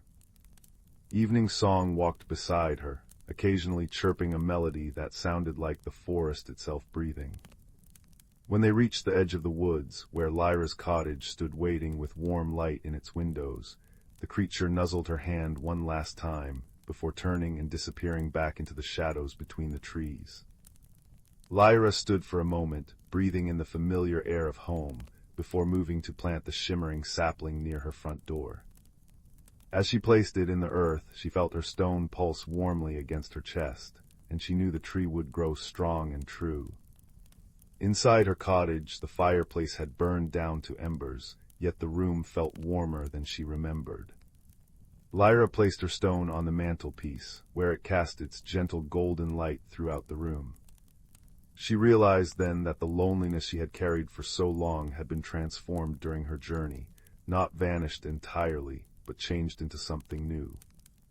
She now carried within her the memory of friendship, the warmth of connection, and the knowledge that magic existed just beyond sight, waiting for those with kind hearts to discover it. That night, as Lyra lay in bed watching the stone's light pulse softly on her ceiling, she understood that her journey had been about more than finding a hidden world. It had been about finding a part of herself she hadn't known was missing, the part that could see magic in ordinary things, that could be a friend to those in need, that could carry light into darkness. Outside her window, the newly planted tree began to grow at an impossible rate, its branches stretching toward the sky and its leaves shimmering with golden light that mingled with the silver of the moonbeams. The forest seemed to sigh contentedly, and in the distance, if one listened very carefully, they might have heard the faintest musical chirping carried on the night breeze. Lyra closed her eyes, a small smile gracing her lips as she drifted into dreams of glowing stones and twilight creatures, of friendship found and loneliness transformed. And in her cottage at the edge of the whispering forest, with the fire reduced to embers and a magical stone pulsing gently on the mantel, she slept more peacefully than she ever had before, knowing that she was never truly alone, and that the world held more wonder than she had ever imagined. Story 96. Story 97. Story 98. Story 99. Once upon a time, in a village nestled between rolling hills and whispering forests, there lived a curious young girl named Leela. Her eyes were the color of the morning sky, and her heart was as vast as the ocean. Lila spent her days exploring the meadows and woods around her home, but her dreams were filled with places she had yet to discover. One crisp autumn morning, as the leaves danced in the gentle breeze, Lila stumbled upon an ancient map tucked inside an old book in her grandmother's attic. The map was unlike any she had seen, with swirling lines and shimmering ink that seemed to change color in the light. At its center was a place called the Enchanted Hollow, a realm rumored to be filled with wonder and magic. With a spark of excitement in her heart, Lila decided she would find this mysterious place. She packed a small satchel with her favorite blanket, a loaf of bread, and a flask of warm tea. As she stepped outside, the morning sun painted the sky in hues of pink and gold, and she could feel the promise of adventure in the crisp air. Lila followed the map's winding path through towering trees and across babbling brooks. The forest was alive with the rustling of leaves and the songs of birds, creating a symphony that carried her forward. As she ventured deeper, she encountered a peculiar creature, a fox with fur as white as snow and eyes that gleamed like emeralds. The fox greeted her with a nod and, sensing her quest, offered to guide her through the forest. Together, they traversed paths cloaked in mist and fields carpeted with wildflowers, their colors vivid against the earth. The fox led Lila to a clearing where the air was sweet with the scent of honey, and a gentle stream sparkled under the sun's golden rays. Here, the fox pointed to a small, hidden trail that seemed to disappear into the earth itself. With a grateful heart, Lila thanked her new friend and ventured down the trail. The path led into a tunnel of vines and twinkling lights, and as she walked, the air shimmered with a gentle hum, like the whisper of a lullaby. The tunnel opened into the Enchanted Hollow, a place that seemed to exist just between a dream and reality. The hollow was a world of wonders. Trees with trunks of silver leaves stretched up to the sky, their branches swaying gently in the breeze. Flowers with petals of iridescent colors glowed softly, and the ground was covered in moss that felt like the plushest carpet beneath Lila's feet. Streams of crystal-clear water wound through the landscape, their gentle babble a soothing melody. As she explored, Leela met creatures she had only ever dreamed of. There were butterflies with wings like stained glass windows, glowing softly in the dim light. She watched as a family of gentle deer with antlers adorned in soft ferns grazed nearby, their presence serene and calming. But the most wondrous creature she encountered was a small, luminescent being called a starling. It hovered in the air, its wings twinkling like the night sky, and spoke in a voice as soft as a summer breeze. The starling told Lila of the heart of the hollow, a place where wishes were whispered and dreams were born. With the starling as her guide, Lila traveled to the heart of the Enchanted Hollow. There she found a pool of water so clear and still that it reflected the world above like a perfect mirror. The starling encouraged her to look into the pool and whisper her heart's deepest wish. Lila closed her eyes, and with a heart full of gratitude and wonder, whispered her wish for courage and the strength to explore the unknown. As her words floated into the air, the pool shimmered, and a warmth spread through her, filling her with a sense of peace and confidence. With her journey nearly complete, Lila realized it was time to return home. She bid farewell to her new friends, each one leaving her with a token of their world, a silver leaf, a tiny fern, and a single glowing petal. As she retraced her steps through the forest, the fox rejoined her, leading her back to the edge of her village. Under the light of the setting sun, Lila returned home, her heart brimming with stories and newfound courage. She tucked the tokens from the hollow into her satchel, reminders of her journey and the friends she had made.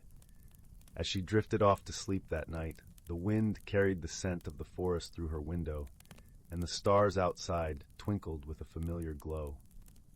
Lila knew that whenever she needed courage, she only had to close her eyes and remember her journey to the Enchanted Hollow, where magic and dreams lived in harmony. And so, with a heart full of wonder and the whisper of the hollow in her dreams, Lila slept peacefully, ready for whatever adventures awaited her in the days to come.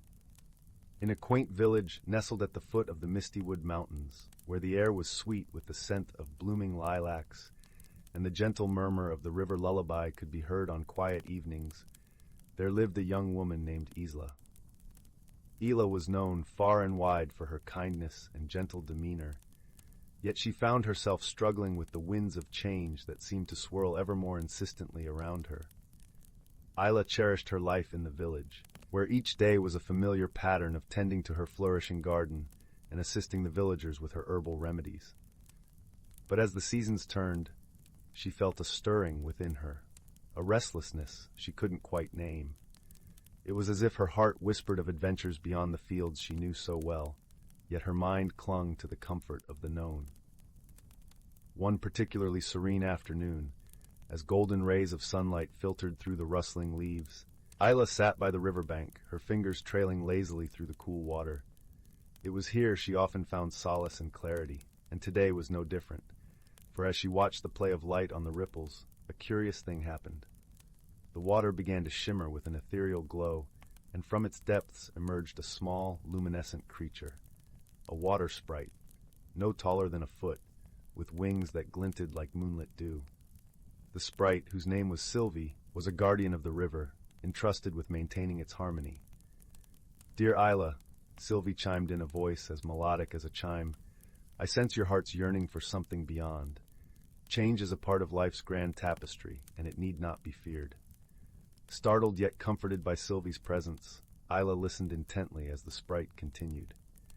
"Embrace these winds of change, dear one, for they carry with them opportunities for growth and transformation."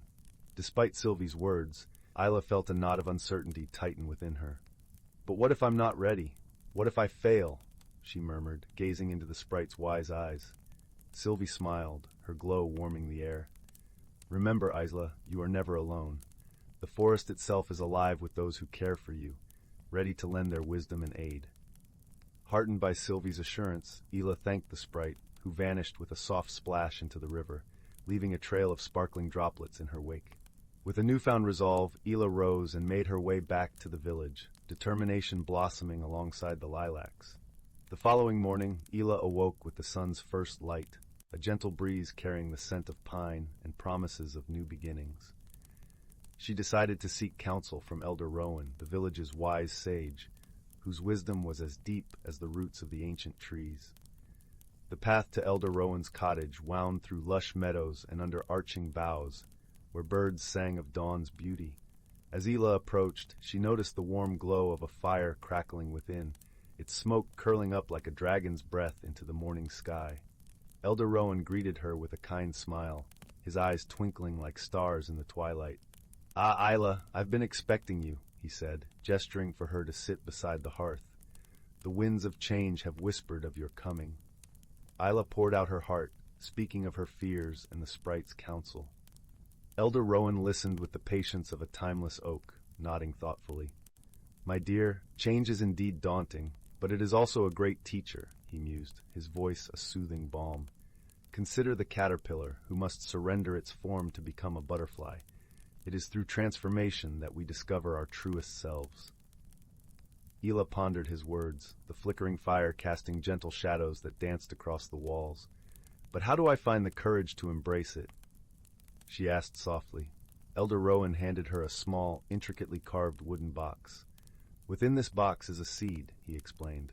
Plant it in your garden, and let it be a symbol of your journey. Nurture it with care, and watch how it mirrors your own growth. Grateful for his guidance, Isla returned home with the seed, feeling a sense of purpose kindling within her. She chose a special spot in her garden, where the sun's warmth lingered longest, and gently pressed the seed into the earth. Days turned to weeks, and Isla tended to the seed with devotion, watering it with clear river water and surrounding it with the rich soil of the forest floor.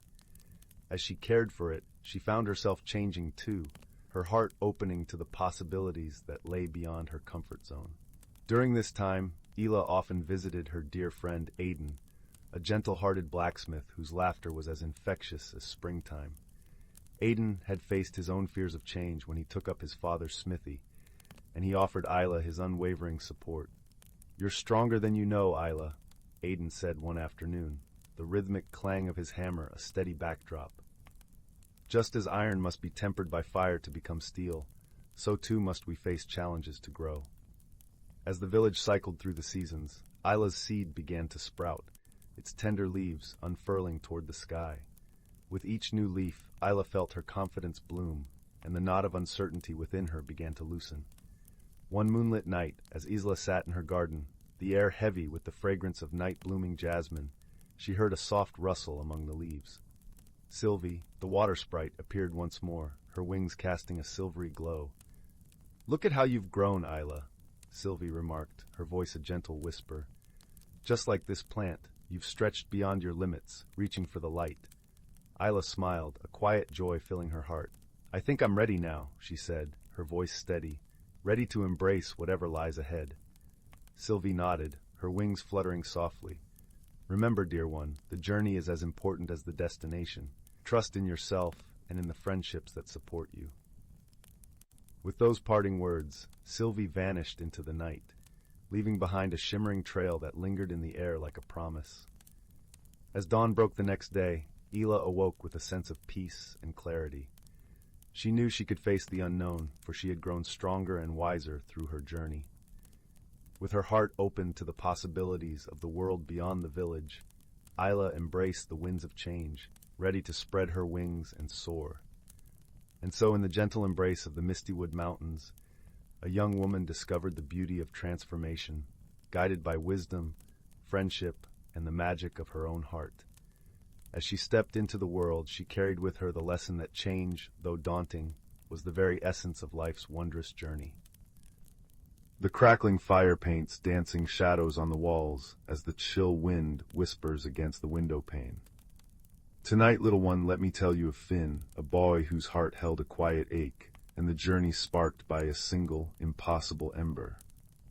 Finn lived in the village of Hearthwood, nestled where the whispering pines met the rolling meadows.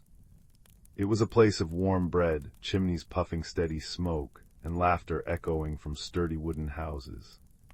Yet Finn often felt like a puzzle piece that didn't quite fit. While other children raced through the frost-kissed lanes preparing for the Frost Festival, he lingered near the ancient boundary stone, marking the edge of the Oldwood forest.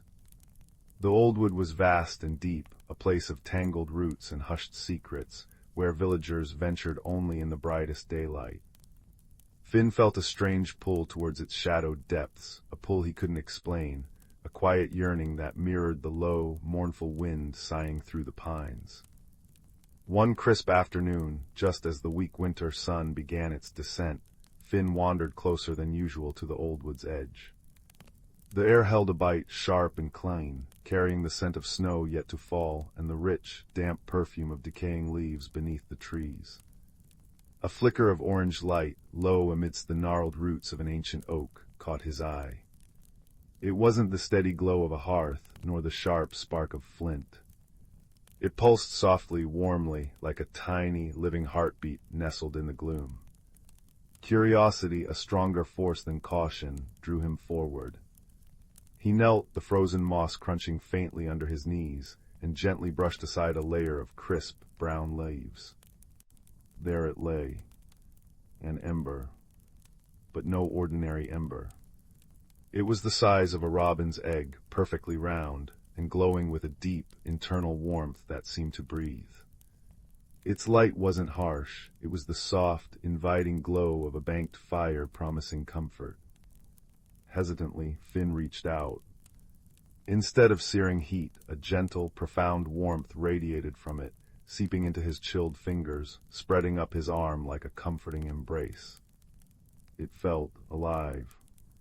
As his fingers closed around it, the ember pulsed brighter, bathing his face in its soft, amber light. A faint melodic hum, like the lowest note of a wind chime kissed by a breeze, vibrated against his palm. And then the ember rolled. It rolled purposefully away from his hand, deeper into the shadowed embrace of the old wood. Finn's breath hitched. He knew the stories. The old wood was wild, untamed, home to things best left undisturbed. But the ember's warmth lingered on his skin, and its gentle hum resonated in his chest, quieting the lonely ache he carried. It felt like an invitation, a thread of light in the gathering dusk. With a final glance back at the safe, familiar glow of Hearthwood's chimneys, Finn took a deep breath, the scent of pine resin and cold earth filling his lungs, and stepped beneath the canopy of the old wood, following the pulsing glow of the little ember. The forest swallowed the fading daylight whole. Beneath the dense evergreen boughs, twilight reigned. Sounds shifted, the wind became a sighing chorus high above, the crunch underfoot was muffled by thick layers of needles and moss. The air grew stiller, colder, except for the sphere of warmth radiating from the ember Finn, now carried cupped in his hands. Its light painted the gnarled bark of trees in shifting patterns of gold and amber, revealing intricate carvings of frost on leaves and the watchful eyes of hidden creatures. He saw a badger pause at the entrance to its set, its dark eyes reflecting the ember's glow with intelligent curiosity before it vanished. A family of deer, ghostly shapes in the gloom, watched him pass with liquid dark eyes before melting silently into the undergrowth. The ember led him deeper, along paths only it seemed to know, paths that twisted around moss-covered boulders, crossed whispering streams on stepping stones slick with ice, and wound through thickets where bare branches reached like skeletal fingers. The silence wasn't empty, it was filled with the soft rustle of unseen life, the drip of melting frost from high branches landing with a soft plink in pools below, and the constant, reassuring hum of the ember itself. Finn felt a strange sense of peace settle over him, deeper than any he'd known in the village. The loneliness receded, replaced by a quiet wonder at the ancient, sleeping world around him. After what felt like hours, the ember's glow intensified, pulsing faster. It rolled forward with renewed purpose, leading Finn into a small, hidden clearing he never would have found alone. The air here was noticeably warmer, smelling of damp earth and something sweet, like crushed juniper berries. In the center of the clearing stood the stump of a colossal, long-fallen tree, wider than Finn's cottage back home. It was hollowed out by time, forming a natural bowl. And nestled within that bowl, radiating a soft, steady light that illuminated the entire clearing, was the source of the ember's pull. It was a creature woven from living flame. No taller than Finn's forearm, its form was fluid and graceful, like a dancer glimpsed through heat haze. Its body shimmered with shades of gold, soft orange, and deep crimson, constantly shifting and flowing. 2 points of brilliant white light, warm and intelligent, shone where eyes might be. It pulsed gently, radiating a profound, comforting heat that banished the forest chill. As Finn approached, holding the small ember out, the creature stirred. A soft crackling sound, like dry leaves gently burning, filled the air. The little ember in Finn's hand vibrated, then leaped, not falling, but floating through the air like a soap bubble, merging seamlessly into the creature's chest. The creature glowed brighter for a moment, its form solidifying slightly, and a wave of pure, gentle warmth washed over Finn. "Thank you, Walker of the Edge," a voice resonated, not in Finn's ears, but directly within his mind. It was the sound of logs settling in a hearth, of sparks dancing upwards, warm and ancient. "You have returned a piece of me that was lost to the cold winds. I am Emberkin." Finn stood frozen, awestruck. You speak, inside my head." The Emberkin's light pulsed, a gentle ripple of amusement. "Thought and warmth are kin, little one. Words are simply sparks given shape. You felt the call of my lost ember. Few beyond the roots of the world can hear such whispers." It shifted, flowing closer to the edge of the great stump. "You carry a quietness within you, Walker, a space where the forest's sigh can be heard." Finn found his voice, small in the vast quiet. "I'm Finn, I just followed the light." It felt warm. He hesitated. "Why was it lost? Why are you here?" The Emberkin's light dimmed slightly, the comforting warmth ebbing just a fraction. "I am guardian of this hearthstone." It gestured with a flickering limb towards the massive stump. "A place where the deep earth's warmth meets the forest's breath. But the great chill comes earlier, bites deeper. The roots grow colder. The sustaining warmth weakens. A gust fiercer than any before tore that piece of me away. Without it, I cannot hold the balance." The hearthstone cools as it spoke. Finn noticed the light within the hollow stump wasn't as steady as before. It flickered occasionally, like a candle in a draught, and the circle of warmth it cast seemed smaller, less potent. The sweet scent of juniper was tinged with the faint, cold smell of damp stone. A pang of understanding struck Finn. The fading warmth. The struggle to hold on. It echoed his own quiet loneliness. "But your fire, can't you just burn brighter?" The Emberkin's form shimmered, a soft sigh echoing in Finn's mind. "Fire needs fuel, little Finn, not just wood but connection, belief, the shared warmth of life. The forest forgets. The deep roots sleep too soundly. The creatures huddle alone against the cold, forgetting the old ways, the shared hearth. My strength wanes with their fading memory." Finn looked around the clearing. In the Emberkin's wavering light, he saw frost creeping further onto the moss, saw the stillness of the air, heavy and cold. What can be done? The heart fire must be rekindled, the Emberkin pulsed. Not just mine, but the memory of warmth within the forest itself.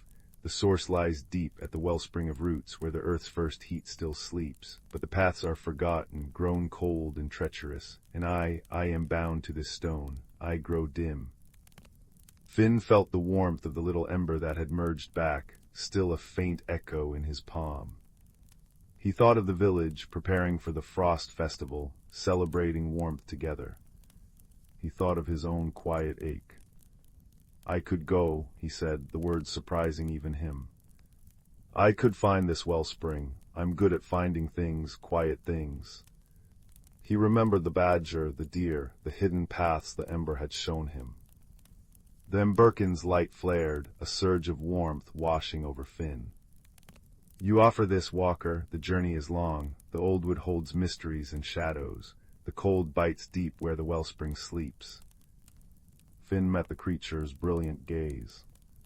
The loneliness in his chest wasn't gone, but it was changing, warming into something else purpose. "You helped me feel less alone," he said simply. "Even just your little ember did that. Maybe I can help you feel warm again too." He looked at the flickering light in the hearthstone. "The forest needs you." A profound silence fell, filled only by the soft crackle of the Emberkin's form and the distant sigh of the wind in the pines. Then a warmth, deeper and more grateful than any before, emanated from the creature. Then a bond is forged, Finn, finder of lost warmth, a tiny tendril of flame, no bigger than a candle's wick, detached from the Emberkin's core. It floated towards Finn, not hot, but radiating a gentle, steady heat. "Take this spark, it will light your way, ward off the deepest chill, and guide you towards the heart's heat. Remember the warmth you carry within. It is your true compass." Finn carefully cupped the spark. It nestled against his palm, humming softly, a miniature echo of the Emberkin's presence. Its light was small but unwavering, pushing back the encroaching shadows of the clearing.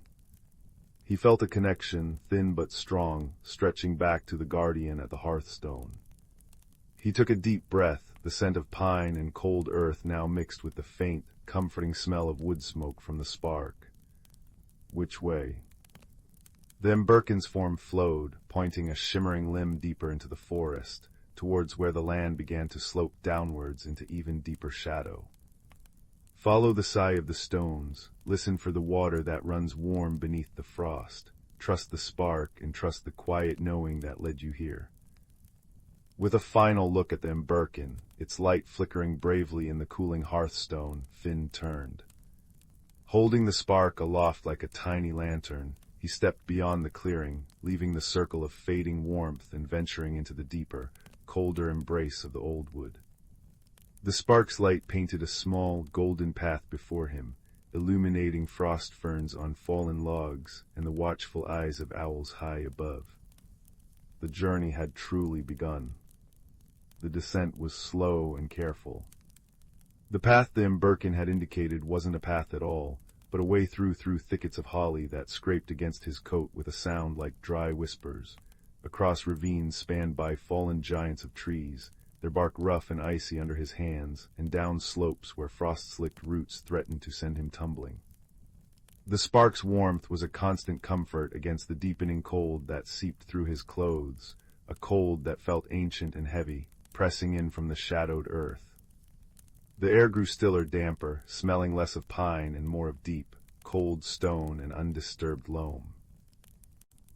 The usual forest sounds faded, replaced by an immense, watchful silence broken only by the drip of icy water somewhere in the dark and the soft, steady hum of the spark in his hand. He walked for hours, guided by the spark's unwavering glow and the subtle pull in his chest, that quiet knowing the Emberkin had spoken of. He learned to read the forest in the spark's light, the way frost patterns thickened where the cold was deepest, the faint mist that curled from cracks in the earth where hidden warmth might linger. He paused by a cluster of frozen berries, their red stark against the white, and the spark pulsed gently, its light reflecting off the ice like tiny scattered rubies. His first true test came as dusk began to settle permanently beneath the ancient trees. He reached a wide, fast-flowing stream, black water churning over smooth, dark stones, its surface crusted with brittle ice at the edges. Mist rose from its surface, cold and clinging. The spark's light reflected on the rushing water, showing no easy crossing. The opposite bank was steep and slick. Finn shivered, the cold gnawing at him despite the spark's warmth. Panic fluttered in his chest. How could he cross this? As he stood pondering, a soft, chittering sound came from the bank beside him. He lowered the spark, its light revealing a small, sleek creature with dark, intelligent eyes and fur the color of wet slate. An otter. It regarded him curiously, tilting its head, then slipped silently into the icy water, vanishing beneath the dark surface. Finn watched, feeling a pang of despair. Then a moment later the otter resurfaced further upstream, near a tangle of half-submerged roots that formed a natural, if precarious, bridge across the narrowest point of the stream. It chittered again, looking directly at Finn, then dove once more. Finn understood.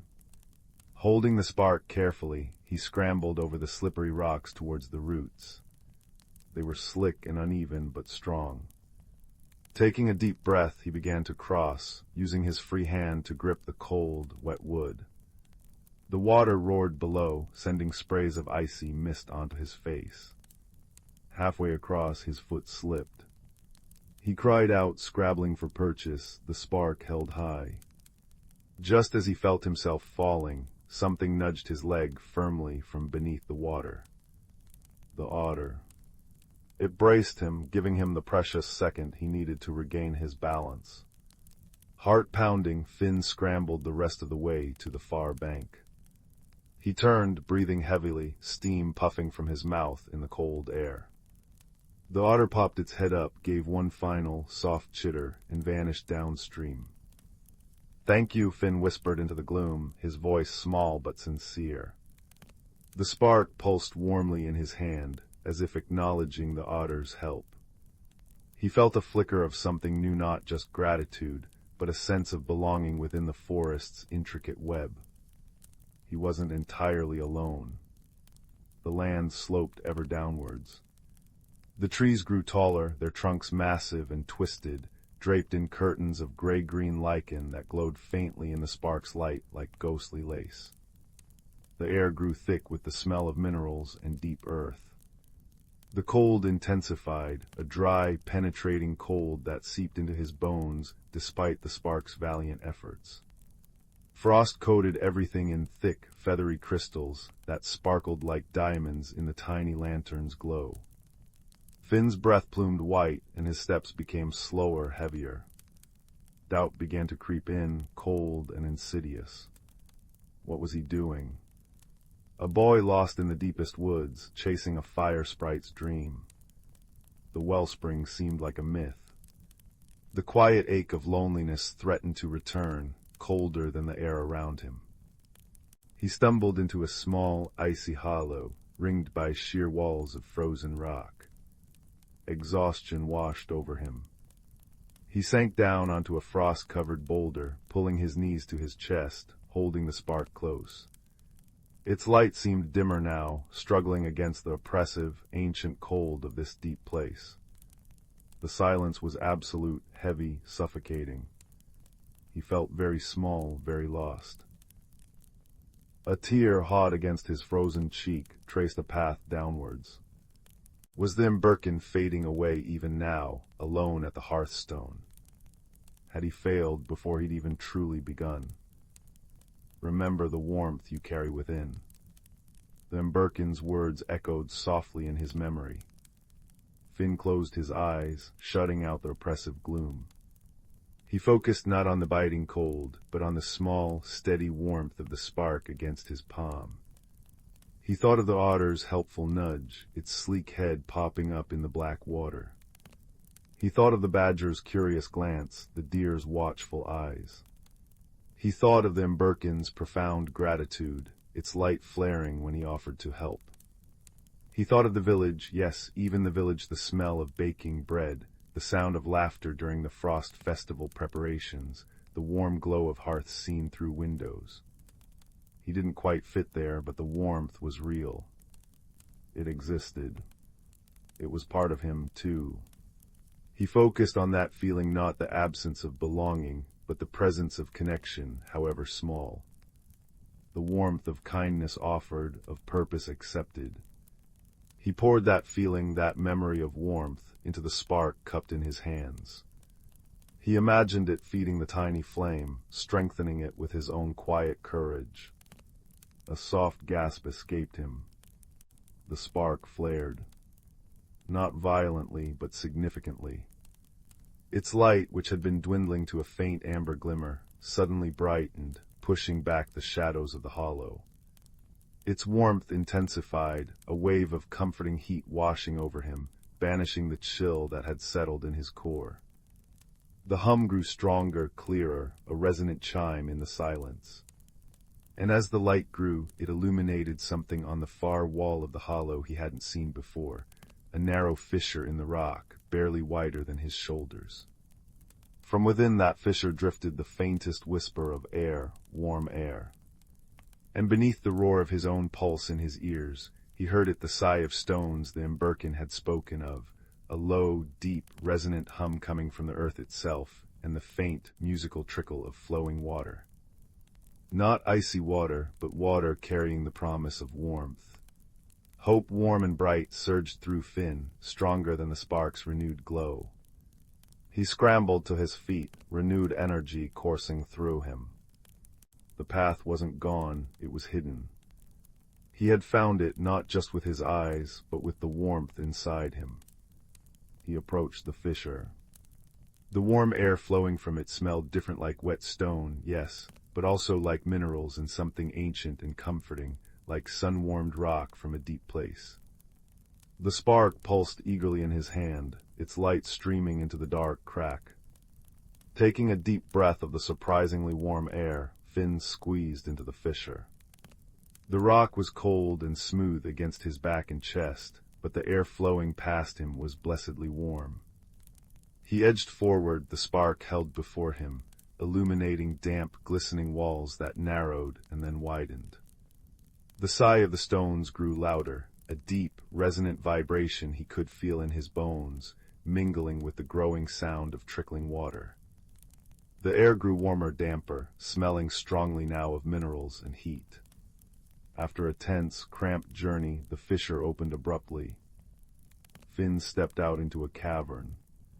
His breath caught. The wellspring of roots was not a roaring fire, but a place of profound, deep earth warmth. The cavern was vast, its ceiling lost in darkness beyond the reach of the spark's light.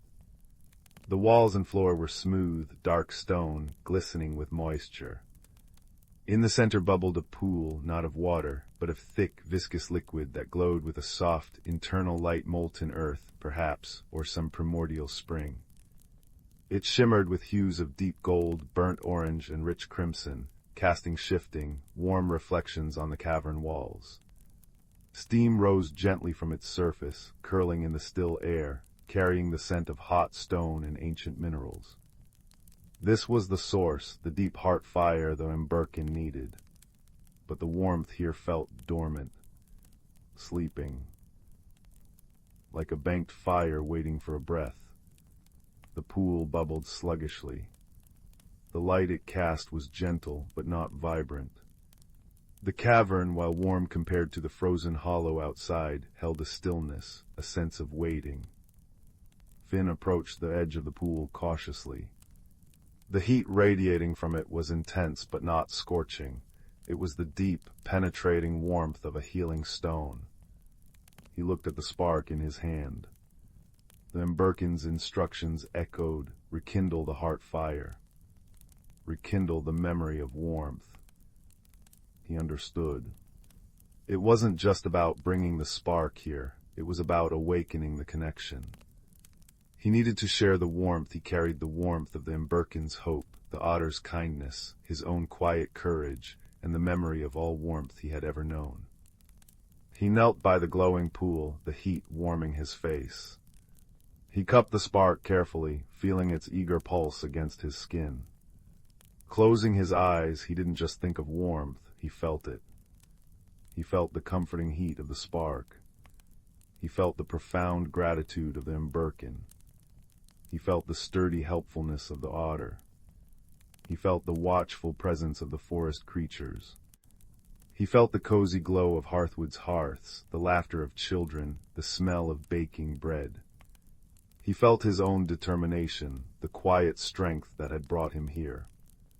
He gathered all these feelings, all these sparks of connection and kindness, into his heart, a glowing constellation of warmth. Then, gently, reverently, he lowered his hands towards the shimmering surface of the wellspring. He didn't plunge the spark in, he let it hover just above the glowing pool. He poured all that gathered warmth, all that feeling, down through his arms, through his hands, and into the spark. He offered it not as a demand, but as a gift, a reminder. The spark flared brilliantly, its light dazzling in the cavern, painting the steam gold. Its hum rose to a clear, resonant chime that echoed off the stone walls. Then it detached from Finn's hands. It floated down, a tiny, brilliant star, and touched the surface of the wellspring. For a heartbeat, nothing happened. Then a ripple spread out from where the spark touched, a circle of brighter, more vibrant gold. The sluggish bubbles in the pool became more vigorous. The molten light within surged, glowing brighter, hotter.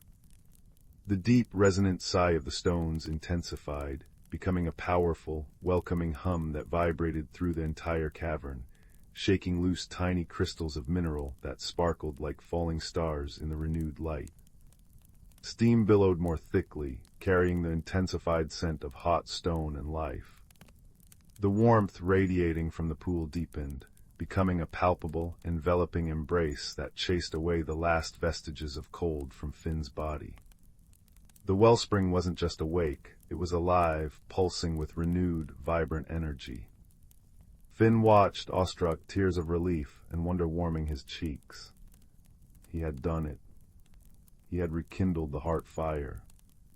The connection was restored. The journey back felt lighter, guided by the now unwavering warmth resonating from the earth itself. The spark, its task complete, remained a warm, comforting presence in his hand, its light steady and strong. The path seemed clearer, the cold less biting. He emerged from the deep fissure into the frozen hollow to find the frost receding, the air already less frigid. As he retraced his steps upwards through the old wood, he saw subtle changes. Frost melting faster from leaves, small creatures venturing out more boldly, their eyes reflecting the spark's light with less wariness. The sigh of the stones, the deep hum, followed him, a constant, warm vibration underfoot. He reached the hidden clearing just as the first true stars began to pierce the twilight sky above the thinning canopy. The hearthstone pulsed with light. Not the flickering, struggling light he had left, but a steady, radiant, golden glow that filled the entire clearing, banishing the shadows and radiating profound warmth. The emberkin stood tall and bright within the hollow stump, its form vibrant, shimmering with powerful, joyful energy. Its light spilled out, painting the surrounding trees in hues of gold and amber, making the frost on their branches glitter like scattered jewels. Finn, the voice resonated in his mind, rich with warmth and overwhelming gratitude. You found the heart fire, you rekindled the memory, the warmth flows strong again. The emberkin flowed towards the edge of the stump as Finn approached, its light bathing him in pure, comforting heat. The forest remembers, the roots drink deep, the great chill will not claim us. Finn held up the spark. It showed me the way, and I remembered. He smiled, a true warm smile that chased away the last shadows of loneliness. I remembered the warmth. You carried it within you, little guardian, the emberkin pulsed. You shared it, that is the truest fire, it extended a shimmering limb. The spark has served its purpose. Let it return to the whole, carrying the echo of your journey. Finn nodded. He opened his hand. The spark floated up, glowing brilliantly, and merged back into the emberkin's radiant core. A wave of even greater warmth washed over Finn, carrying with it a profound sense of peace and accomplishment. He felt a gentle tug in his chest, a silent farewell. The emberkin needed to tend the renewed hearthstone, to spread the rekindled warmth through the slumbering forest roots. Go, Finn, finder of warmth, the emberkin's voice was soft, like embers settling.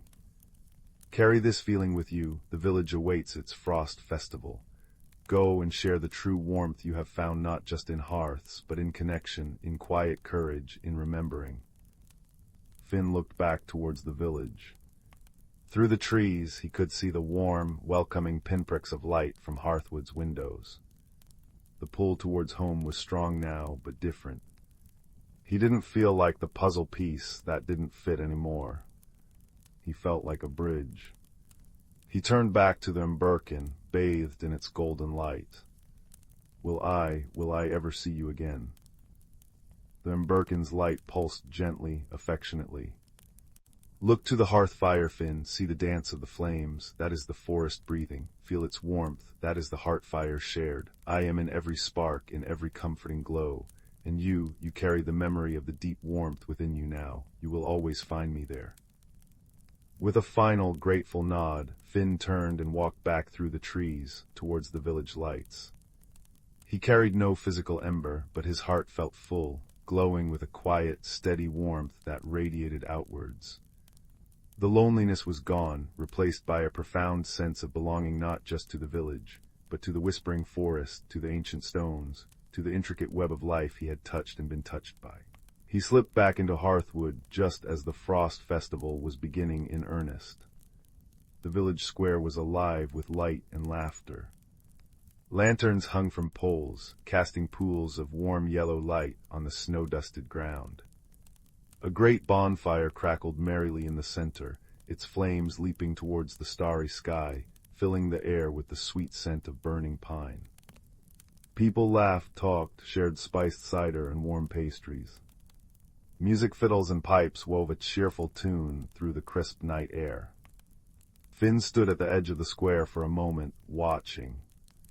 He saw the baker laughing with the woodcarver, children chasing each other with sparklers painting trails of light, elders smiling by the fire. He saw the warmth not just from the flames, but in the connections, the shared joy, the simple act of being together against the winter's chill. It was the same warmth he had carried to the wellspring, the same warmth the forest now remembered. He walked towards the bonfire. As he drew near, a girl he sometimes sat beside in lessons, usually quiet like him, turned and saw him. Her eyes widened slightly, then she smiled, a warm, genuine smile. "Finn, you're back. We wondered where you'd gone. Come have some cider, it's hot." He held out a steaming mug. Finn took it, the warmth of the ceramic seeping into his hands. He looked into the mug, seeing the firelight reflected in the dark liquid. He looked up at the girl, then at the roaring bonfire, its flames dancing with wild, joyful energy.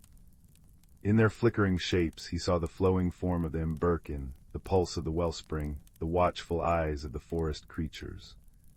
He felt the deep, steady hum of the earth's warmth resonating within him.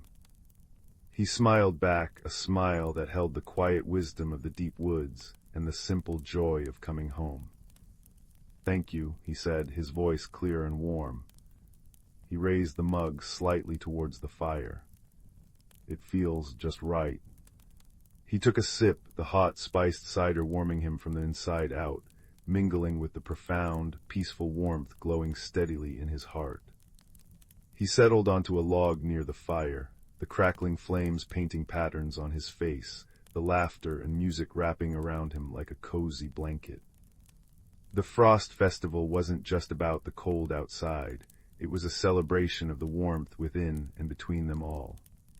Finn closed his eyes for a moment, feeling the heat of the bonfire on his skin, listening to its cheerful crackle, the murmur of voices, the distant sigh of the wind through the pines, the forest breathing. He felt the deep, quiet hum of the earth beneath his feet, the echo of the wellspring's song. He was home. He was warm. And as the firelight danced and the stars shone cold and bright above, Finn, the boy who found lost warmth, finally let the peaceful rhythm of the flames and the forest sigh lull him towards a deep, contented sleep, right there by the crackling hearth of his village, under the watchful gaze of a million stars, dreaming of golden light and ancient, comforting warmth.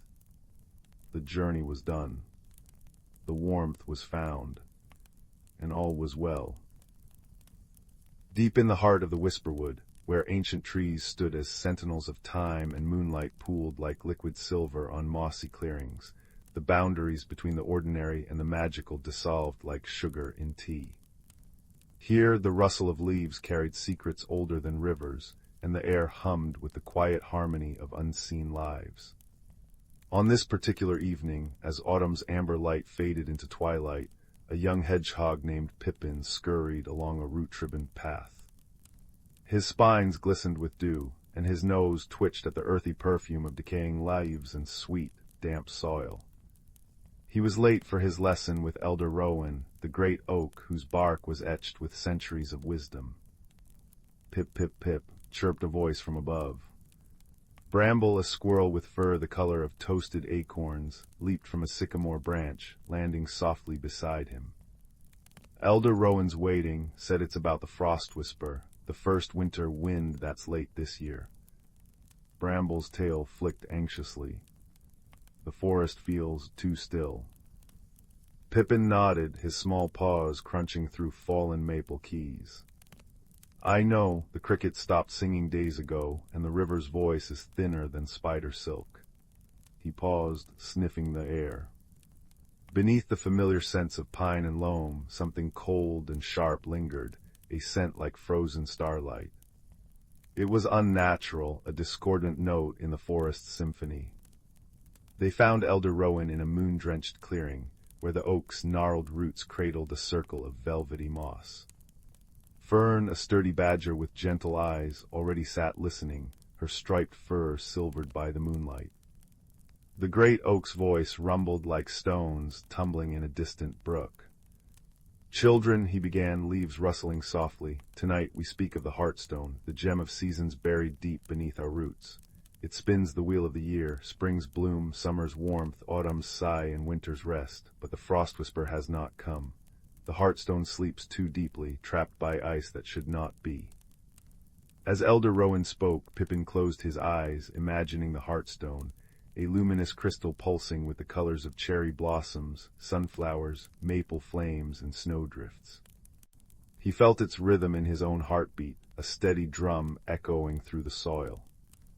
Long ago, the oak murmured, when the world was young, the forest's creatures learned that balance is held by harmony. If one season overstays, the others weaken. This endless autumn, it starves the roots of rest. The berries shrivel, the burrows grow cold, and the magic fades. Suddenly, a shiver ran through the earth. Frost flowers bloomed across the moss, sparkling like shattered glass. The air grew biting, and the moon's glow dimmed as if veiled.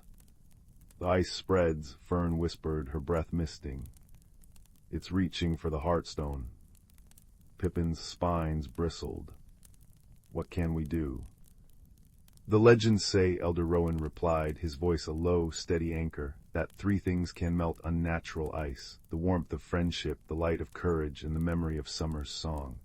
You must journey to the stone's chamber beneath the crystal falls. But beware, the path is guarded by the shiverwillows, trees that feed on fear." With Bramble's nimbleness, Fern's strength, and Pippin's keen senses, they set off at dawn. The forest, once vibrant, now felt hushed and watchful. Leaves, frozen mid-fall, hung like amber tears. They followed the river upstream, where water murmured beneath a brittle skin of ice. Pippin led them through thickets of frost-rimed ferns, their fronds chiming like tiny bells when touched. "Smell that," he whispered, "like cold metal and lost things." The scent grew stronger near the falls, a cascade frozen mid-plunge, its icicles gleaming like dragon's teeth. Beneath the falls lay a hidden entrance, veiled by curtains of ice. As they approached, the shiverwillows awoke. Their branches, bone-white and leafless, creaked as they bent low, whispering voices like wind through cracks. "Turn back," they hissed. "The cold is kind. It stills the pain of growing, the ache of changing." Fear prickled Pippin's paws, turning them heavy as stone. Fern stepped forward, her voice steady. "But without change there is no bloom, without rest, no awakening." She hummed, a low, resonant sound her grandmother had taught her, the song badgers used to soothe their cubs in deepest winter. The willows shuddered, their whispers softening. Bramble darted up a frozen trunk, scattering hoarded nuts like tiny suns. "Remember summer," he called. "Warm rain on your leaves, bees in the clover." The nuts glowed faintly, casting buttery pools of light. Pippin closed his eyes. He thought of Elder Rowan's stories, of fireflies waltzing in June meadows, of sun-warmed earth under his paws. He thought of Bramble's laughter as they raced through bluebell carpets, of Fern sharing honeycomb in her cozy den. A warmth kindled in his chest, fierce and bright. "We carry summer inside us," he said softly. His spines began to glow, a soft, golden radiance that spread like dandelion fluff. The shiverwillows sighed. Their branches uncurled, forming an archway. "Pass," they whispered, now sounding weary, almost sad. "Remember us when the thaw comes." Inside the cavern, the air was still and crystalline. At its center, on a pedestal of roots, sat the heartstone.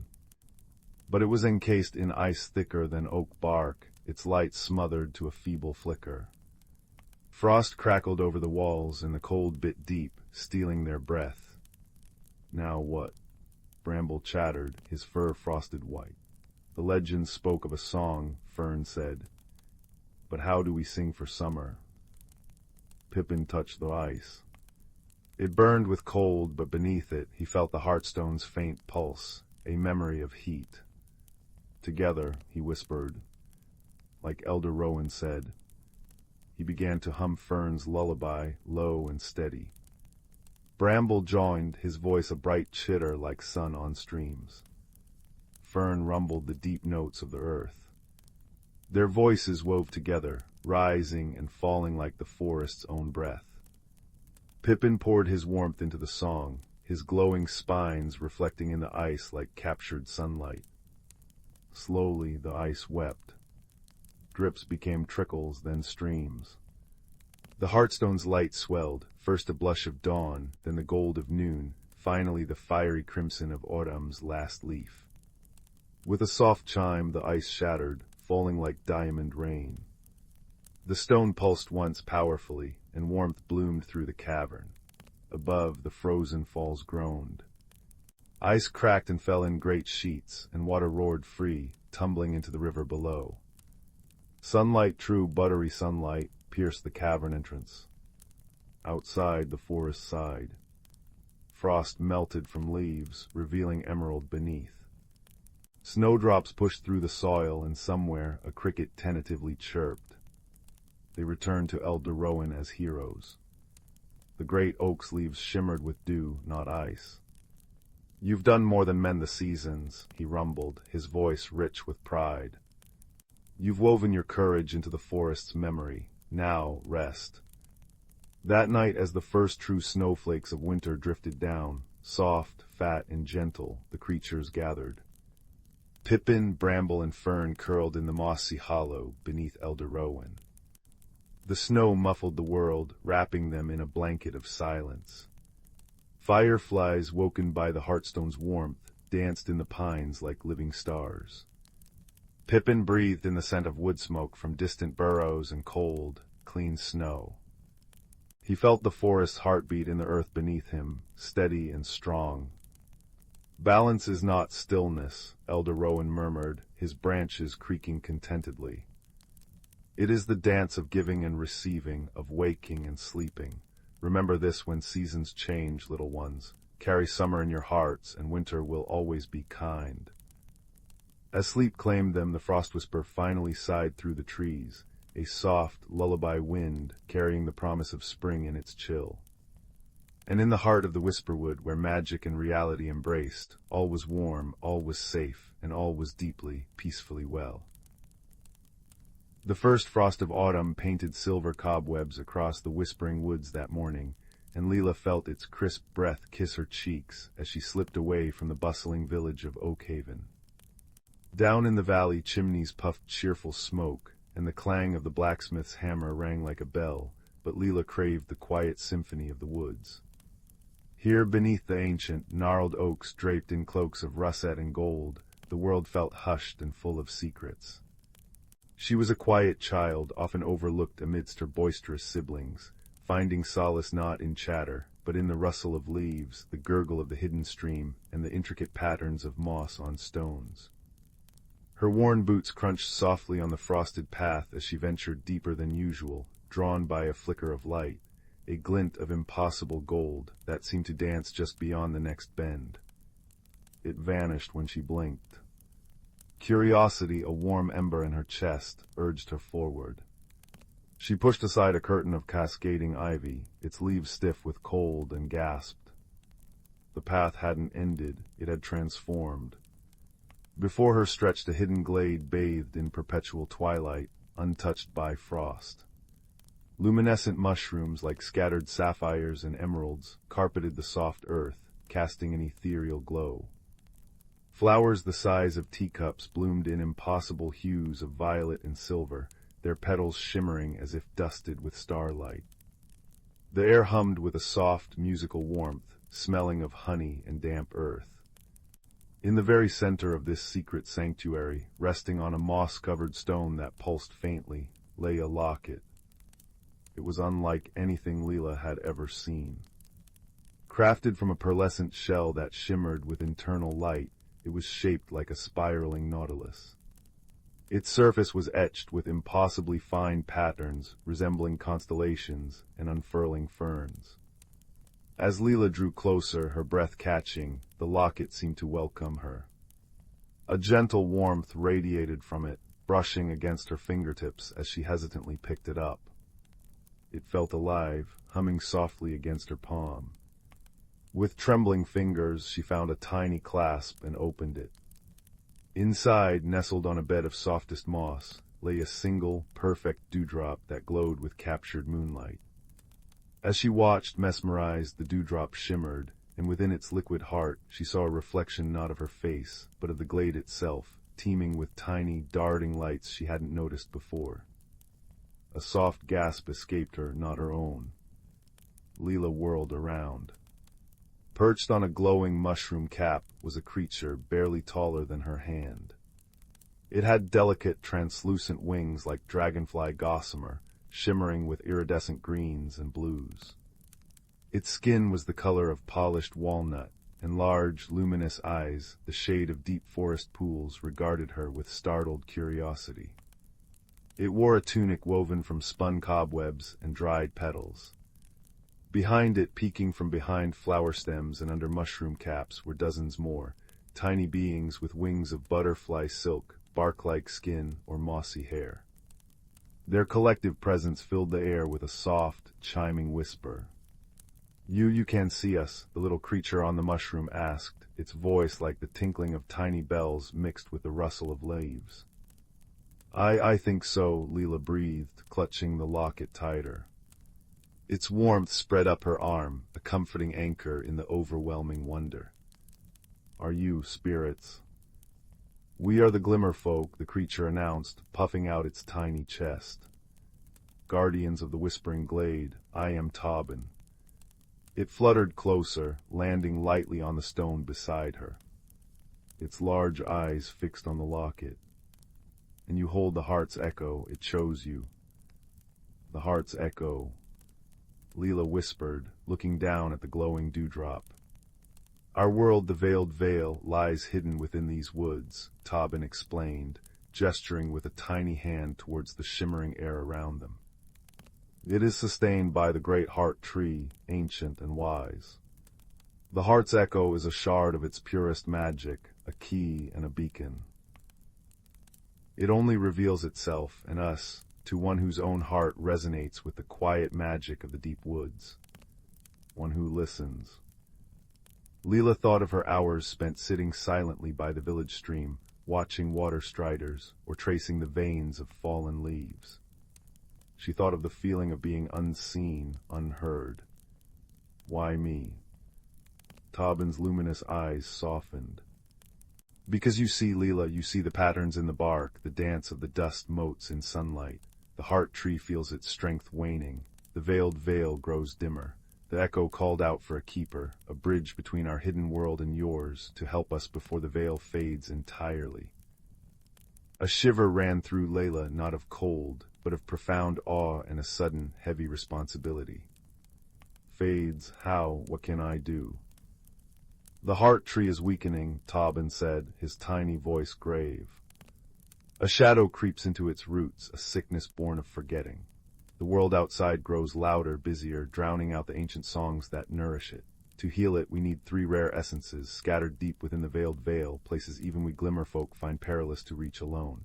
The tears of the moon petal, found only in the cave of whispering shadows. The song of the crystal falls, captured at the peak of the singing mountain. And the ember of the forgotten hearth, guarded in the ruins of the stone giants." He fluttered his wings nervously. "We need a keeper to bear the echo and guide the gathering. Will you help us, Leela?" Fear, cold and sharp, pricked at Leela. Perilous places, shadowy caves, singing mountains. She was just a quiet girl from Oakhaven. But as she looked at Tobin's hopeful, worried face, and then down at the heart's echo pulsing gently in her hand, she felt the locket's warmth seep into her bones, filling her with a quiet courage she hadn't known she possessed. It felt like the approval of the ancient trees themselves. She thought of the fading magic, the silent glimmerfolk depending on her. "Yes," she whispered, her voice gaining strength. "I will help." A collective sigh, like a breeze through reeds, swept through the gathered glimmerfolk. Tobin beamed, a tiny sunburst of relief. Then the journey begins, the veiled veil awaits. With the heart's echo clasped firmly around her neck, nestled warmly against her skin, Leela stepped forward as Tobin gestured towards a seemingly solid wall of giant, glowing ferns. As she neared, holding the locket forward, the ferns shimmered and parted like a curtain of liquid light. Beyond was not the familiar woods, but the entrance to the veiled veil. The air changed instantly. It was warmer, thicker, saturated with the scent of 1,000 unknown blossoms and rich, loamy earth. The light was soft and dappled, filtering through leaves the size of wagon wheels that glowed with internal veins of gold and silver. Trees soared impossibly high, their trunks wide as houses, draped in cascades of luminous vines. Strange, beautiful creatures flitted through the air, birds with feathers like stained glass, insects carrying tiny lanterns on their backs. Beneath her feet, the moss felt springy and alive. It was breathtaking, a world woven from pure, ancient magic. Tobin guided her along a path of softly glowing stones. First we seek the tears of the moon petal. The cave of whispering shadows lies near the root tangles of the western elderwood. But be wary, keeper, the shadow's there. Listen. The journey through the veil was wondrous and strange. They passed meadows where flowers chimed softly in an unfelt breeze, crossed streams on bridges woven from living willow, and saw glimmerfolk villages built high in the branches, sparkling like constellations. Leela marveled, the echo humming contentedly against her chest, amplifying the beauty. Yet as they neared the western elderwood, the atmosphere shifted. The light dimmed. The vibrant greens deepened into murky olives and grays. The cheerful sounds of the vale faded, replaced by an oppressive silence broken only by the drip of unseen water and the low groan of ancient wood. The entrance to the cave was a jagged maw in the base of a colossal, gnarled tree, its roots twisting like petrified serpents. An unnatural chill emanated from within. Tobin shivered, landing on Leela's shoulder. The moon petal blooms deep inside, where the shadows are thickest. Its tears are pure starlight, but the shadows, they feed on fear and doubt, they whisper. He nestled closer. The echo will protect you, but you must guard your thoughts. Think only of light, of courage. Taking a deep breath, the warm pulse of the locket a steady anchor, Leela stepped into the darkness. The cave swallowed them whole. The air was cold and damp, smelling of wet stone and something older, mustier. Bioluminescent fungi provided faint, eerie patches of blue and green light, revealing slick walls and hanging stalactites that dripped icy water. And then the whispers began. Not loud but insidious, slithering into her mind like cold smoke. Little girl lost alone, too small, too quiet, who would miss you? The voices hissed, echoing her deepest insecurities. The glimmerfolk will fail, the veil will fade, because of you, weak, useless. Fear threatened to choke her. Images flashed her siblings laughing without her, the village bustling on, oblivious to her absence, the heart tree crumbling into dust. Her steps faltered. The darkness seemed to press closer, colder. Tobin trembled on her shoulder. No. Leela whispered fiercely, clutching the heart's echo. Its warmth flared, a small sun against her chest. She focused on its light, pouring her thoughts into it. She thought of Tobin's trusting eyes, of the glimmerfolk's hopeful chimes, of the vibrant beauty of the veil she had seen. She thought of the quiet strength she felt when listening to the woods. I am not useless, she thought back at the shadows. I see. I listen. I am the keeper. The echo pulsed brighter, pushing back the chill. The whispers hissed and receded, frustrated. Deeper they went, guided by the echo's strengthening glow, until they found it. In a small chamber bathed in a shaft of faint, silvery light filtering from a crack high above, grew a single flower. Its petals were translucent white, shimmering with captured moonlight, and at its heart, 3 perfect dewdrops glistened like liquid diamonds, the tears. With reverence, Leela used a tiny vial Tobin provided, carefully collecting the precious tears. As she did, the moon petal seemed to sigh, a sound of pure relief. The oppressive atmosphere in the chamber lessened slightly. They had passed the first trial. Emerging from the cave felt like breaking the surface after a deep dive. Leela gulped the fresher air, the echo humming warmly, as if proud. Tobin fluttered excitedly. "You did it, Keeper. You faced the shadows." His faith warmed her more than the locket. Their next destination was the Singing Mountain, a towering peak of pure, rose-quartz crystal that pierced the twilight sky of the vale. Its slopes were treacherous, jagged crystal formations, catching the light and scattering rainbows across the valley below. "The song is not something you hold," Tobin explained as they began the arduous climb. "It is a resonance, a pure note sung by the mountain itself at its peak, where the winds dance through crystal flutes. The echo must capture its essence." The climb was grueling. The crystal was slippery, sharp, and cold. Strange, whistling winds tugged at them, carrying snatches of discordant, unsettling melodies. Leela's hands grew raw, her breath came in gasps. Doubt whispered again, softer this time, fueled by exhaustion. "Too high, too hard, you'll fall," but she remembered the moon petal, the shadows she'd faced. She focused on the warmth of the echo, on Tobin's constant, encouraging chatter beside her. He darted ahead, pointing out safer paths, his wings a blur of cheerful color against the stark crystal. His unwavering companionship became a lifeline. Near the summit, the wind became a roaring symphony, rushing through natural crystal arches and hollows, creating complex, shifting harmonies. It was beautiful but overwhelming, a physical force that threatened to pluck them from the mountain. The peak was a small plateau of smooth, resonant crystal. Layla stood, buffeted by the gale, Tobin clinging to her cloak. This was where the pure song was born.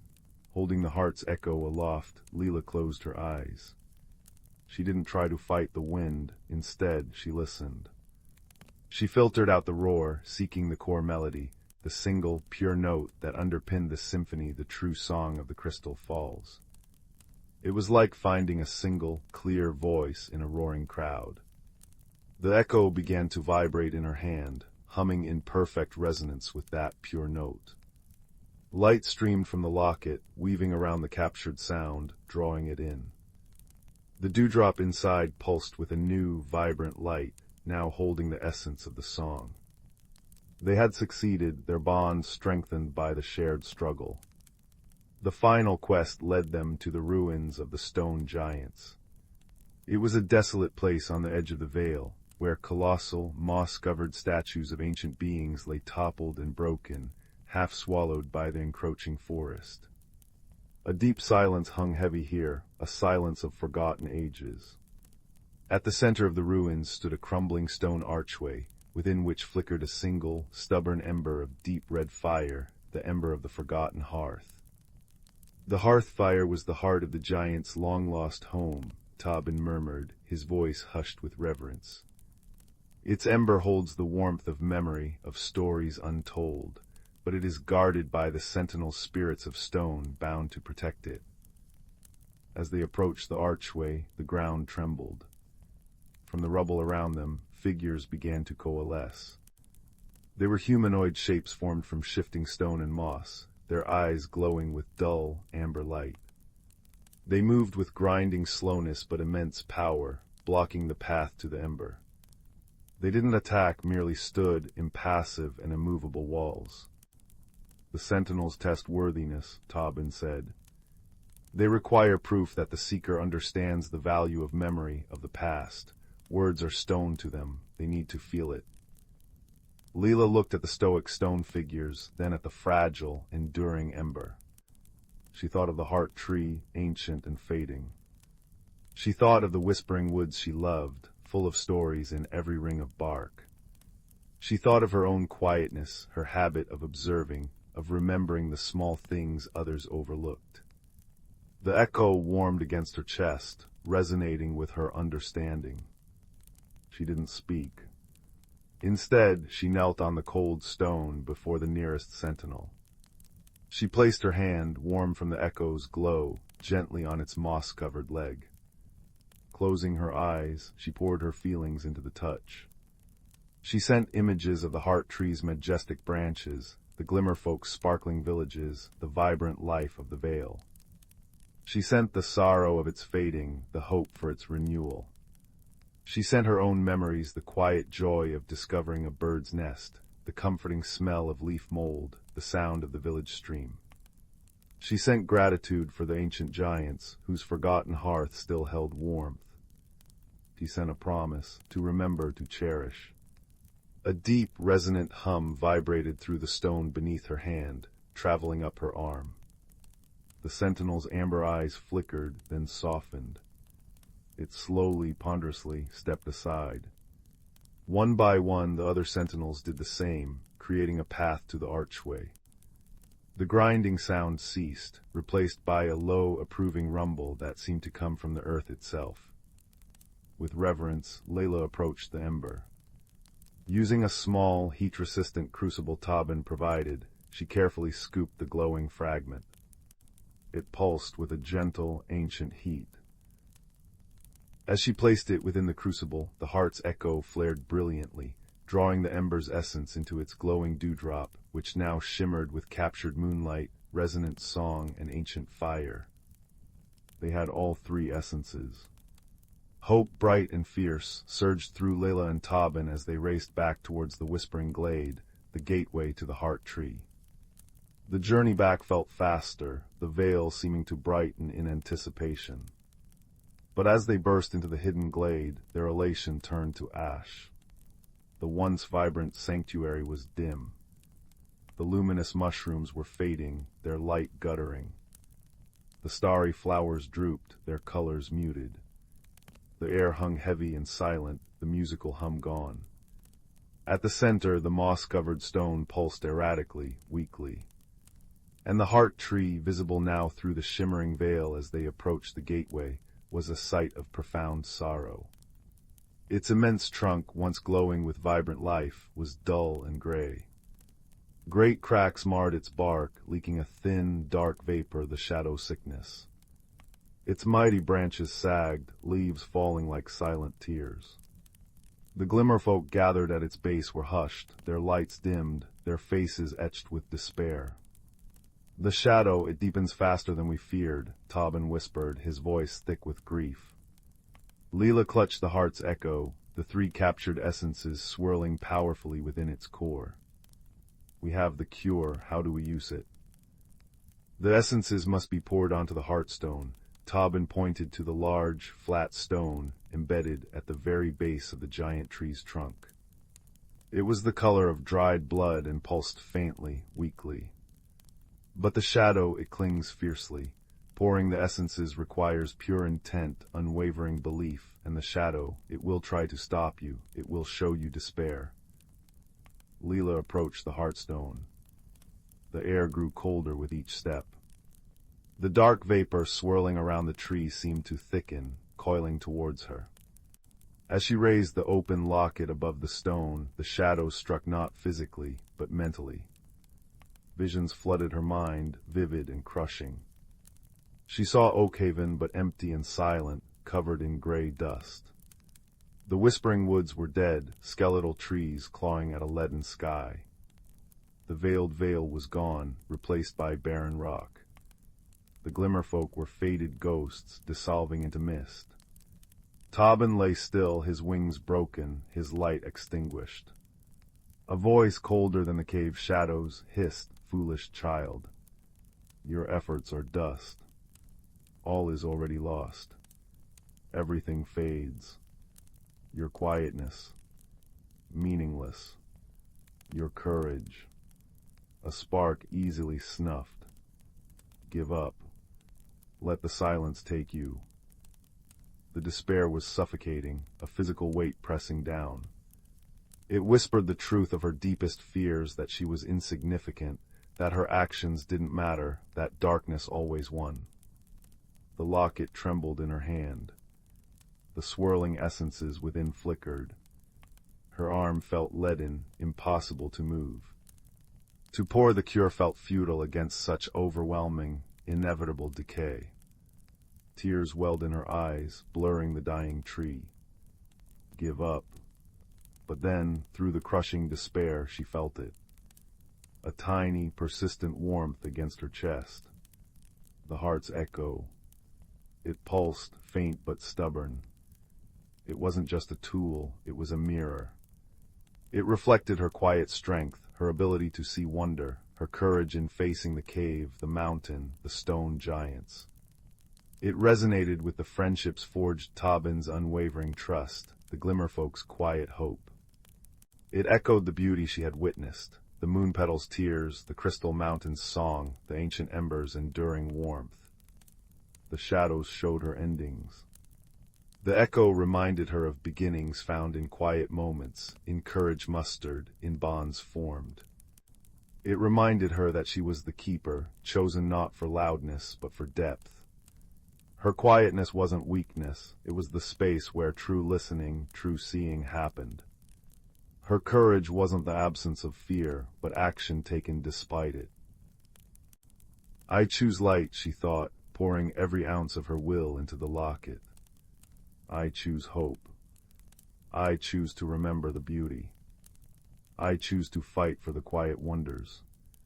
With a cry that was part defiance, part pure belief, she poured the swirling, radiant essences from the heart's echo onto the heartstone. A sound like 1,000 crystal bells ringing filled the glade. Pure, blinding light erupted from the stone, shooting up the heart tree's trunk in a wave of gold, silver, and crimson fire. It met the clinging shadow vapor head-on. There was a silent, titanic struggle, light against dark, hope against despair.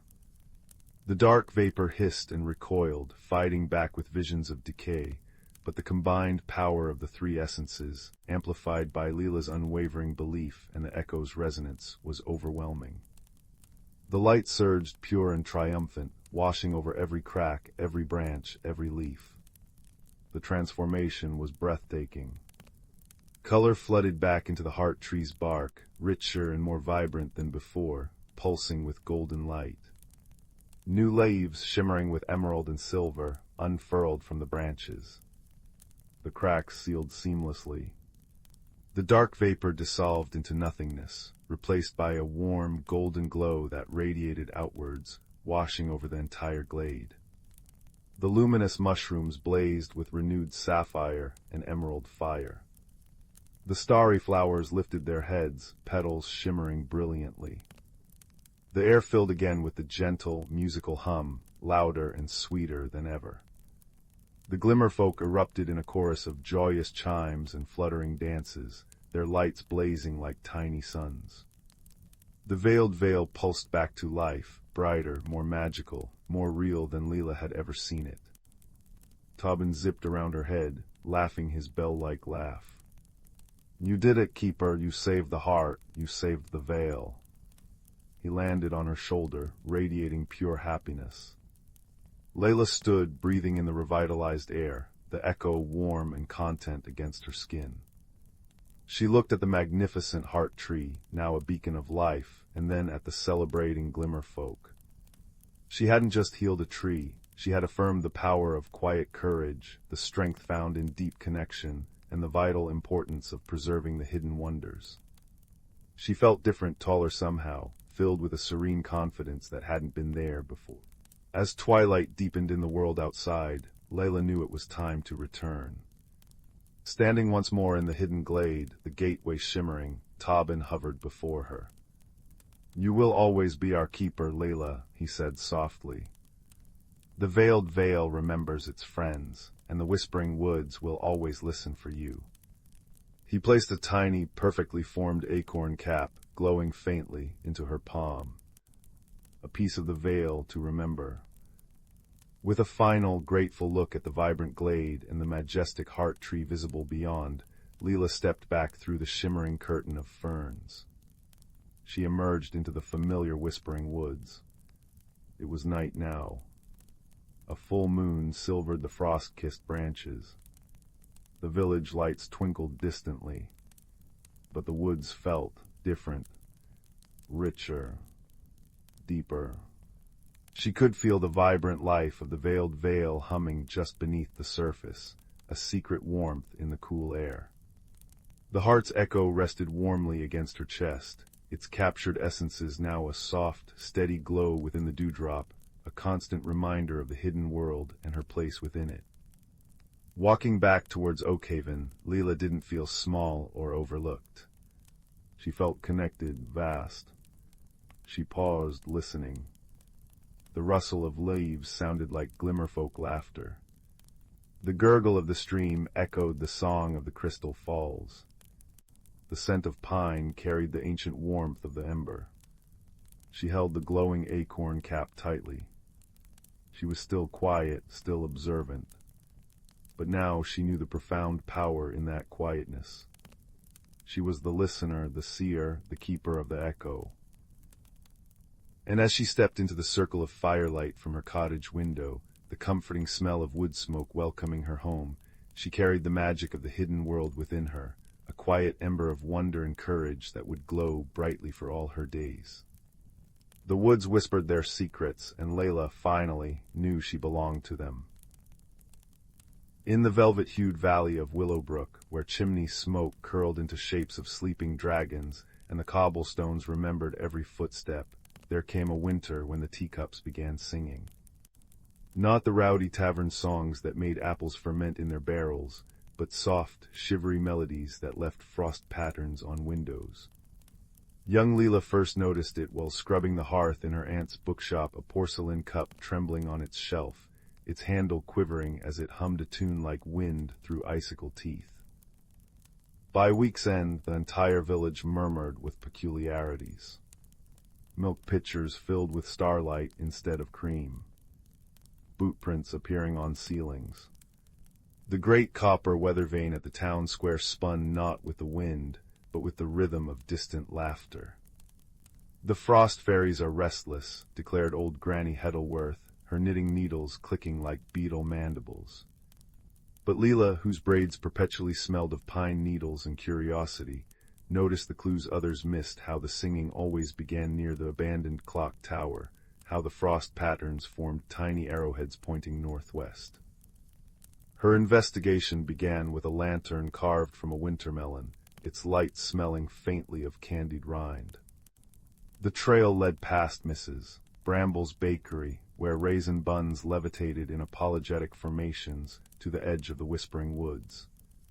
There, beneath a moon-washed oak, sat a hedgehog wearing a waistcoat of frost crystals. "You're smaller than the last troubleshooter," it observed, adjusting its pince-nez. "But your shadow has the right shape for mysteries." The hedgehog, introduced as Professor Quillen of the Northern Thorn University, became Leela's first ally. Together they discovered that the disturbances followed a pattern. Every odd hour, the chaos rippled outward from the clock tower like pond rings. During the quiet moments between, they found peculiarities: a family of field mice ice dancing in Mrs. Bramble's cooling pie tins, a colony of ladybugs polishing the weather vane with warmed honey. "They're not causing the trouble," Quillen noted, tapping his spectacles. "They are tidying up after it." The mystery deepened when they consulted the night librarian, an owl named Hootridge, who lived in the bookshop's rafters, his feathers dusted with the pollen of ancient stories. "What if," he mused, turning a page with his beak, "the clock tower isn't abandoned at all?"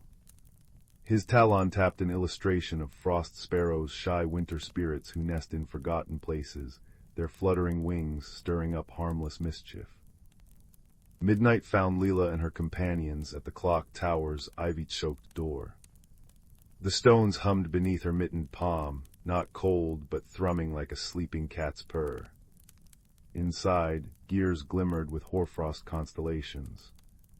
And there, in the rafters, a nest woven from lost buttons and piano wires, sheltering 3 frost sparrow chicks whose breath crystallized into snowflake lullabies. Their parents, it seemed, had flown south to mend a broken aurora, leaving the hatchlings to accidentally stir the village into gentle disarray. The solution came not through magic, but compassion. Mrs. Bramble baked seed cakes that steamed like tiny geysers, keeping the chicks fed. The mice knitted minuscule scarves from dandelion fluff. Even Granny Heddleworth contributed, her needles clicking out a snug blanket patterned with cloud formations. By the time the parent sparrows returned trailing ribbons of green and violet light, the clock tower chimed again, its hands kept steady by a family of enthusiastic pill bugs who'd taken a liking to gear mechanics. Years later, when travelers asked about Willowbrook's weather vane, now spinning tales instead of wind directions, or the teacups that occasionally harmonized with passing songbirds, villagers would smile and say, "All homes have hearts, even those we think are empty." And if you linger near the clock tower at twilight, you might glimpse a young woman with pine-scented braids, reading aloud to a hedgehog in a frost-trimmed waistcoat, while owl wings turn the pages of a story that hasn't quite ended, only paused for tea. In a valley cradled between mountains that wore clouds like woolen caps, there lived a girl named Leela with hair the color of walnut shells and eyes that held the sparkle of creek water catching sunlight. Each evening she'd sit at her bedroom window watching fireflies trace secret messages above the meadow, little knowing how soon their flickering code would brush against her destiny. One crisp autumn afternoon, while hunting for crimson maple leaves to press in her grandmother's iron-bound book, Leela stumbled upon a curious sight beneath an ancient oak. A tarnished silver chain peeked through mossy stones, its pendant shaped like a teardrop moon, cradling a milky stone that pulsed faintly as her shadow fell upon it. When her fingers closed around the cool metal, the world rippled like a pond disturbed by a falling acorn.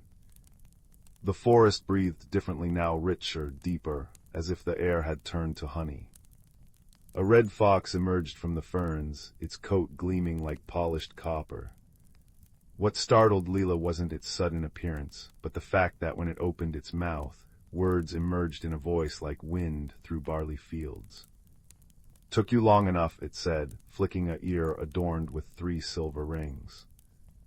Thus began Leela's tutelage under Ember, the fox who revealed that the whispering pendant allowed its bearer to cross the veil, the shimmering boundary between ordinary reality and the old wood where sentient creatures kept ancient rhythms. But all was not well in this hidden realm. The Everpool, source of the forest's magic, was silting over. Seasons tangled like mismatched yarn snowdrops blooming in autumn, maple keys sprouting mid-flight. Their quest to restore balance led them first to the moonlit market, where hedgehog vendors sold dewdrop elixirs in acorn cups and badgers in embroidered waistcoats debated philosophy over clover tea. There a silver-whiskered owl named Thurea gifted them a vial of starlight with instructions to follow the sorrow where roots drink deep. The clue guided them to the caves of echoing moss, where underground rivers sang forgotten ballads and luminous fungi mapped constellations on cavern ceilings. In those dripping chambers, they discovered the source of decay, a wounded earth spirit, its rocky hide cracked where greedy hands had tried to mine its crystalline heart. Leela's pendant glowed as she pressed it against the fracture, pouring forth memories of children's laughter, morning birdsong, and the quiet strength of oak's enduring storms. The spirit rumbled to life, quartz veins knitting together as it bowed its great head. "Your compassion mends what force could not," it intoned, gifting them a seed wrapped in bioluminescent moss. Their journey wove onward across rivers where water nymphs wove liquid melodies, through valleys where willows played harpist with their trailing branches, and up slopes where mountain spirits rolled thunder like children bowling stone hoops. Each challenge demanded not strength but attentive kindness, untangling a wood sprite's knotted hair, mediating a dispute between quarrelsome sparrows, composing lullabies for a restless wind. The final test came at the Everpool itself, now choked with ghostly pale weeds. As Leela lowered the glowing seed into murky waters, the pendant grew warm against her chest. Visions flooded her mind not just of the forest's past glory, but of its fragile connections to the human world. She understood then that the magic wasn't dying, but waiting for hearts willing to listen rather than take. When the seed took root, shooting forth a tree that bloomed summer blossoms and winter berries simultaneously, Leela felt the change ripple through both worlds. Back in her village, elders marveled at suddenly abundant orchards, while children giggled at unusually bold deer nibbling apple cores from open palms. On the last night of her adventure, Ember walked her to the boundary stone. The pendant chooses keepers who feel the threads between all living things, he said, nuzzling her hand. Though the silver chain dissolved into moonlight as she crossed back, Leela knew the true magic remained in the fox tracks beside her garden wall, the owl feather on her windowsill, and the quiet understanding that wonder walks softly where respect blooms. Years later, when a wide-eyed child showed Leela a peculiar stone found by the brook, she simply smiled and said, "Let me tell you about a fox who speaks in riddles." The fire crackled its accompaniment as snow fell gently beyond the frosted window panes, wrapping the world in hushed anticipation of stories yet to unfold. In the heart of the ancient forest, where the trees whispered secrets older than time itself, there lay a hidden glen cloaked in perpetual twilight. Here, the canopy of lush emerald leaves allowed only the gentlest dapples of golden sunlight to kiss the forest floor, illuminating the soft carpet of moss and the delicate ferns that danced with the slightest breeze. The air was filled with the earthy aroma of damp wood and the sweet perfume of wildflowers, creating a symphony of scents that wrapped around the senses like a comforting embrace. In this enchanted realm, the creatures of the forest lived lives intertwined with the rhythms of nature, each playing its part in the delicate balance of their world. Among them was a wise old turtle named Bramble, whose shell was etched with the patterns of 100 seasons. Bramble was revered among the forest dwellers for his deep understanding of the natural world and his gentle, patient counsel. Bramble's closest companions were a sprightly squirrel named Pippin and a graceful deer called Lyra. Pippin, with her fur the color of autumn leaves, was full of boundless energy and curiosity, always eager to explore every nook and cranny of their woodland home. Lyra, on the other hand, moved with the serene grace of a river flowing through a quiet valley, her eyes as deep and calm as a forest pool. One crisp morning, as the first hints of autumn painted the leaves in shades of amber and crimson, Bramble gathered his friends beneath an ancient oak. Its branches stretched wide and strong, offering shelter and wisdom from the ages past.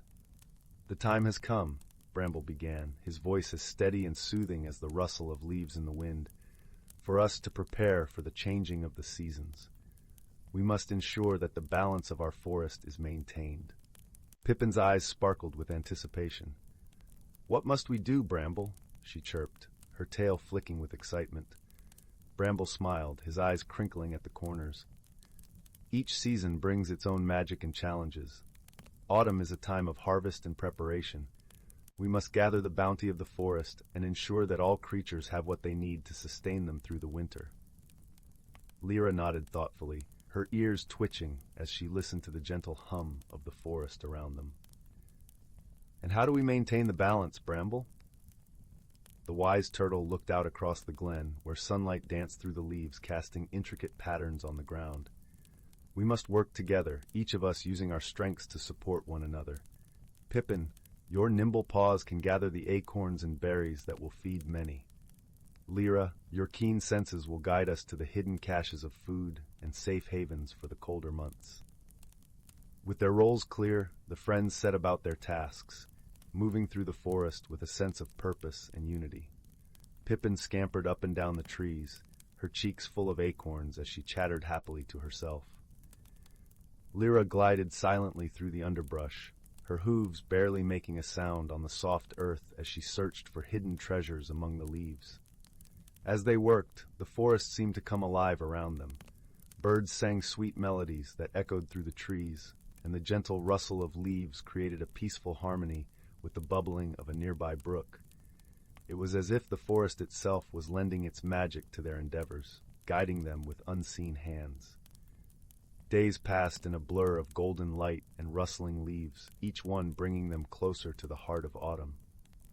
The forest glen transformed into a vibrant tapestry of color and life, a testament to the creature's dedication and the power of harmony. Yet as they toiled, a gentle reminder of the forest's wisdom came to them through the subtle signs of nature. One evening, as the sun dipped below the horizon, painting the sky in shades of pink and lavender, Bramble called his friends to him once more. The air was cool and crisp, carrying the faint scent of wood smoke and fallen leaves. "There is something more we must consider," he said, his voice soft but firm. "The changing seasons are not just a time for gathering and preparing, but also for reflection and understanding." Pippin tilted her head, her eyes wide with curiosity. "What do you mean, Bramble?" The wise turtle gestured with a gentle nod toward the horizon, where the first stars began to twinkle in the fading light. "Nature teaches us in whispers and signs. We must learn to listen, to understand the lessons she offers. Balance is not just about physical preparation, but also about harmony within ourselves and with each other." Lyra pondered this, her gaze thoughtful. "How do we learn to listen, Bramble?" With a knowing smile, Bramble replied, "By being present, by observing the world around us with our hearts as well as our eyes.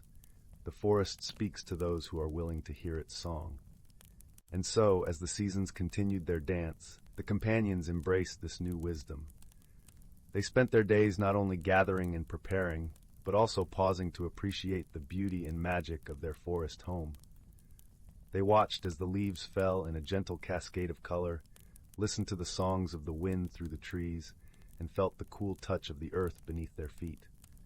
In time, they came to understand that true balance was found in the harmony of all things. Each creature, each leaf, each breath of wind was part of a greater whole, a tapestry woven by the hands of time and nature. Through their efforts and understanding, they ensured that the forest thrived, not just for themselves, but for generations to come. As winter's chill began to creep into the air, the glen lay blanketed in a soft quilt of fallen leaves, the forest at peace in its slumber. Bramble, Pippin, and Lyra gathered once more beneath the ancient oak, their hearts filled with the warmth of friendship and the wisdom they had gained. "Thank you, Bramble," Pippin said, her voice a soft whisper in the twilight, "for teaching us to see the magic in our world."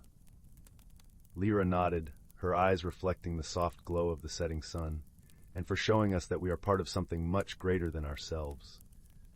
The old turtle smiled, his gaze tender as he looked upon his dear friends. "It is you who have taught me," he replied gently. "For in your companionship and kindness, I have found the truest form of harmony." And so, as the stars filled the night sky with their silvery light, the forest glen lay wrapped in a peaceful silence, a testament to the enduring power of wisdom, friendship, and the gentle balance of nature. The creatures of the forest slept soundly, their dreams filled with the promise of spring and the eternal cycle of life, knowing that within their hearts lay the magic of the seasons and the whispers of the ancient trees. The twin moons of Zephyria cast soft silver beams through Lyra's cracked cockpit window, illuminating swirling motes of stardust as her escape pod settled into the mossy embrace of an uncharted world. Outside, the air hummed with the scent of night-blooming star vines, sweet as honeyed tea, cool as mountain springs. Lyra, a human botanist stranded light years from Earth, trembled not from cold, but from the profound silence. Until a chime echoed through the violet ferns, a melody like glass bells kissed by wind. There, refracting moonlight into rainbows, stood Kaelen, a crystalline being from the planet Shard, limbs of shifting quartz, eyes like liquid opal. Kaelen recoiled, facets dimming. To Lyra, its staccato light flares seemed aggressive, blinding strobes against the gloom. To Kaelen, Lyra's frantic gestures and metallic scanner were violent tremors in its vibration-sensitive world. When Lyra reached for a tool, Kaelen pulsed crimson alarm, shattering a nearby geode. I only wanted to share water, Lyra whispered, offering her canteen. Kaelen mistook the glinting container for a weapon, retreating into shadows. That first night, loneliness wrapped around them both like frost. Dawn revealed their shared peril, the great ion storm, a celestial tempest painting the sky in electric amethyst. Deadly to Lyra's fragile biology, lethal to Kaelen's light-based essence. Sheltering in a cavern, they huddled beneath a canopy of glow mushrooms, their bioluminescence painting the walls sapphire and gold. Kaelen trembled as storm static threatened to fracture its form. Lyra, recalling her grandmother's tales of kindness, hummed an old lullaby, low, steady vibrations. Kaelen's panic stilled. Tentatively, it echoed the tune in shimmering harmonics, the cave filling with a duet of human voice and crystal song. Misunderstanding melted like ice in sunlight. Lyra learned Kaelen's light language, soft green for curiosity, warm gold for friendship. Kaelen attuned to Lyra's heartbeat, recognizing its steady rhythm as safety. Together they foraged for ship repairs, Lyra guiding them past venom spore thickets, Kaelen sensing subterranean mineral veins with seismic pulses. When a rockslide trapped Lyra, Kaelen focused sunlight through its body, melting the debris. When corrosive rain threatened Kaelen, Lyra wove starvine fibers into a shelter, her hands bleeding but determined. "You're my beacon," Lyra murmured, bandaging Kaelen's stress-fractured arm with thermal gel. Kaelen responded with a constellation-patterned glow. "You are my resonance." The storm passed, leaving the world jeweled in dew. Lyra's repaired pod hummed, ready for launch. Beneath the twin moons they stood forehead to facet, warm skin against cool crystal, sharing memories like treasures. Lyra's earth forests mirrored in Kaelen's prismatic recollections of shard-singing canyons. No grand speeches, only quiet understanding. As Lyra ascended, Kaelen gathered starlight, projecting a luminous bridge across the sky, a temporary road between worlds. Now, when Lyra tends her interstellar greenhouse, she nurtures crystalline flowers that chime in the dark. And on Shard, Kaelen treasures a vial of earth soil, its vibrations humming Lyra's lullaby. Across the void their friendship glows, a quiet promise that in the vast, cold cosmos, warmth blooms brightest when unlike hearts choose to listen. The stars outside your window tonight. They're winking with shared secrets. Rest now, little dreamer. Somewhere a crystal being is singing you a lullaby in light. Once upon a time, in the heart of a sprawling, ancient forest, where the trees whispered secrets only the wind could understand, there lived a community of creatures unlike any other. Nestled beneath the emerald canopy, the forest was a symphony of life, each creature playing its part in a delicate, harmonious tune. The forest was alive with the gentle rustle of leaves, their surfaces glistening with morning dew like tiny jewels scattered across a vibrant green carpet. Rays of sunlight filtered through the dense branches, casting dappled patterns on the forest floor where wildflowers blossomed in a riot of colors, violet, gold, and crimson. In this enchanted place, the animals lived in a world of balance, each one understanding its role in the grand tapestry of life. Among them was a wise old fox named Fendrel, whose fur was the color of autumn leaves, fiery and warm. Fendrel was known far and wide for his wisdom, passed down through countless generations. He was the keeper of the forest's stories and the guardian of its ancient magic. One crisp morning, as the scent of pine mingled with the earthy aroma of damp soil, Fendrel gathered the younger creatures of the forest for a tale. They gathered around him, eyes wide with anticipation, their breaths forming delicate clouds in the cool air. There was Bramble, the curious rabbit with ears as long as the day, and Tilly, the little hedgehog with a coat as soft as the velvet night. "Today," Fendrel began, his voice as soft as the rustling leaves, "I will tell you the story of the season's dance, a magical phenomenon that binds our forest in harmony." The creatures leaned in closer, their hearts beating in time with the gentle rhythm of the forest. "Long ago," Fendrel continued, The forest was a place of chaos, with each season vying for power, causing the world to swing from bitter cold to scorching heat in the blink of an eye. The trees would crack under the pressure of snow one day, only to be scorched by the relentless sun the next. The creatures were confused and frightened, unable to find their place in such turmoil. The forest seemed to hold its breath, listening to Fendrel's tale. Then came a time when the elders of the forest, wise and ancient as the stars, convened to bring peace to the land. They decided that each season would have its time to reign, ensuring a balance that would allow all life to flourish. Thus, the season's dance was born. Fendrel's eyes sparkled like the dew-kissed leaves as he spoke of the dance. Spring would awaken first, painting the world with fresh blooms and gentle rains. Summer followed, with its golden warmth and long, lazy days. Autumn arrived next, wrapping the forest in a tapestry of fiery colors and crisp air. Finally, winter would blanket the world in a soft, white silence, allowing the earth to rest and renew. The young creatures sighed in wonder, imagining the dance of the seasons as a gentle, flowing ballet across their beloved home. But, Fendrel cautioned, this balance is delicate. Each being in the forest must respect and contribute to it, for the dance to continue. Our actions, however small, ripple through the forest like a stone tossed into a still pond. Tilly, the hedgehog, spoke up, her voice as soft as a whisper. How can we help, Fendrel? What can we do to keep the balance? Fendrel smiled, his gaze warm and reassuring. By understanding our place and helping one another, when you share the fruits of the earth, you honor the bounty of summer. When you gather leaves and twigs for the winter, you respect the gifts of autumn. Each act of kindness, each moment of sharing, keeps the dance alive. Bramble the rabbit nodded thoughtfully. So, by living in harmony with each other and the seasons, we ensure the magic continues. Exactly, Fendrel replied, his voice like a gentle caress. And remember, the forest always listens. It sees the kindness in your hearts and rewards it with its own gifts. As Fendrel's tale came to an end, the sun began its slow descent, casting a golden glow over the forest. The creatures lingered, absorbing the serenity of the moment, feeling the interconnectedness of their world more deeply than ever before. The days turned to weeks, and the lessons of the season's dance wove themselves into the fabric of their lives. Each creature took to heart the wisdom of Fendrel's story, nurturing the balance of their world through simple acts of care and camaraderie. In time, the forest flourished, a vibrant testament to the power of harmony and the enduring magic that resided within its ancient boundaries.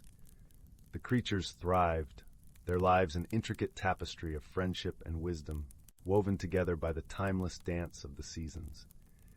And under the watchful gaze of the old fox, they knew that as long as they remembered the story of the season's dance, their beloved forest would always remain a haven of peace and enchantment. And so, as the moon rose high to sprinkle silver light over the tranquil landscape, the creatures nestled into their cozy dens, lulled to sleep by the soft whispers of the wind, carrying the promise of another beautiful day. The village of Willowbrook nestled in a valley cradled by whispering hills, a place where cobblestone paths wound between houses with thatched roofs that glowed softly under the moon. Magic here wasn't loud or flashy. It was the warm scent of cinnamon buns drifting from Mistress Gable's bakery at dawn, the way fireflies pulsed in perfect harmony with the village clock tower's chime, and the gentle hum of contentment that seemed to rise from the very earth. Young Theo, whose freckles looked like scattered cinnamon dust, loved Willowbrook most of all for its quiet magic, especially the nightly dance of the fireflies that painted the dusk with streaks of warm gold. But one cool autumn evening, as Theo sat on his doorstep watching the sky deepen from lavender to indigo, he noticed something unsettling. What could be dampening magic? That, Silas said, standing up and brushing cedar shavings from his worn trousers, is the heart of our little mystery. An observation, young Theo, is the key to any puzzle. Are you ready for a moonlit walk? Together, with Fern flitting ahead like a shadow, they followed the path alongside the brook. The water, usually chuckling merrily, seemed to flow more sluggishly. As they neared the crystal springs, the air grew cooler still, and Theo felt a strange hush fall, like the woods were holding their breath. The familiar, comforting hum of magic was faint, muffled. The springs were a small, clear pool fed by water trickling down a mossy rock face. Moonlight should have fractured into 1,000 dancing diamonds on its surface. Instead, the pool looked dull, lifeless. And clustered on the rocks surrounding the pool, Theo saw them, hundreds of fireflies.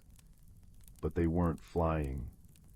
They sat huddled together, their lights flickering weakly, like distant stars obscured by cloud. They're here. Theo breathed, his heart aching at their dim glow. But why won't they fly? Silas knelt by the water's edge, his brow furrowed. Look closely, Theo, not just at the fireflies. Look at the water, look at the rocks. Listen. Theo knelt beside him. He looked. The water wasn't just sluggish, it seemed thicker, almost syrupy near the edges. He saw patches of a strange, dark, slimy substance clinging to the rocks below the waterline. It looked like thick, wet ash. He sniffed the air. Underneath the clean scent of pine and damp earth was a faint, unpleasant odor, sour and metallic, like old pennies left in the rain. He listened. The gentle trickle of the spring was almost silent, choked. What is that slime? Theo whispered, pointing. And that smell, it's wrong. Fern, the moss spriggan, chittered anxiously from Theo's shoulder, pointing a tiny finger emphatically at the dark patches. Ah, Silas murmured, a spark of understanding in his eyes. That, Theo, is bogrot sludge, very rare, very troublesome.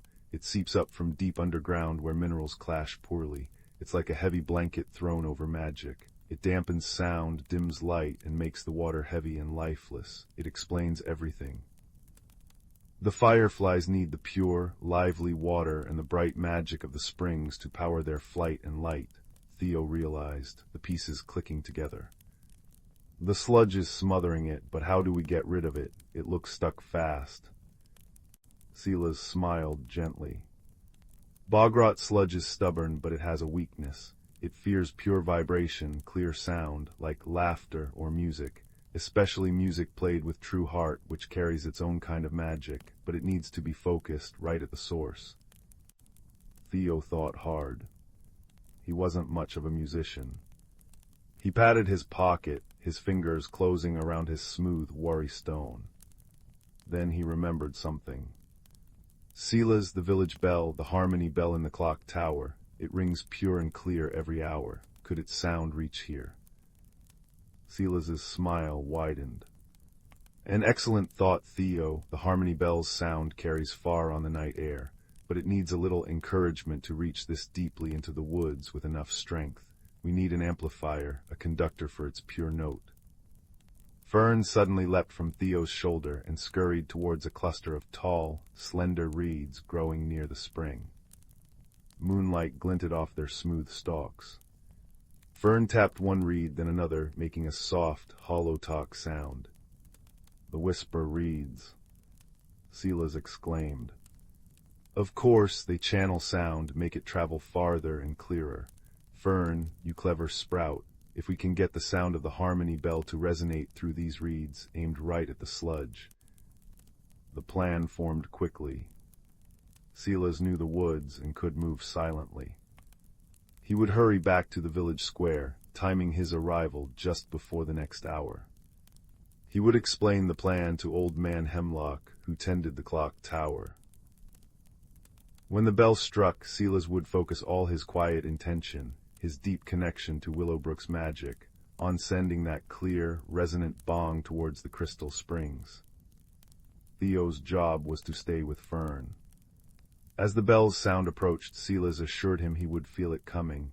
Theo needed to gently stroke the whisper reeds in sequence, starting from the tallest, guiding the sound wave towards the pool, just like directing water down a channel. Fern would help him know which reed to touch next. Theo waited nervously by the silent pool, the huddled fireflies casting only the faintest glow. Fern perched on his knee, a comforting, velvety weight. The woods felt vast and quiet. Then, just as the moon reached its highest point, Theo felt it. A faint tremor in the air, a deep, pure feeling rather than a sound, vibrating through the ground and up his legs. It was the distant echo of the harmony bell, carrying Silas's focused hope. Now, Theo. Silas's voice seemed to whisper on the vibration itself. Theo took a deep breath, remembering his grandmother's calm wisdom. He focused on the pure note resonating within him, the sound of home and harmony. Gently guided by Fern's tiny nudges, he began to stroke the whisper reeds. Tallest first, with a soft, steady sweep of his hand. Swoosh. Then the next tallest. Swoosh. Then the next. Swoosh. As Theo touched each reed, it seemed to hum, capturing the distant bell note and sending it onwards, clearer and stronger. The focused wave of pure sound, amplified and directed by the reeds, swept over the crystal spring's pool. It hit the dark bog-rot sludge clinging to the rocks. A remarkable thing happened. The sludge didn't melt or vanish in a puff of smoke. Instead, it shivered, like a ripple moving through thick jelly. Then it began to contract, pulling away from the rocks, retreating from the clear water. It shriveled slightly, losing its oily sheen, turning drier, grayer. As it shrank back, the clear spring water bubbled up more vigorously, pushing the retreating sludge aside. The sour, metallic smell lifted, replaced by the clean, mineral scent of fresh water and damp moss. The hush dissolved, replaced by the joyful gurgle of the spring and the rustling of leaves in a suddenly fresher breeze. The effect on the fireflies was instant and magical. As the sludge retreated and the pure magic of the springs surged back, their dim lights brightened. One by one, then in joyful clusters, they lifted from the rocks. Their wings, no longer heavy with stifled magic, buzzed with renewed energy.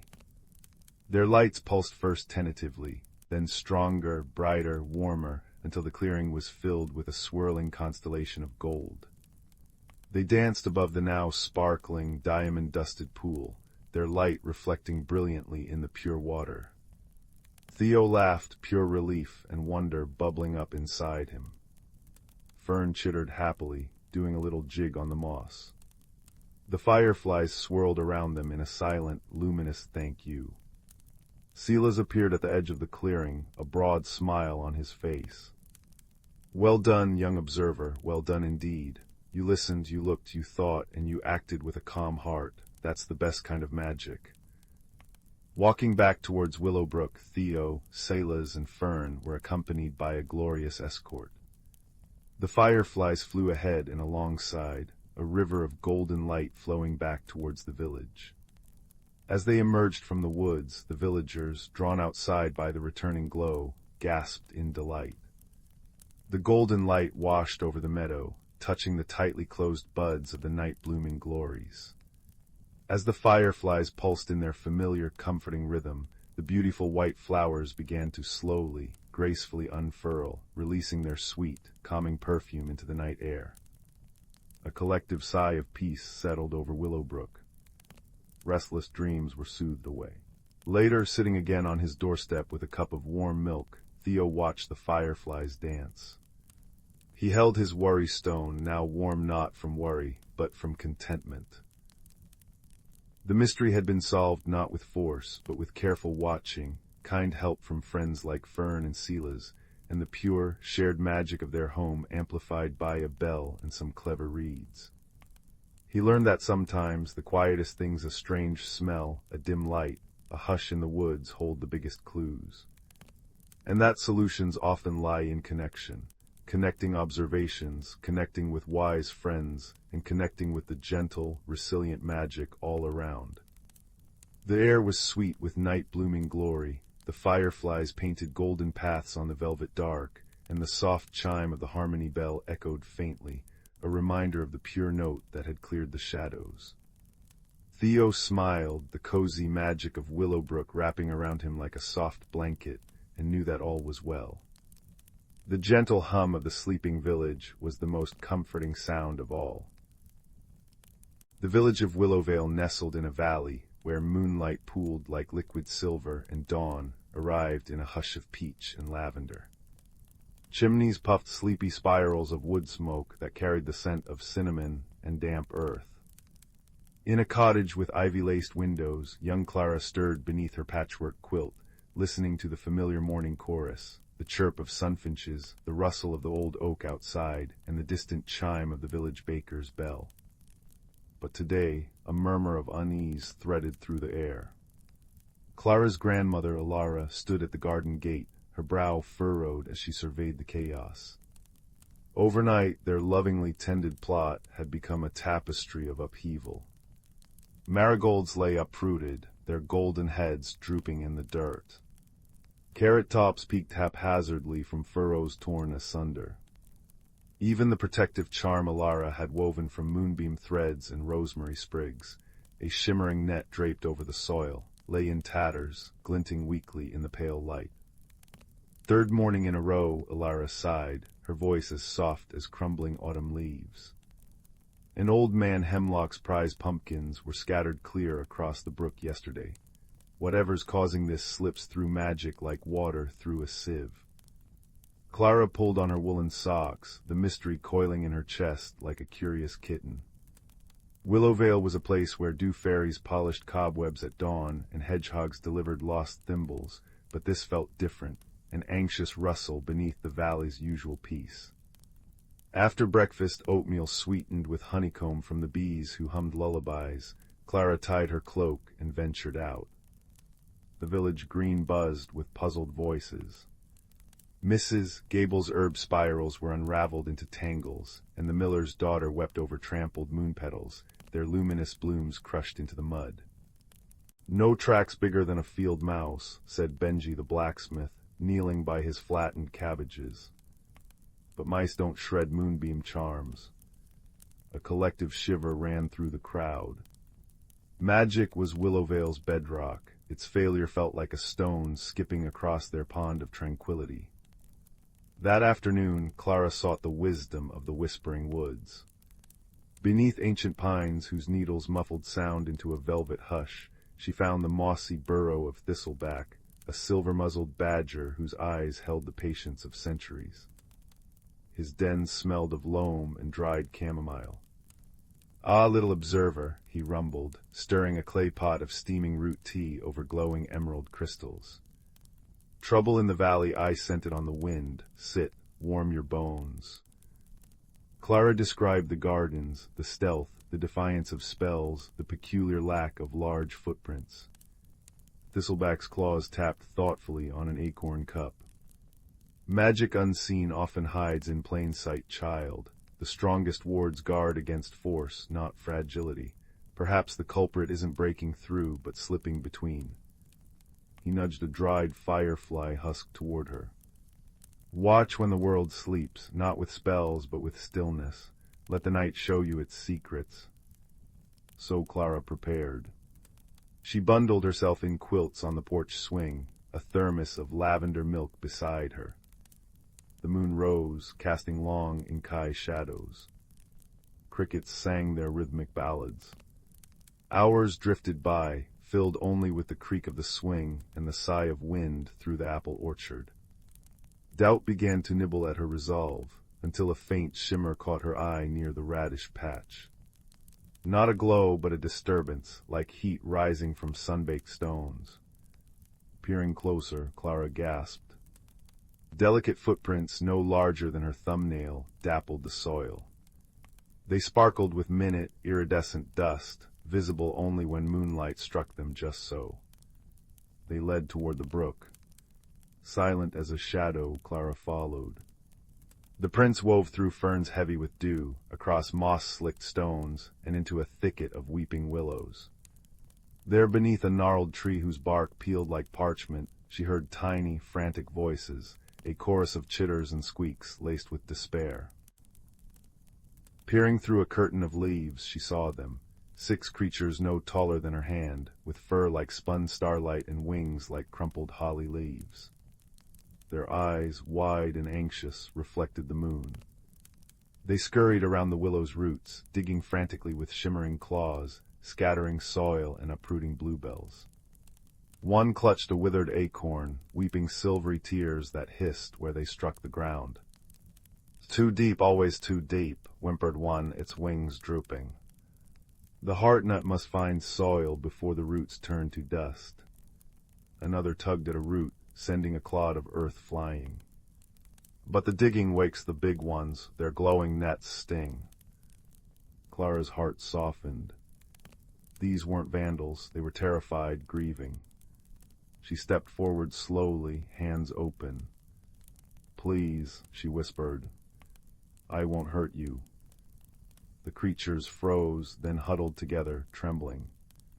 The bravest, with a tuft of cobalt fur on its brow, fluttered forward. You see us, the big ones never see." "I see you," Clara said gently. "Why are you digging?" The creature, Bramble, as she introduced himself, explained. They were pixie squirrels, guardians of the heartnut tree, a sacred willow that anchored magic to the valley's pulse. But their tree was dying, poisoned by creeping blight, only a new heartnut seed could cure. They'd found one miraculously preserved, but needed fertile, enchanted soil to plant it, soil like Willowvale's gardens. Yet every attempt failed. Their claws, meant for weaving starlight, were clumsy for digging. Worse, human wards repelled their magic, forcing them to work unseen, tearing through protections in their desperation. "We never meant harm," Bramble sniffled. "Only to save our home."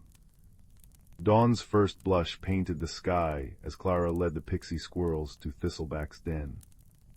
The badger listened, his gaze deepening with understanding. "The blight," he murmured. "I felt the valley's ache, but mistook it for winter's approach." He nudged the withered acorn Bramble carried. "This seed needs more than soil, it needs a heartroot bond. Your willow is too frail to nurture it, but I know another." He led them to a sun-dappled clearing where a young, vibrant willow stood beside the brook, its leaves singing softly in the breeze. This sapling grew from a seed carried by the last heartnut tree centuries ago. Its roots remember.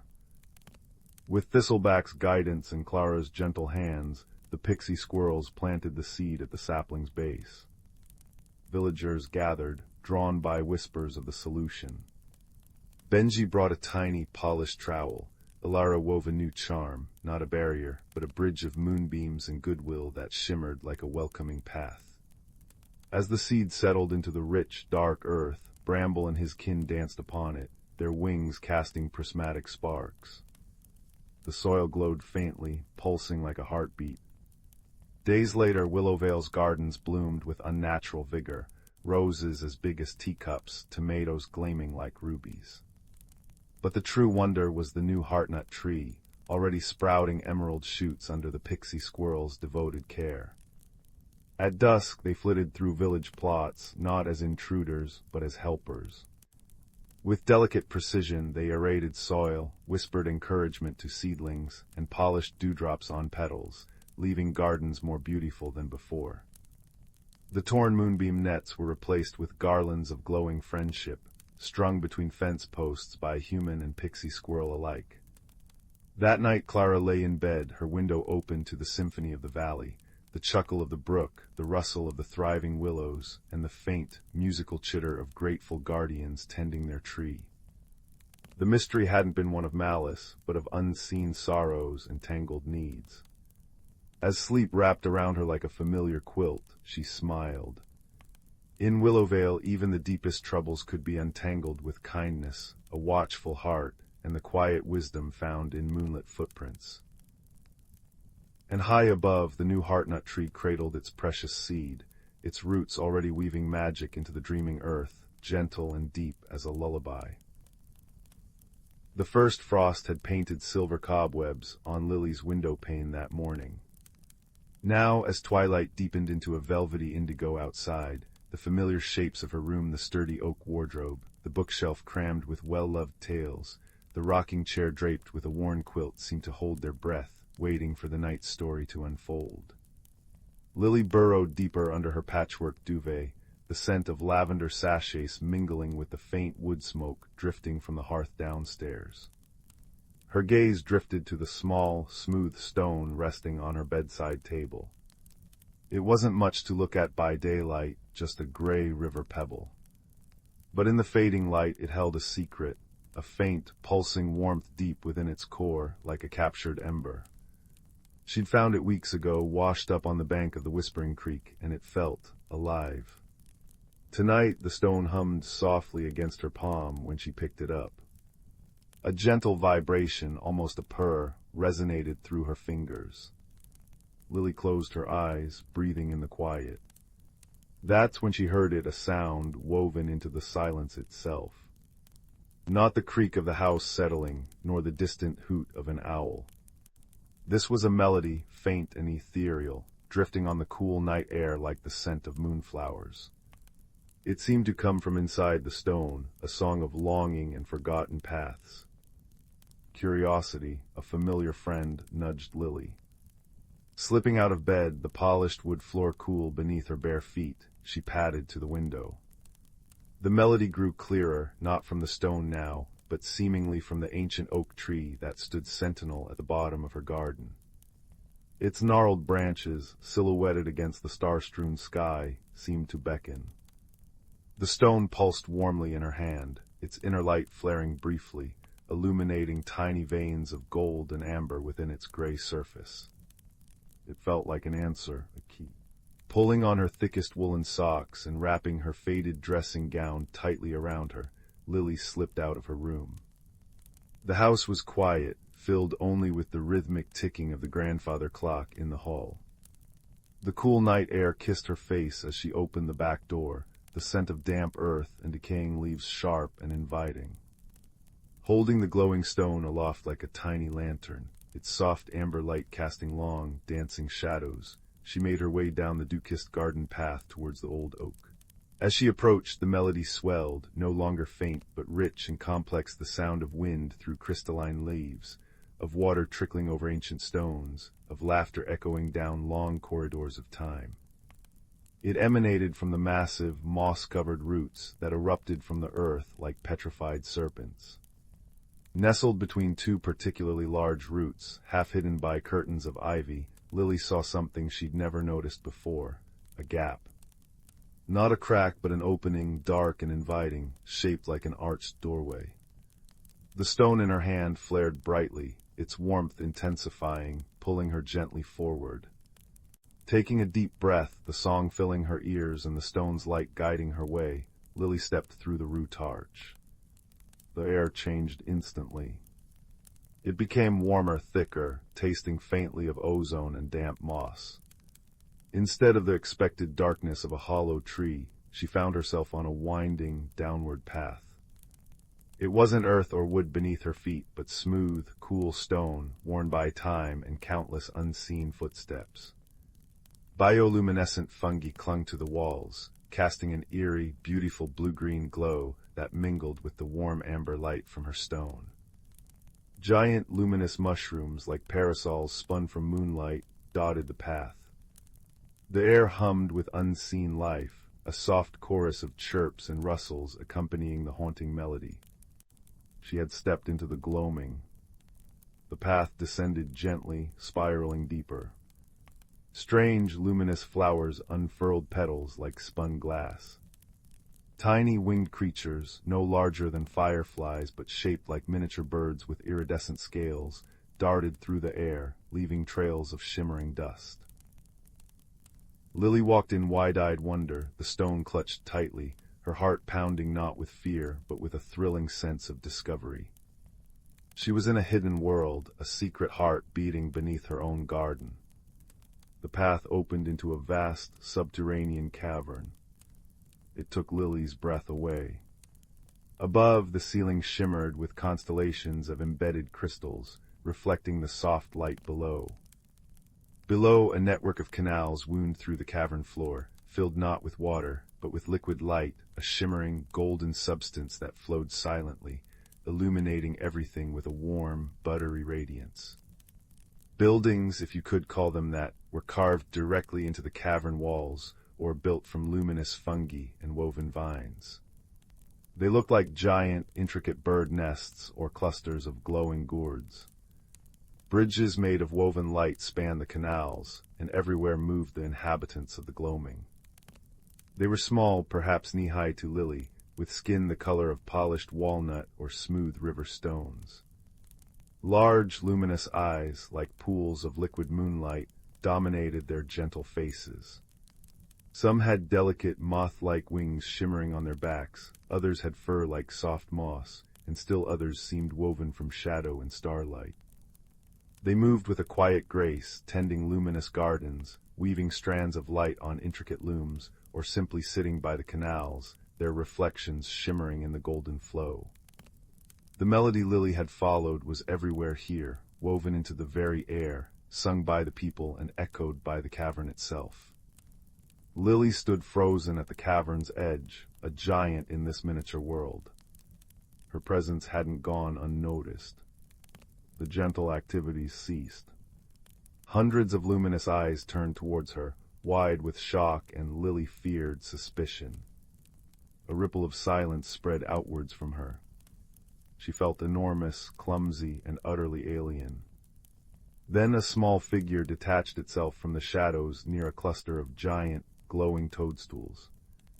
It moved towards her with surprising speed, not flying, but skittering on quick, tiny legs. It was roughly the size of a hedgehog, covered in short, velvety fur the deep blue of twilight. Large, intelligent eyes, the color of periwinkles, regarded her intently from beneath tufted brows. Instead of wings, it had delicate, feathery antennae that twitched constantly.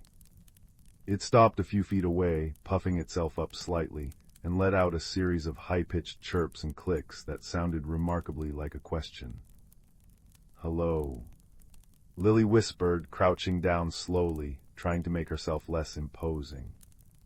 "My name is Lily. I followed the song." The little creature tilted its head, antennae quivering. It took a cautious step closer, sniffing the air. Its eyes fixed on the stone in Lily's hand. With another series of rapid clicks, it pointed a tiny, clawed finger at the stone, then at Lily, then back at the stone. You know this stone?" Lily asked, holding it out carefully. The stone pulsed warmly, and its inner light seemed to brighten in response to the creature's proximity. The blue-furred being let out a soft trill, its posture relaxing.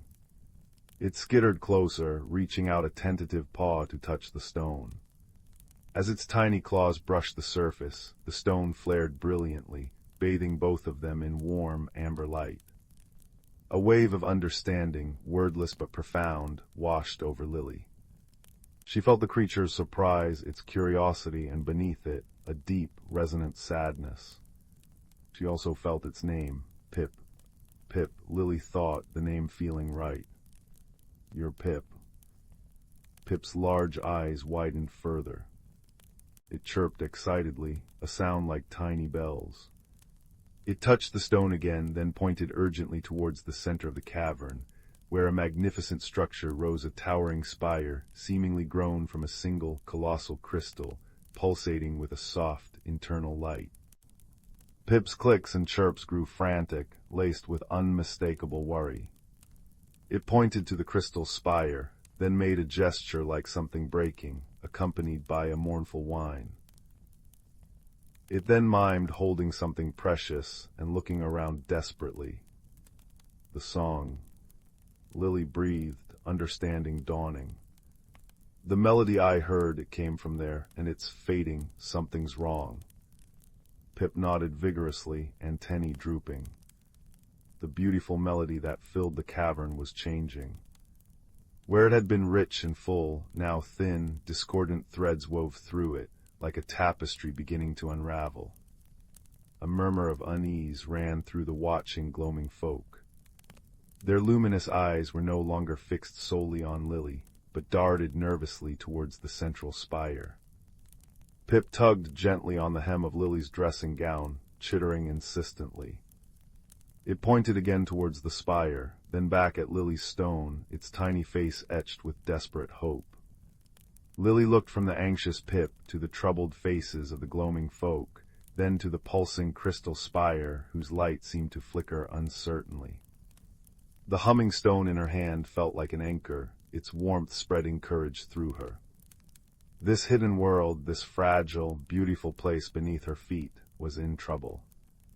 And somehow Pip believed her stone, and perhaps her, could help.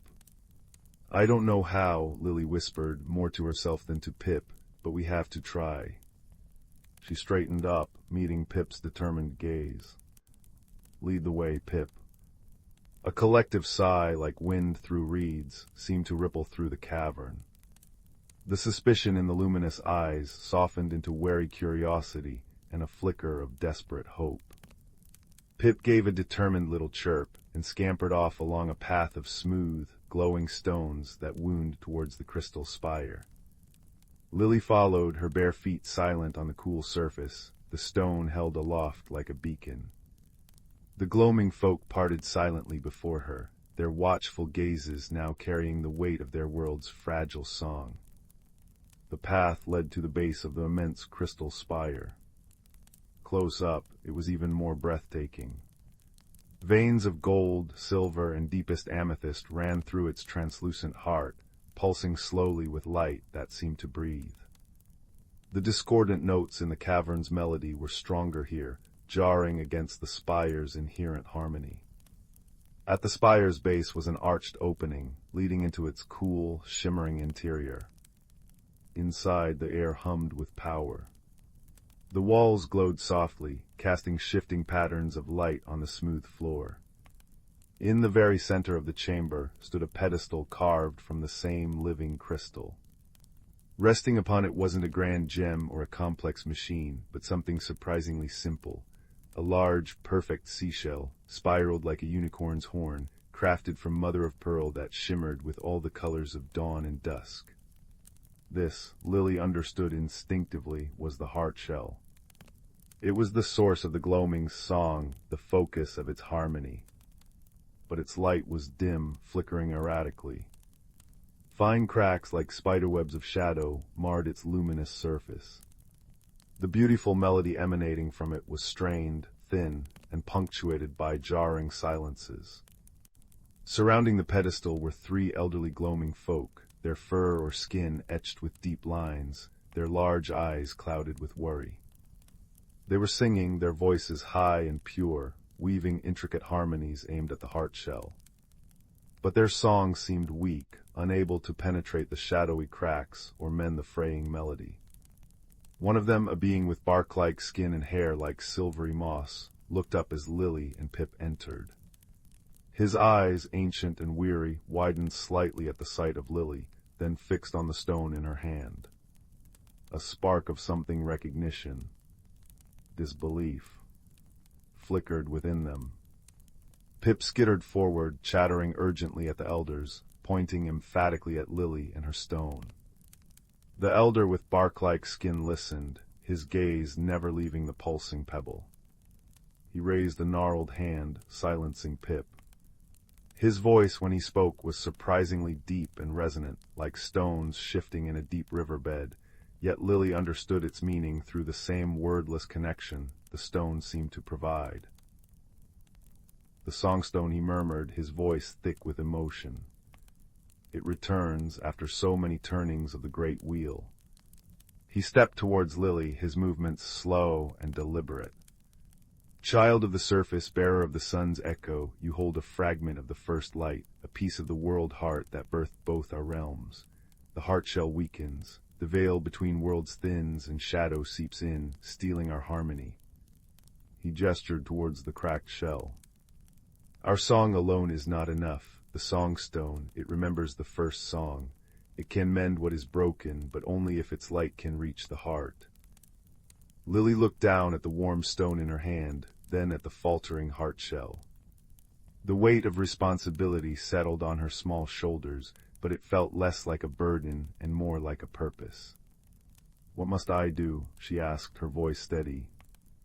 "You must sing," the elder said simply. Sing with your heart, let the songstone guide you. Its light carries the memory of the first song. Your voice, amplified by its power, might reach where ours cannot. Sing. Lily's heart fluttered nervously. She loved to hum to herself in the garden, but singing here, in front of these ancient beings, to save their world. The discordant notes from the heart shell seemed to mock her uncertainty.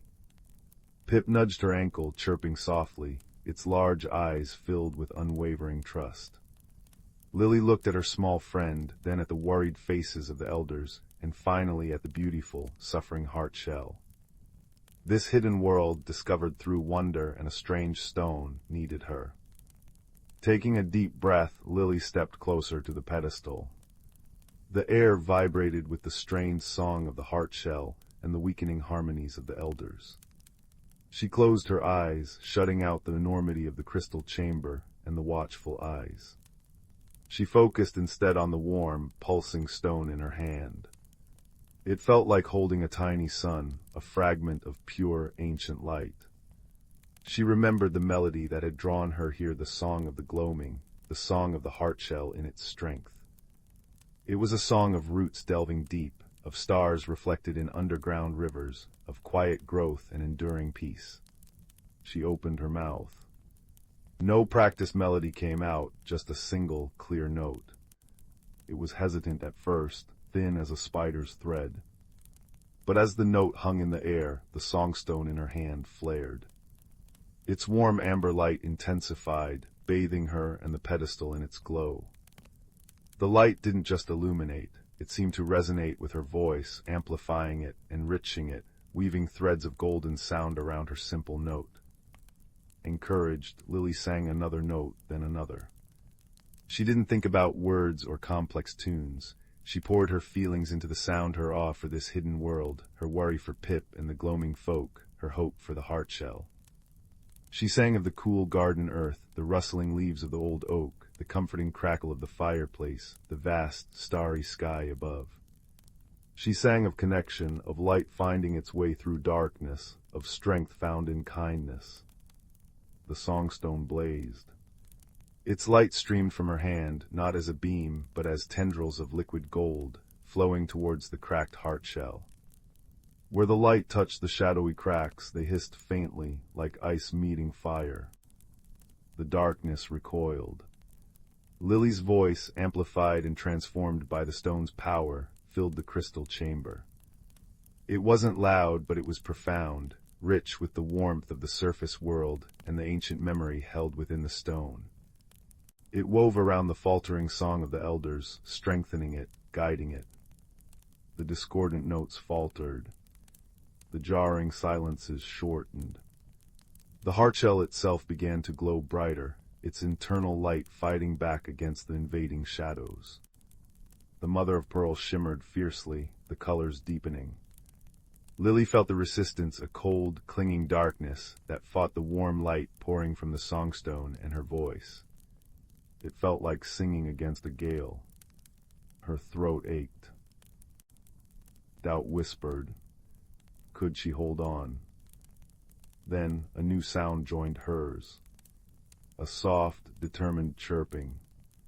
Pip, standing tall beside her, was singing too. Its tiny voice, pure and high, wove into Lily's melody, adding a thread of fierce courage. Then one of the elders joined, his deep voice rumbling like bedrock, adding strength. Another added their harmony, then the third. The combined song lilies amplified by the songstone, Pip's bright chirp, and the elders' ancient harmonies became a powerful river of sound and light, washing over the heart shell. With a final resonant chime that echoed through the entire cavern, the last shadowy crack sealing the heart shell vanished. The shell blazed with pure, radiant light, bathing the crystal spire in colors more vibrant than any rainbow. The melody that burst forth was triumphant, healing, and whole, the true song of the gloaming, restored in all its breathtaking complexity and beauty. It surged outwards from the spire, filling the cavern, washing over the gloaming folk who stood watching. A collective sigh of relief and joy rose from them, like leaves rustling in a grateful wind. Tears streamed down Lily's cheeks, but they were tears of pure, exhausted joy. The songstone's light slowly subsided, returning to its gentle, pulsing warmth. Lily lowered it, her voice falling silent. She felt utterly drained, yet filled with a profound sense of peace. Pip leaped up, chattering excitedly, doing a little jig of pure happiness. The elder with bark-like skin approached Lily. He placed a gnarled hand over his heart and bowed deeply. "Bearer of the sun's echo," he said, his voice thick with gratitude, "you have restored the heart song. You have saved the gloaming. Our harmony is your harmony now. You will always find welcome here." Lily smiled, a tired but radiant smile. "I just sang," she whispered. "The stone and Pip and all of you, we did it together." She looked around the now brilliantly lit chamber, the restored heart shell pulsing steadily. The fear and suspicion in the luminous eyes had vanished, replaced by warmth, gratitude, and wonder. She had come seeking the source of a song and found a hidden world and a friend. She had faced a darkness she didn't understand and found the courage to sing against it. The timid girl who had crept from her bed felt different, stronger, connected. The journey back through the luminous cavern felt like a dream. Gloaming folk bowed or waved as she passed, their faces alight with smiles. Pip scampered proudly beside her, occasionally darting off to excitedly chirp the news to others. The path upwards, lit by the gentle glow of the fungi and her now softly humming stone, seemed shorter. Stepping back through the root arch into her own cool, quiet garden felt like emerging from a vivid dream into comforting reality. Dawn was just beginning to blush the eastern sky, painting the frost on the grass with pale pinks and golds. The melody of the gloaming was a soft, contented hum in her mind now, no longer a call, but a gentle connection. Back in her room, the familiar shapes welcomed her. She placed the songstone back on her bedside table. It was warm, its inner light pulsing slowly, peacefully, like a resting heartbeat. The faint, beautiful melody of the gloaming seemed to resonate softly from it, a lullaby just for her. Pip had insisted on accompanying her to the surface, a tiny, blue-furred guardian. It now curled up contentedly on Lily's pillow, its feathery antennae twitching softly in sleep. Lily climbed back into bed, pulling the patchwork duvet up to her chin. The scent of lavender and wood smoke was sweeter than ever. She felt the cool sheets, heard the first tentative chirps of waking birds outside. She looked at the stone, then at the sleeping Pip, a small, miraculous friend from a world beneath the roots. She had journeyed into the unknown, faced darkness with light and song, and discovered that courage wasn't about being unafraid, but about singing anyway when something precious needed saving. She had learned that friendship could bridge worlds, and that the smallest stone could hold the greatest light. As the first rays of true dawn painted her windowpane gold, Lily closed her eyes. The gentle melody from the stone, intertwined with Pip's soft snores, wove around her like a blanket woven from starlight and gratitude. The world above and the world below felt connected, held in harmony by the song in her heart and the warm, pulsing stone beside her.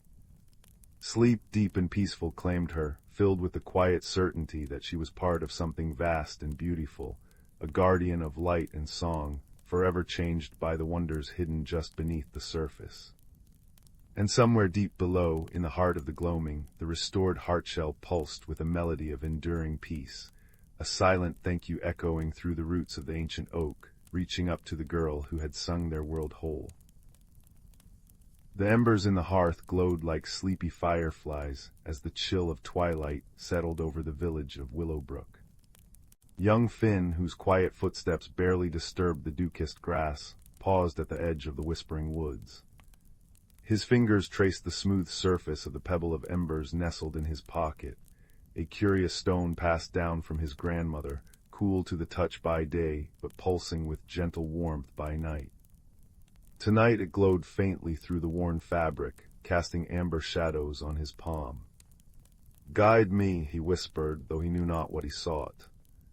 only that the woods called to him with a rustle like pages turning in an old book. Finn's journey began beneath a crescent moon, silver light filtering through ancient oaks whose leaves shimmered like fish scales. The air smelled of damp earth and pine resin, and the crunch of fallen acorns underfoot echoed in the stillness. He followed the pebble's soft pulse, a heartbeat against his thigh, leading him deeper where the trees grew gnarled and wise. Soon the path vanished, replaced by thick ferns that brushed his cheeks with velvet coolness. Lost, murmured a voice like wind through reeds. Finn spun around to find nothing but shadows. Then a pair of luminous eyes blinked open, a fox with fur the color of burnt sienna, watching him from a mossy stump. Not lost, Finn replied, surprising himself. Just following the warmth. The fox tilted its head. Warmth is a fine compass. Come, small traveler, the valley stirs. They wound through a tunnel of weeping willows, their tendrils parting like curtains to reveal a hidden world. Moonlight hollow lay before them, a sunken valley bathed in perpetual twilight, lit not by stars but by thousands of glowing mushrooms carpeting the ground like fallen constellations. Bioluminescent moths drifted lazily, trailing sparks of blue and gold. At the valley's heart stood a crystalline lake, its surface reflecting the shimmering fungi so perfectly it seemed a second sky lay beneath the water. It's beautiful, Finn breathed, the pebble's glow swelling in response. The fox nosed his hand. Beautiful, yes, but listen. A discordant note hung in the air, a faint, sorrowful hum that made the moths flutter erratically. The heartstone dims, the fox sighed. Without its song, the hollow sleeps too deeply. Winter creeps where it shouldn't. Finn learned the heartstone was a pillar of living crystal at the lake's center, the source of the valley's gentle light and warmth. Lately its glow had waned, leaving patches of frost on the mushrooms. The fox, named Sorrel, explained that the stone's energy was sustained by harmony, by the laughter of streams, the chorus of crickets, the rustle of creatures sharing stories under the moon. But a shadow had settled over the hollow, a lonely, ice-coated creature named Rime, whose touch froze everything it loved, had retreated into silence, its despair choking the heartstone's song. Rime hides in the frost caves, Sorrel said, whiskers drooping. It believes its coldness is a curse, but cold is just warmth waiting to be found. For days, Finn and Sorrel explored the hollow. They gathered stories like treasures. The tale of the badger who knitted moonlight into scarves, the song the willow trees sang to the tadpoles, the recipe for starlight tea brewed by elderly hedgehogs. Each night Finn pressed the pebble of embers to the heartstone, sharing memories of his grandmother's kitchen, the scent of cinnamon rolls, the crackle of her fireplace, her voice humming lullabies. The stone's pulse strengthened, melting small circles of frost. Yet the sorrowful hum persisted, echoing from the northern cliffs. Rime fears it will shatter everything it touches, murmured a badger, her paws deep in glowing moss. Even kindness. Finn knew he must face the caves. Sorrel guided him up treacherous paths where ice flowers bloomed sharp and fragile. The air grew biting, and Finn's breath fogged before him. Deep within a cavern glittering with frozen tears, he found Rime, a creature like an overgrown snow hare, with fur like frosted glass and eyes like chips of Arctic sky. It huddled around a tiny, dying glowworm, its paws encased in ice. Go away, Rime whispered, voice cracking like thin ice. I'll only bring you frost. Finn knelt, ignoring the cold seeping through his trousers. He placed the pebble of embers between them. Its light spread in a pool of butterscotch warmth. My grandmother gave me this, he said softly. She said warmth isn't just for keeping, it's for sharing. He told Rime about the hollow's fading songs, about the badger's scarves, about the hedgehog's tea. They miss you, he finished. The cold isn't you, it's just what happens when warmth is locked away too long. Tentatively, Finn reached out. Rhyme flinched, but as Finn's fingertips brushed its icy paw, the pebble flared. A cascade of ember-bright sparks danced up Rhyme's arm, not melting the frost but softening it into dewdrops. Rhyme gasped, a sound like icicles falling into water. I didn't know," it stammered. "I thought my touch harmed." Finn smiled. "Show me." Together, they stepped onto the frozen lake. Where Rhyme's paws touched, intricate frost patterns bloomed, ferns, snowflakes, constellations, not desolate but breathtakingly delicate. Finn placed the pebble on the ice. "Sing with me," he urged. And Rhyme sang, a trembling, crystalline note that soared over the water. The Heartstone answered, blazing like a captured sunrise. The valley erupted in light. Moths spiraled in jubilant clouds, mushrooms pulsed in time to the song, and the very air shimmered with released warmth. In the days that followed, Rhyme learned to weave frost into art, not isolation. It traced shimmering murals on cave walls and crafted ice lenses that magnified the mushroom's glow. Finn and Sorrel often sat by the lake, sharing starlight tea with the hedgehogs, while Rhyme sculpted ephemeral castles on the water.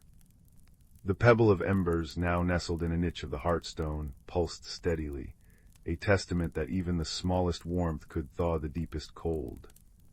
Finn felt a quiet change within himself, too. The boy who'd entered the woods with hesitant steps now carried the Vala's harmony in his bones, understanding that courage wasn't the absence of fear, but the choice to offer kindness anyway.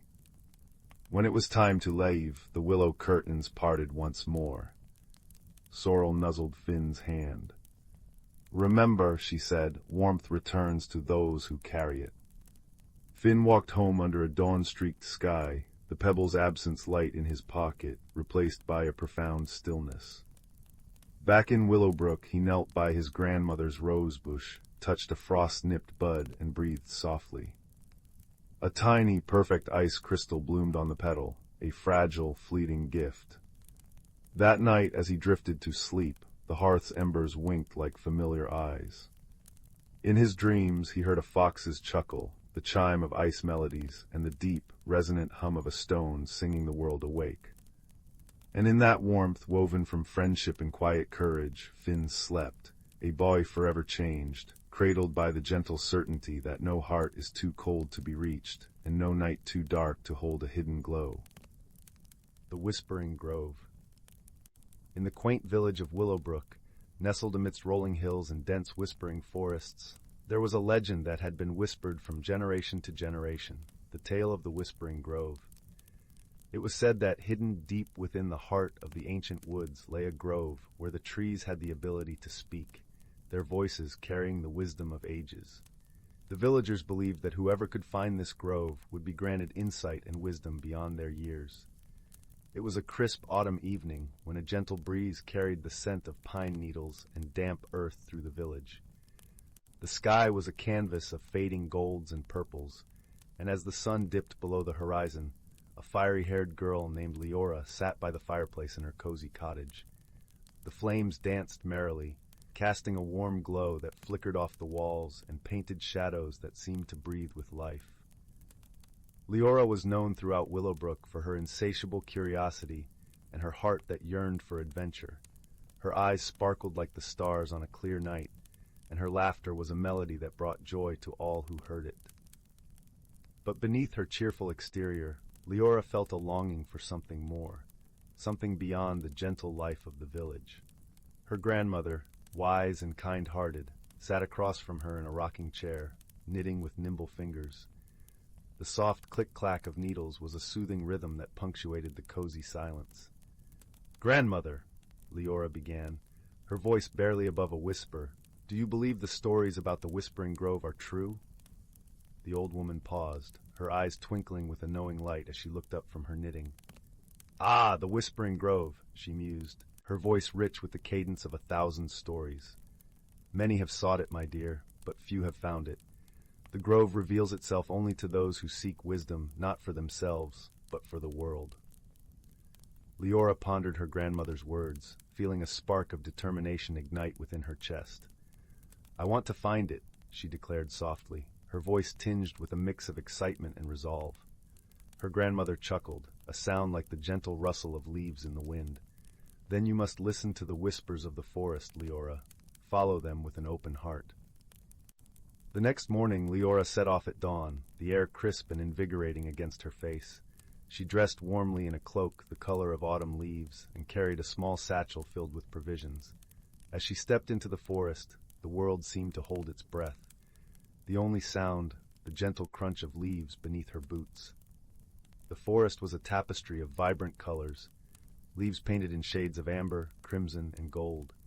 The air was thick with the scent of pine and earth, and shafts of sunlight pierced through the canopy, casting dappled patterns on the forest floor. Leora walked deeper into the woods, her heart guiding her as much as her feet. As the hours passed, the forest seemed to come alive around her. Birds flitted from branch to branch, their songs weaving melodies that danced through the air. Squirrels scampered along the ground, their bushy tails flicking as they collected acorns for the coming winter. Leora paused to rest by a babbling brook, the water clear and cold as it meandered over smooth stones. She sipped from her flask, the water refreshing her spirit as much as her body. As she sat, she closed her eyes, letting the sounds of the forest envelop her. It was then she heard it, a soft, gentle whisper, like the rustling of leaves in the breeze. At first, the sound was indistinct, but gradually it grew clearer, forming words that seemed to weave through her mind. "Seek the light that guides, the heart that listens," the whisper said, a voice both ancient and familiar.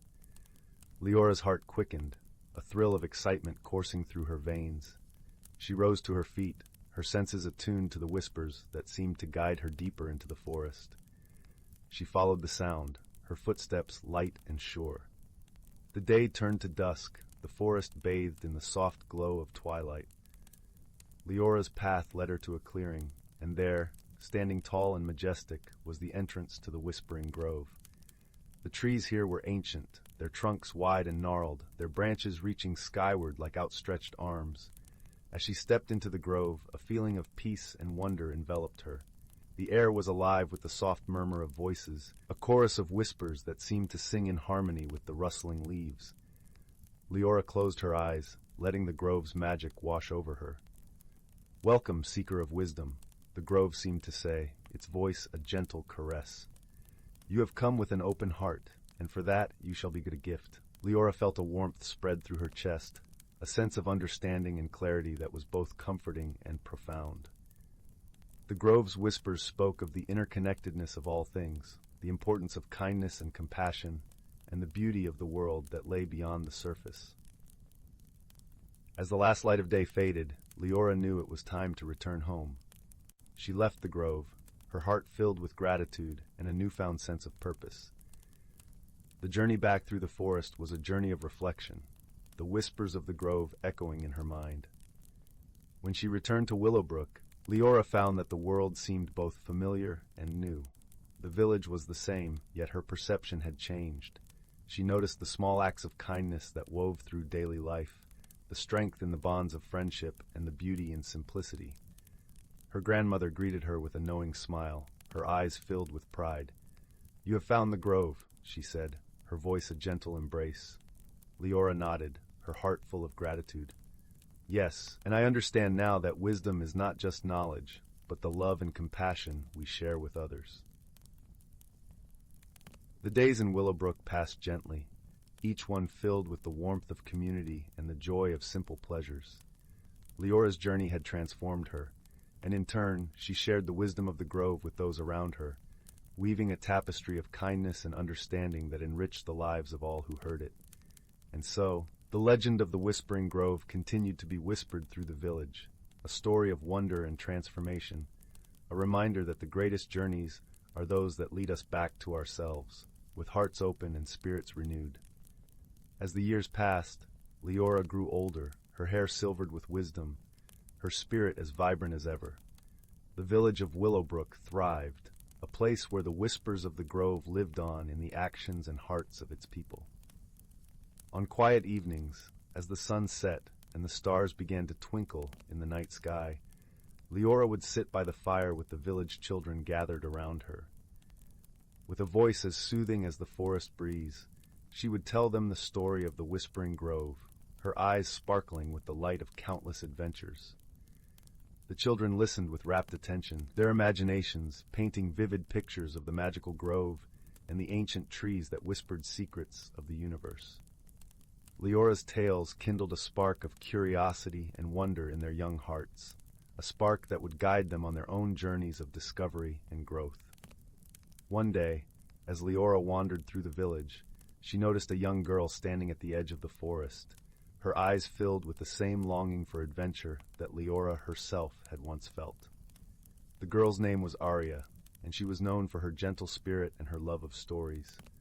Leora approached her with a warm smile, her heart full of understanding. "Are you thinking of seeking the Whispering Grove?" she asked softly. Arya nodded, her eyes wide with excitement and a hint of trepidation. "I want to hear the whispers for myself," she admitted. Leora placed a reassuring hand on Arya's shoulder, her touch a gentle promise of guidance and support. "Then listen to the forest and trust your heart," she advised. "The grove will find you when you are ready, just as it did for me." With Leora's encouragement, Arya set off, her heart brimming with hope and anticipation. As she disappeared into the forest, Leora watched her go with a sense of peace, knowing that the cycle of discovery and transformation would continue with each new generation. The seasons turned, painting the world with the vibrant hues of spring, the golden warmth of summer, the rich tapestry of autumn, and the quiet beauty of winter. The village of Willowbrook remained a haven of harmony and kindness, its people bound together by the wisdom of the grove. As Leora sat by the fire, her heart full of contentment, she realized that the greatest gift the grove had given her was not just the knowledge of the forest's whispers, but the understanding that true wisdom was found in the love and connections she shared with others. With a heart as light as the gentle breeze that rustled through the trees, Leora closed her eyes, the whispers of the grove a soothing lullaby that carried her into a peaceful slumber. And so the story of the Whispering Grove lived on, a tale of wonder and wisdom that continued to inspire and enchant all who heard it. A reminder that the magic of life lay not in the destination, but in the journey and the love that guided us along the way.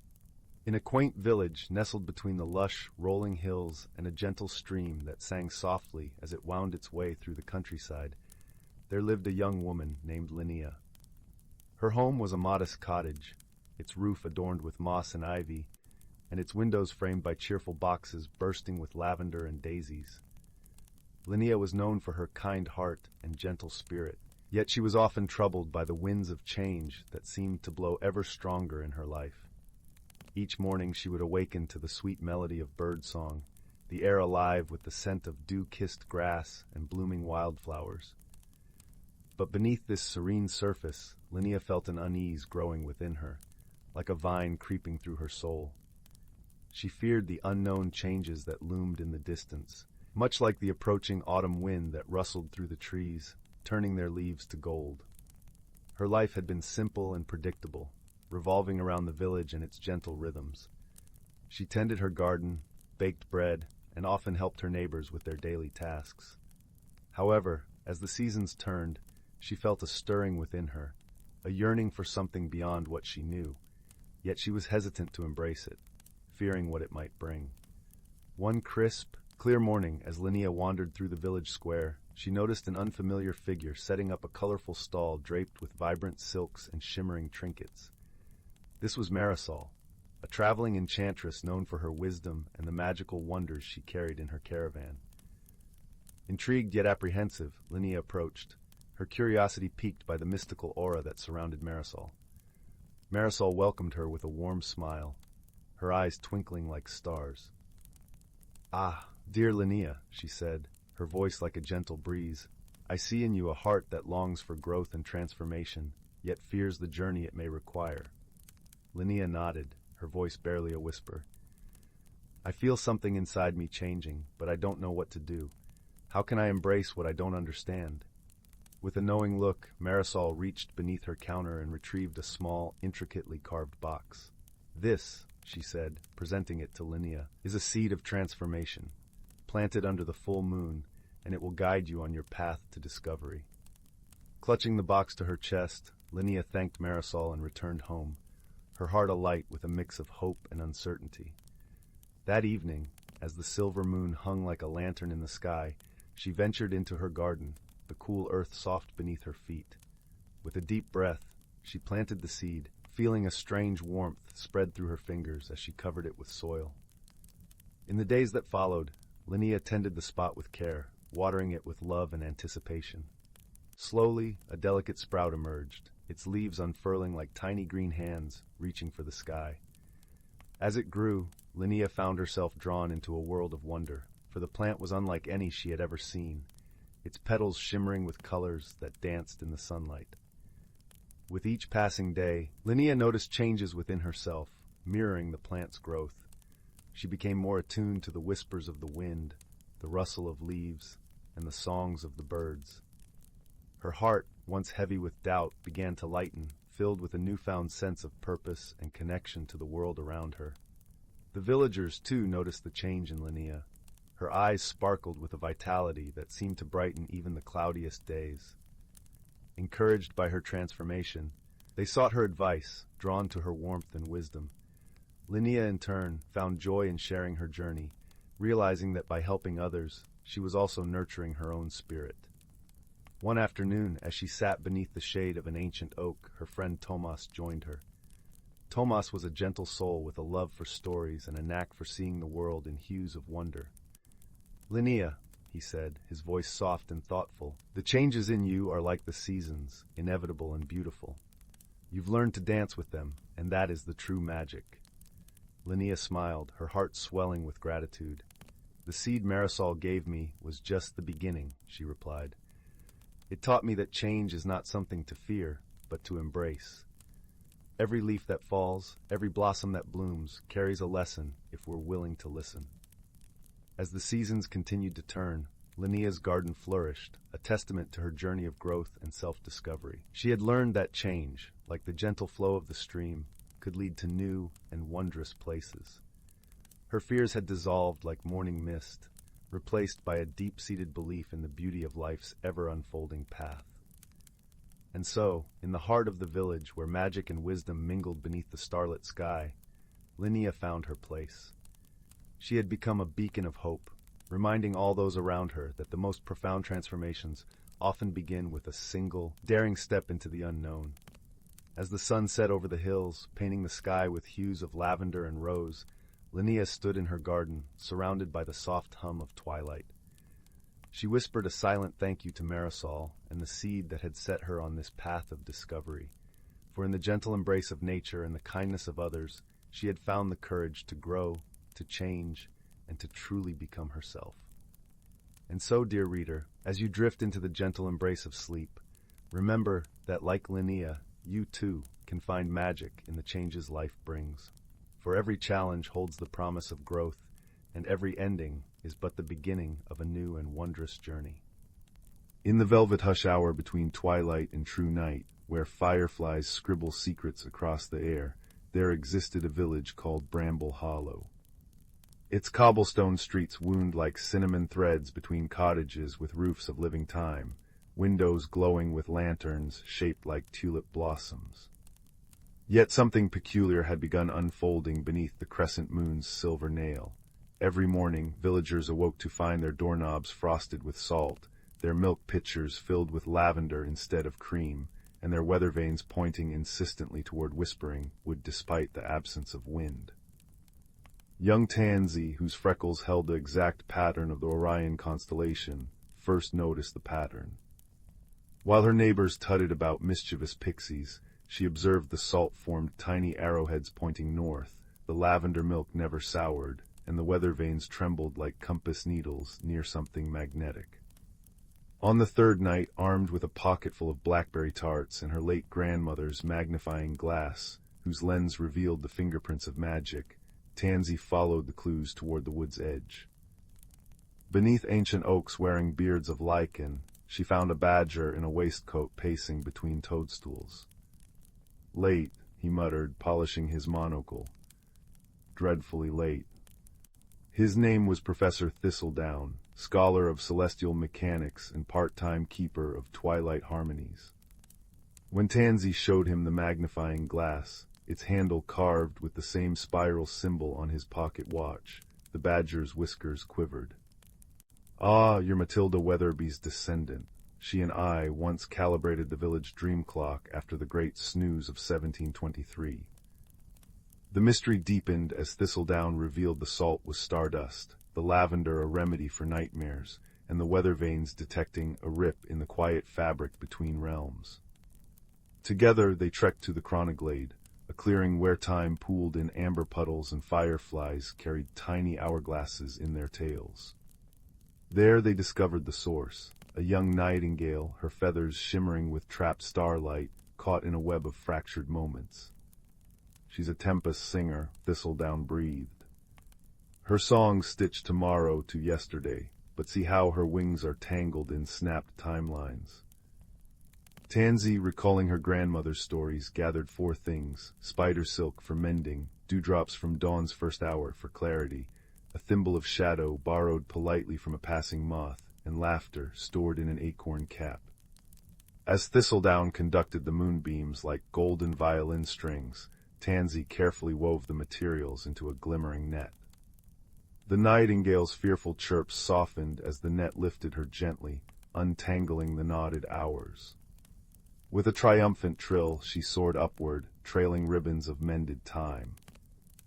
The village awoke next morning to ordinary doorknobs and creamy milk, but also to something new. Every garden bore a night-blooming flower whose petals shifted colors like a twilight palette, and children found their dreams lightly embroidered with helpful clues for the day ahead. In the square, a sundial now graced the fountain, its shadow shaped like a bird in flight. Years later, when thunderstorms growled at the horizon, villagers would smile at the salt patterns appearing on their windowsills, not arrows now, but spirals, the ancient symbol of time's gentle unfolding. And if you walk through Whispering Wood when the clocks strike 13, you might hear two voices, one bright and curious, one gruff but kind, discussing the best way to brew starlight tea, or how to politely ask autumn to arrive a week early for the apple festival. But that, my dear listener, is a story woven from tomorrow's threads, and tonight's tale is complete. Let the scent of time and the hum of mended time carry you to dreams where badgers quote poetry and cookies never crumble. All is well in Bramble Hollow. The village of Willowbrook nestled in a valley where seasons painted the world with gentle strokes. Spring brought carpets of bluebells, summer hummed with drowsy bees, autumn cloaked the hills in fiery hues, and winter tucked everything under a soft white quilt. Yet within this constant dance of change, young Silas felt like a stone in a rushing stream. He watched the world transform around him, buds bursting, leaves swirling, snow melting, with a quiet ache in his heart. Change felt overwhelming, unpredictable, and he clung fiercely to the familiar comfort of routine, his small cottage garden a meticulously ordered sanctuary against the valley's wild beauty. Silas possessed a peculiar magic, though he rarely used it beyond coaxing his prize-winning roses to bloom a week early. He could sense the inner life of plants, a gentle hum in his fingertips when he touched a leaf, a whispered feeling of thirst from the soil. But lately his magic felt stuck, like sap hardened in winter. It mirrored his own stillness, his resistance to the shifts within himself as he grew older. He longed for the simplicity of childhood, a time that now felt as distant and unchanging as the old oak on the hill. His closest friends, Kaelen and Mara, noticed his quiet withdrawal. Kaelen, whose laughter was as bright as sunbeams, bounced with the energy of a mountain stream, always eager for new adventures. Mara, thoughtful and serene like the deep forest pools, observed the world with quiet wisdom. One crisp autumn afternoon, as they sat beneath the ancient oak, its leaves shimmering gold and crimson, Kaelen nudged Silas gently. "You've been quieter than a hibernating hedgehog, Silas," Kaelen remarked, tossing an acorn into the air. "Even the squirrels are chattier. Is it the garden? did those prize cabbages finally stage a rebellion. Silas managed a small smile, tracing the rough bark of the oak. No rebellion, it's just everything feels so loud. The leaves changing, the geese flying south, even Mistress Alara talking about turning her herb garden into a winter greenhouse. It's all movement. It makes my head spin. Mara reached over and placed a cool, smooth stone she'd found into Silas's palm. Change is the Val's breath, Silas. It's how it lives. Like this stone, she said softly. It seems unchanging, but look closer. She pointed to tiny flecks of mica catching the light. Even the stillest things hold shifts within them, reflections of the world around. Silas sighed, closing his fingers around the stone. I wish my magic felt like that. It used to feel flowing. Now it's thick like mud, and trying to make anything new happen. He shuddered, remembering a recent failed attempt to encourage a late-blooming clematis. The vine had merely trembled and dropped a few leaves, echoing his own frustration. The whispering glade, Mara said suddenly, her eyes thoughtful. Grandmother used to say it's a place where the Val's heart speaks, where magic listens to what's inside, not just what you try to force out. Maybe it could help you understand yours. The whispering glade was a place of legend, tucked deep within the oldest part of the woods. Few ventured there, speaking of strange lights and murmurs on the wind. Silas felt a familiar resistance coil in his stomach venturing into the unknown, leaving his ordered garden. But the ache of his stagnant magic and the patient, hopeful looks of his friends nudged him. He nodded, a small, hesitant movement. Their journey took them beyond the tended orchards and into the embrace of the ancient forest. The air grew cooler, smelling of damp earth and decaying leaves. Sunlight filtered through the canopy in dappled patterns, painting the moss-covered ground in gold and green. Silas felt his breath catch with every unfamiliar rustle, every gnarled root he hadn't memorized. Kaelen bounded ahead, pointing out interesting fungi and chattering about bird calls, his energy a counterpoint to Silas's creeping anxiety. Mara walked beside Silas, her presence a steady anchor. Listen, she murmured. Not just with your ears, feel the forest breathe. As they walked deeper, Silas began to sense it. Not the individual hums of specific plants, but a vast, slow presence. It wasn't threatening, but ancient and deep, like the roots of the mountains themselves. It felt patient. They reached a small clearing where the trees formed a protective circle. Sunlight streamed down onto a carpet of the softest moss, dotted with tiny, star-shaped white flowers that seemed to glow with their own inner light. The air hummed faintly, a sound felt more than heard. This was the whispering glade. All right, Silas whispered, his voice swallowed by the immense quiet. What do I do? Just be, Mara suggested. Let the glade feel you as you feel it. Kaelen plopped down onto the moss. Yeah, maybe try not trying. Silas took a deep breath, the scent of cool earth and something sweet and indefinable filling his lungs. He sat gingerly, crossing his legs, and closed his eyes. He focused on the feeling of the moss beneath him, cool and yielding. He listened to the silence, which wasn't silence at all, but a tapestry of tiny sounds, the rustle of a beetle, the distant drip of water, the sigh of wind through the highest branches.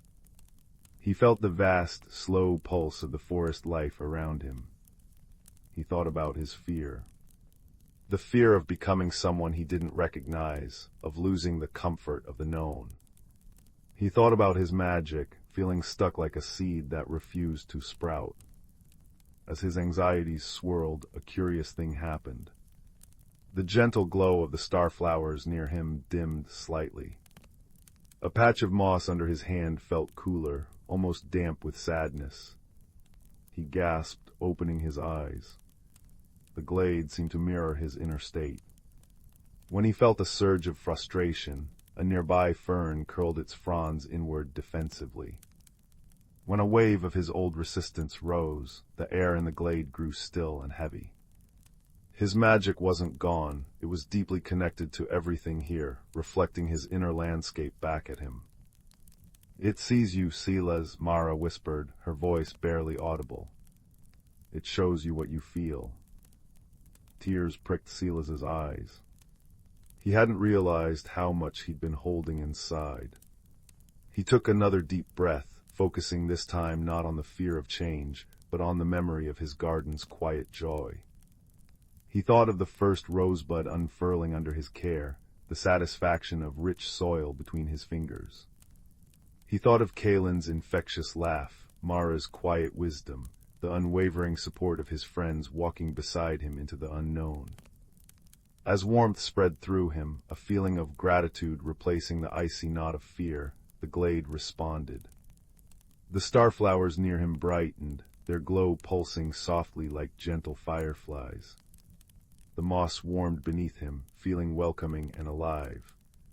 A tendril of ivy from a nearby oak stretched out slowly, almost shyly, and brushed against his arm. It wasn't demanding, just connecting. He understood. His magic wasn't about forcing things to be still or forcing them to change rapidly against their nature. It was about connection. About sensing the true rhythm, the inner life, and nurturing that. Like Mara's stone, he could be still on the surface, holding his core, while still being part of the changing world, reflecting its light. Change wasn't an enemy to be fought, it was the natural state of living things, including himself. His resistance, his fear, was what had clogged his magic, making it feel like mud. By accepting his feelings, by finding his center even amidst the flux, he could flow again.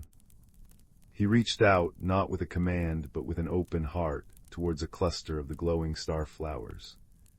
He didn't ask them to change color or grow taller. He simply felt their delicate life force, their quiet contentment in the dappled light. He sent back a wave of appreciation, a sense of shared peace.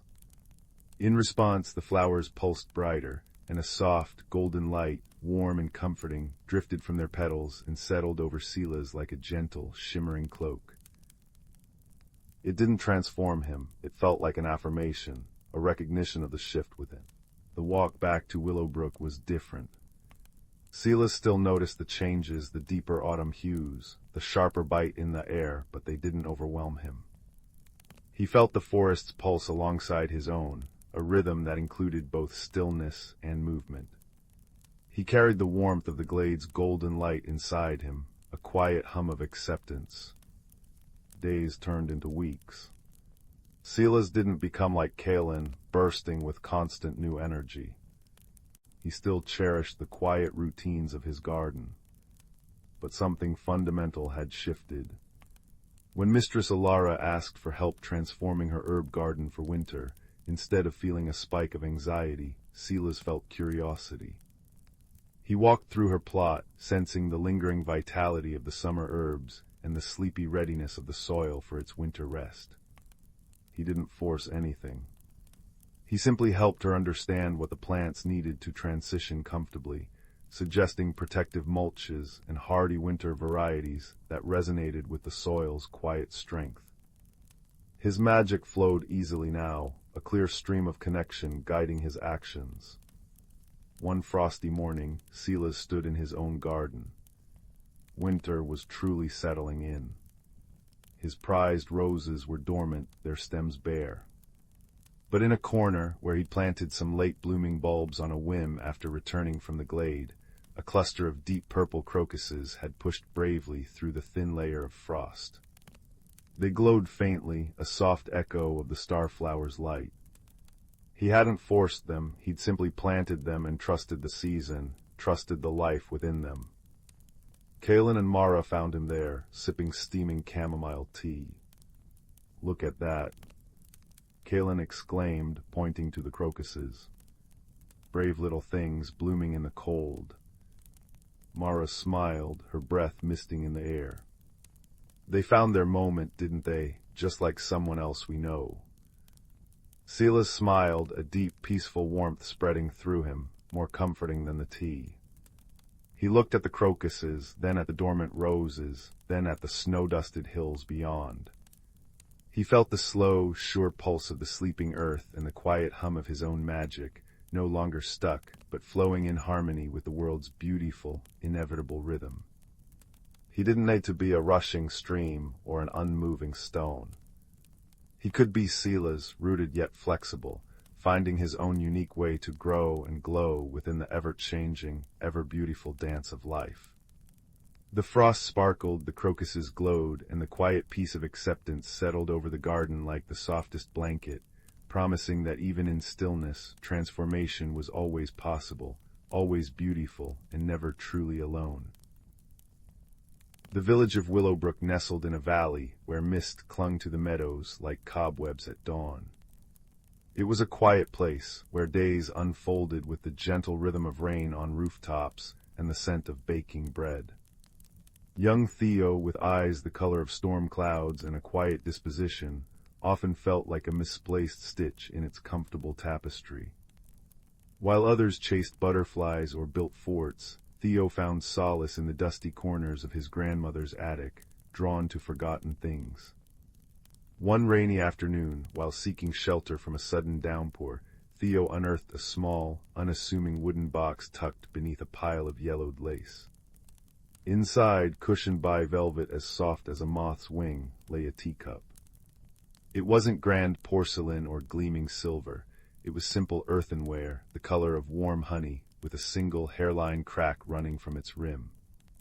But as Theo's fingers brushed its surface, a shiver ran through him, not cold, but a hum, like the low note of a distant bell.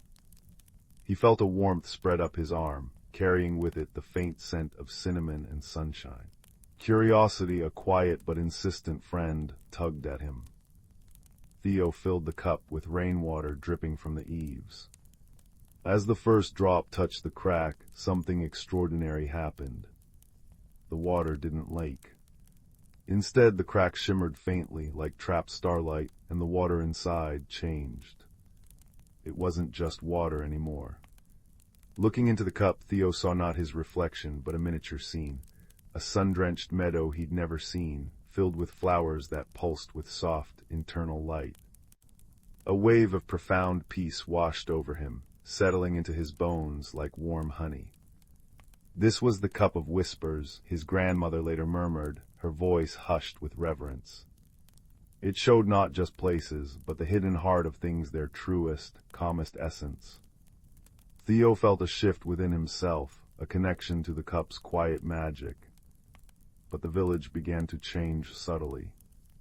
Flowers in Widow Hemsley's garden wilted overnight, their colors leaching away. The cheerful babble of the brook behind the mill became a fretful murmur. The comforting warmth of freshly baked bread seemed to vanish too quickly. The cup of whispers, Theo discovered, showed him the lack of peace as well.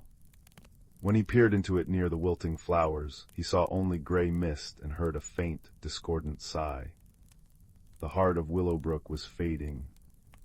The journey began not with footsteps on a road, but with a growing conviction in Theo's own heart. He needed to understand why the village's quiet magic was unraveling.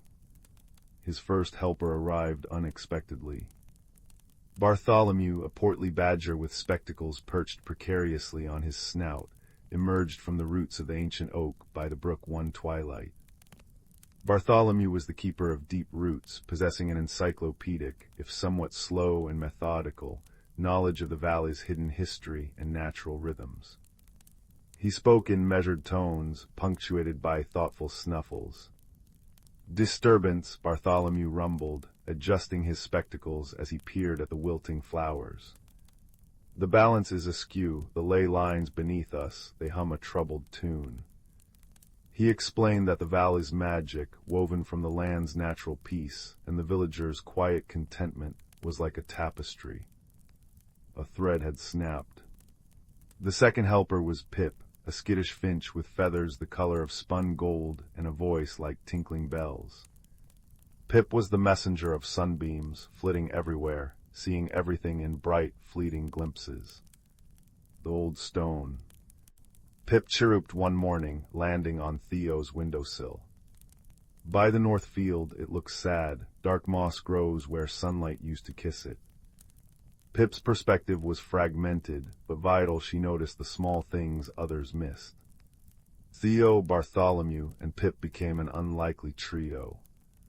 Bartholomew provided the slow, deep understanding, the history of the standing stones that anchored the ley lines, the way the brook's song reflected the village spirit.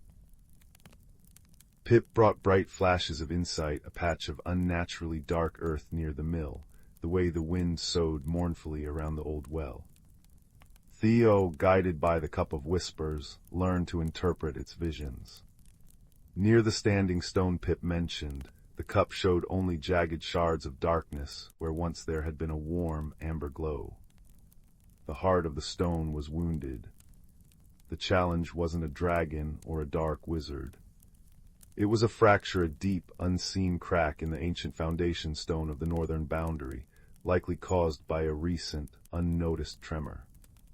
This fracture was draining the valley's inherent peace, its quiet magic seeping away like water from a broken vessel.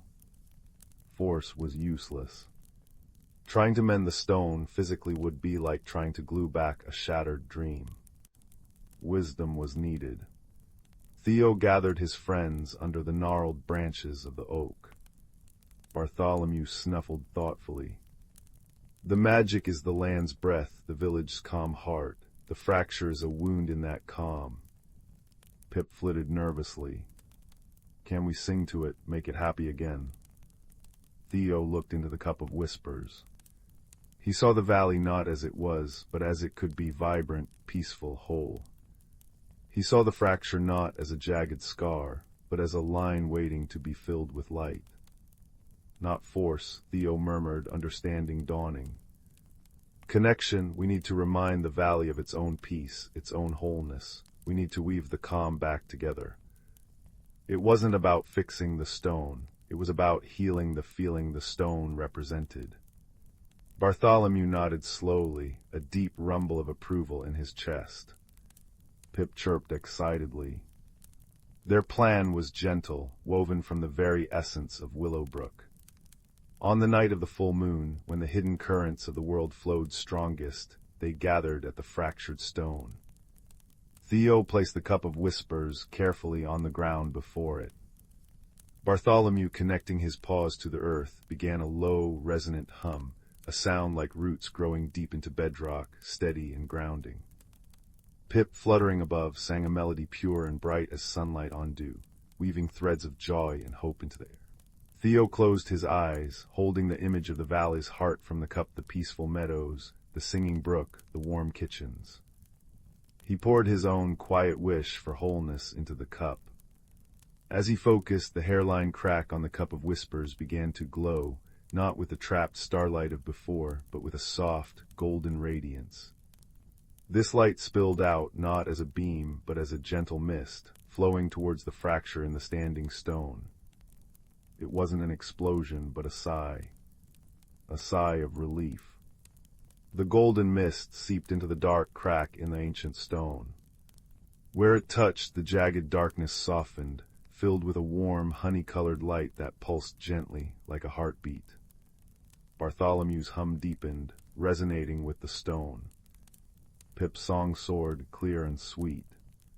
Theo felt the cup of whispers grow warm in his hands, a conduit for their combined intention not to force, but to remind, to reconnect. Slowly, steadily, the light filled the fracture completely. It didn't vanish, it became a luminous seam, a beautiful scar of mended magic.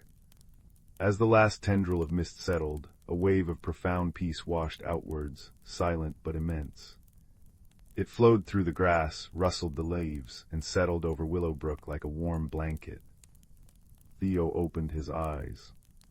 The standing stone stood whole, the luminous seam fading to a soft, warm glow that matched the earthenware cup. In the cup of whispers, the water now showed the meadow bathed in moonlight, flowers glowing softly, utterly serene.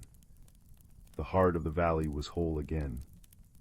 The next morning, Widow Hemsley's flowers bloomed with impossible brilliance. The brook sang its cheerful song.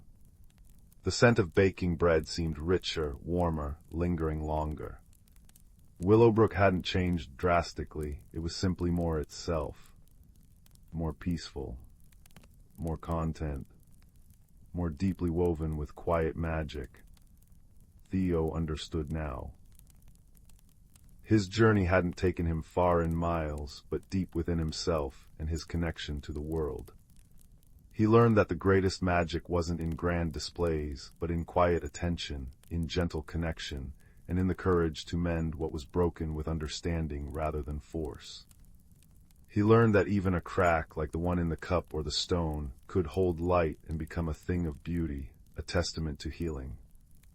Bartholomew returned to his roots, his spectacles glinting with quiet satisfaction. Pip continued her sunbeam messages, her song a little brighter. And Theo. He still visited the attic, but now he often sat by his window, the simple honey-colored cup in his hands. He'd fill it with water or tea and gaze into its depths, not always seeing visions, but always feeling the deep, resonant peace of his mended home, a gentle hum in his heart. The cup of whispers rested beside his bed, a quiet guardian, its hairline crack a luminous thread in the moonlight, a reminder that even the smallest things and the quietest hearts can hold extraordinary secrets and the power to heal. And with that comforting warmth settling around him like the softest quilt, Theo drifted into a peaceful sleep, the scent of cinnamon and sunshine a gentle lullaby in the quiet night. Once upon a time, in a cozy little village nestled among rolling hills, there lived a young girl named Willow. Her days were filled with simple joys, chasing butterflies through sun-dappled meadows, listening to the gentle babbling of the nearby stream, and curling up by the fire with her favorite storybook. One crisp autumn morning, Willow woke to find a curious object on her nightstand, a small, intricately carved wooden box. Puzzled, she turned it over in her hands, admiring the intricate patterns etched into its surface. As her fingers traced the delicate grooves, something extraordinary happened. The box began to glow with a warm, golden light. Willow gasped in wonder as the lid opened, revealing a single feather resting within. It was no ordinary feather, however. Its radiant colors seemed to shimmer and dance before her eyes. Entranced, she reached out to touch it, and in that moment, a wave of energy washed over her. Suddenly, Willow found herself transported to a world unlike anything she had ever seen before. Towering trees of vibrant hues stretched toward a sky painted in dazzling shades of amber and crimson. Strange, enchanting creatures scampered through the undergrowth, their laughter like tinkling bells carried on the breeze.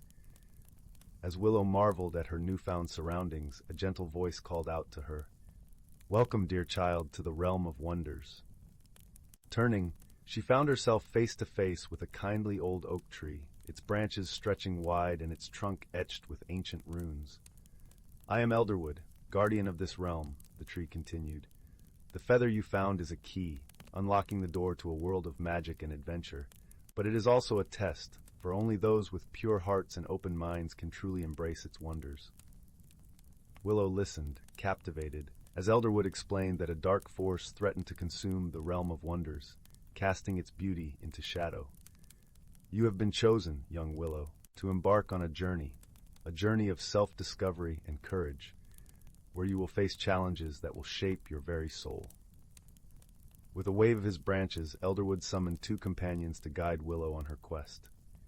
First appeared Zephyr, a mischievous breeze spirit with an infectious giggle and a penchant for playful pranks.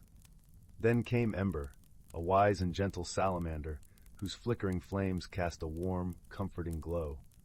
Together, the trio set off into the heart of the realm of wonders, venturing through landscapes that seemed to shift and swirl with every passing moment. They traversed crystal-clear rivers that sang with the voices of 1,000 tiny fish, and climbed towering peaks wreathed in clouds of multicolored mist. Along the way, they encountered wondrous beings, chattering pixies who wove gossamer tapestries from moonbeams, and lumbering stone giants whose rumbling footsteps shook the very earth. Each new encounter brought with it a lesson, a whisper of wisdom imparted by the realm itself. Yet their journey was not without its trials. Dark shadows lurked in forgotten corners, jealous of the light and beauty that thrived in the realm of wonders. Time and again, Willow and her companions found themselves faced with challenges that tested their resolve and their hearts. In one particularly dire moment, they found themselves trapped in a maze of twisting, thorny vines that seemed to shift and contort with malicious intent. As Willow's fear threatened to overwhelm her, Ember's gentle flames illuminated a path forward, not by burning through the obstacles, but by coaxing the vines themselves to bloom with vibrant, fragrant flowers. It was then that Willow realized the true power of the realm of wonders, a power rooted not in brute force, but in kindness, patience, and understanding. With each challenge they faced, she grew stronger, her heart opening wider to the wonders that surrounded her. At last, after what seemed like an eternity of adventure, Willow and her companions stood before the source of the darkness that threatened the realm, a great, shadowy entity that fed on fear and doubt. But Willow was no longer the timid girl who had first stumbled into this magical world. Drawing upon all she had learned, she reached out with her heart, offering compassion and empathy to the entity. And in that moment, the darkness began to recede, transforming into a shimmering aurora of light and hope. As the realm of wonders was restored to its former glory, Elderwood's voice echoed through the land, filled with pride and gratitude. "Well done, young Willow. You have proven yourself worthy of the wonders that surround us, and in doing so have discovered the greatest wonder of all, the boundless strength and resilience of your own heart." With a final embrace for Zephyr and Ember, Willow found herself back in her own cozy room, the feather clutched tightly in her hand. But she knew that the magic of the realm of wonders would forever be a part of her, a guiding light in the years to come. As she drifted off to sleep, Willow smiled, her dreams filled with the laughter of pixies and the gentle crackle of Ember's flames. For she had learned that true wonder lies not in extraordinary realms, but in the extraordinary courage and kindness that burns within us all. Once upon a time, in a cozy village nestled among rolling hills, there lived a young doe named Willow. She was a gentle creature with a soft brown coat and eyes that shone like amber in the sunlight. Willow loved the comfort of her daily routines, nibbling on sweet clover in the meadow, resting in the dappled shade of the ancient oak, and listening to the soothing melodies of the woodland birds. Yet lately, Willow couldn't shake a restless feeling stirring within her. She watched as her friends shed their winter coats, their new fur glistening with renewed vibrancy. But Willow's coat remained dull and threadbare, clinging to her like an itchy reminder that change was afoot, whether she was ready or not. One crisp morning, Willow wandered to the forest's edge where she often found solace among the ferns and wildflowers. There she met an old friend, a wizened tortoise named Sage, who moved with great care and contemplation. "You seem troubled, little one," Sage said, her voice as gentle as the rustling leaves. Willow confided her fears about the impending change. "I feel stuck, like this tattered coat is weighing me down. I'm afraid if I let it go, I'll lose a part of myself forever." Sage smiled knowingly.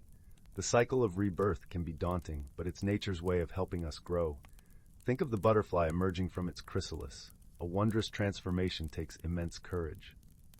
As if on cue, a shimmering light danced through the trees, catching Willow's eye. It was a radiant sprite named Glow, one of the forest's fabled guardians. "Don't fret, dear Willow," Glow chimed, her ethereal voice like a tinkling brook.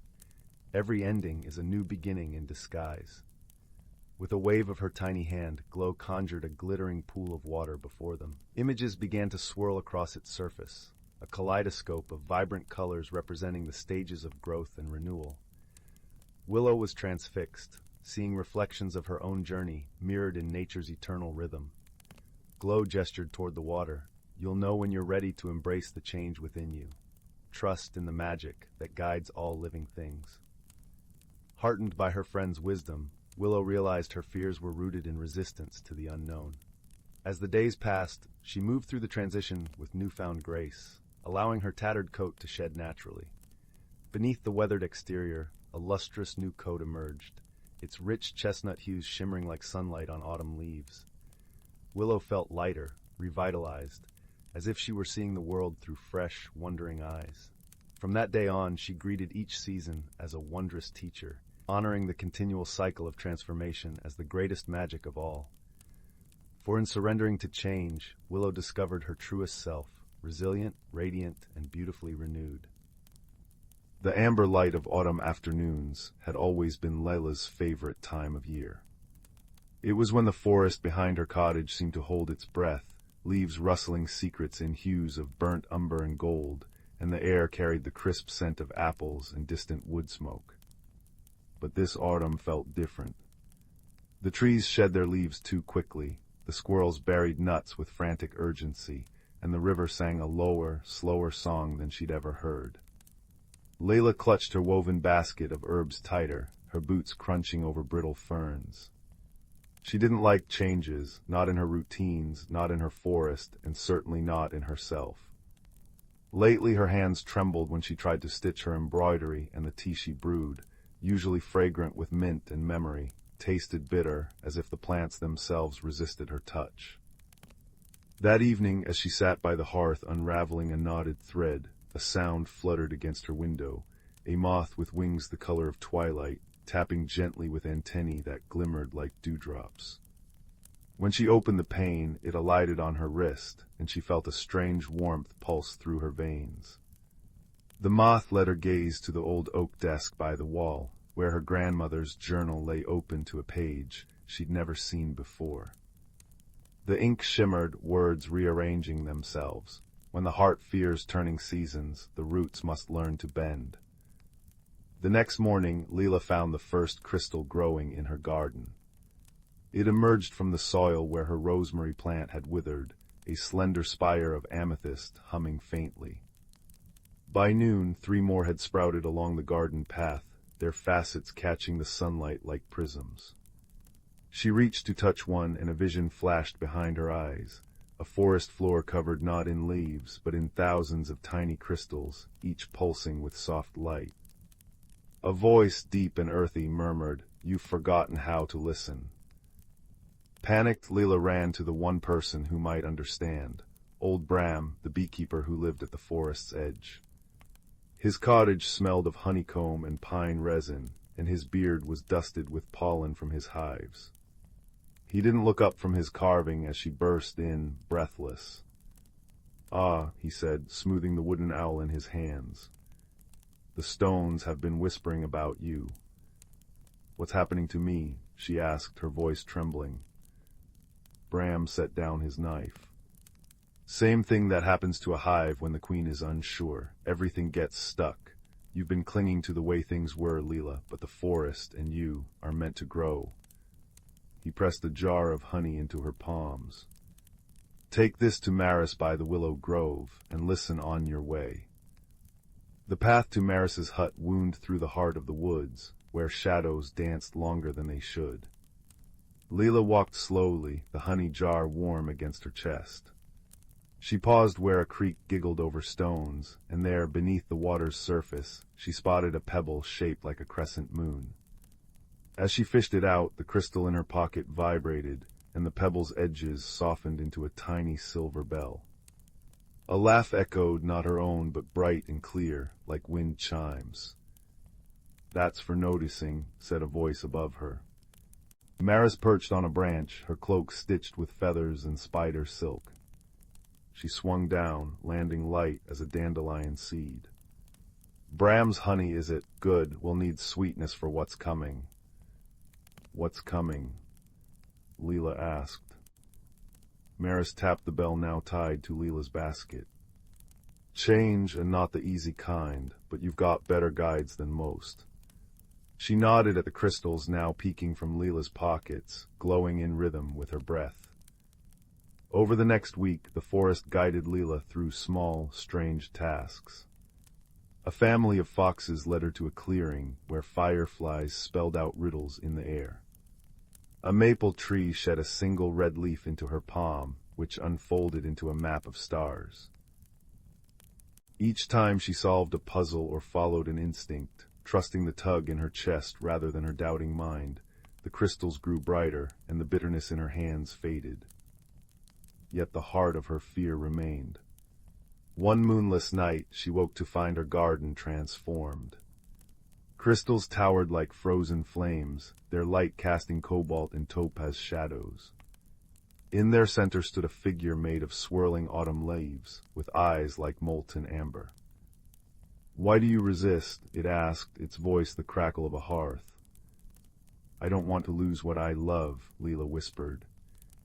The figure bent, and a leaf brushed her cheek. "Nothing is lost, only transformed." It gestured to the crystals. "These are your fears, hardened by holding on. Let them soften." Tears blurred her vision. "How?" "Breathe." She inhaled, slowly, deeply, and the crystals shivered. With each exhale, their sharp edges blurred, melting into liquid light that pooled around her feet. The light seeped into the soil, and where it touched, flowers bloomed. Snowdrops in December, roses in spring colors, all seasons existing at once. "You see," said the figure, now a girl with moss-green hair and a crown of acorns. "You contain multitudes." She placed a hand over Leela's heart. "The magic wasn't leaving you, it was waiting for you to grow." By dawn, the garden had settled. The crystals remained but as slender obelisks humming with quiet music. Her herbs regrew, lush and fragrant, and when she brewed tea that morning, it tasted of sunlight and forgiveness. Wordlessly the forest folk gathered, Bram with a comb of golden honey, Maris with a cloak woven from dawn mist, the foxes bearing garlands of ivy. They didn't celebrate with feasts or songs, but with the gentle rustle of wind through crystals, the contented sigh of soil settling into new shapes. Leela sat among them, stitching an embroidery of a tree whose roots cradled 1,000 stars. Her hands no longer shook. That winter, when the first snow fell, it glittered with the memory of crystals. Children from the village would come to hear Leela's stories, and she'd tell them of the moth that whispers to closed hearts, the bell that rings only for those who pause, and the garden that taught her how to hold life seasons like a flame cupped in her palms, not tightly but gently, so the light could breathe. And deep in the forest, if you're very quiet, you can still hear the crystals singing, a lullaby of growth, soft as a root pushing through dark soil toward the unknown, grateful dawn. The village of Willow Hollow nestled between whispering pines and a chuckling brook, where chimney smoke curled like sleepy cats into the twilight sky. Here cobblestone paths wound past cottages with mossy roofs, and the air always smelled of baking bread and damp earth. Young Finn, with eyes like polished river stones, loved his home's quiet rhythm, until the day the ordinary began behaving extraordinarily. It started subtly. Mrs. Bramble's prize-winning teapot, usually content to whistle a cheerful tune, began pouring lavender-scented tea instead of Earl Grey. Then old Mr. Thistle's garden rake danced a jig among the carrots when no one was looking. By week's end, woolen mittens knitted themselves into curious star shapes overnight, and the bakery's sourdough loaves emerged from the ovens speckled with edible silver glitter. Whispers fluttered through Willow Hollow like autumn leaves. The quiet fidgets, folks called it, a gentle, puzzling unrest among everyday things. Finn, ever observant, noticed patterns others missed. The oddities always happened near dusk, and only around objects touched by many hands, a well-loved teapot, a shared rake, community knitting wool.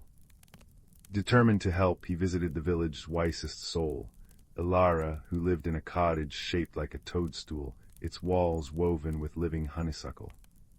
Her eyes, deep as forest pools, crinkled kindly. "Ah, Finn," she murmured, stirring a pot of moonflower syrup that smelled of cinnamon and starlight. "The world whispers when it's unsettled. We must listen with more than our ears." That evening, as fireflies blinked like tiny lanterns, Finn and Ilara sat on her porch. She handed him a magnifying glass framed in willow wood.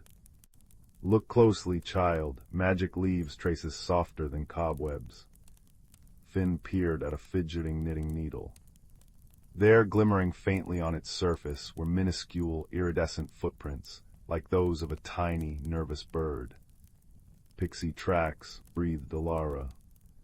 "But pixies are merry tricksters. These prints tremble. Something troubles them."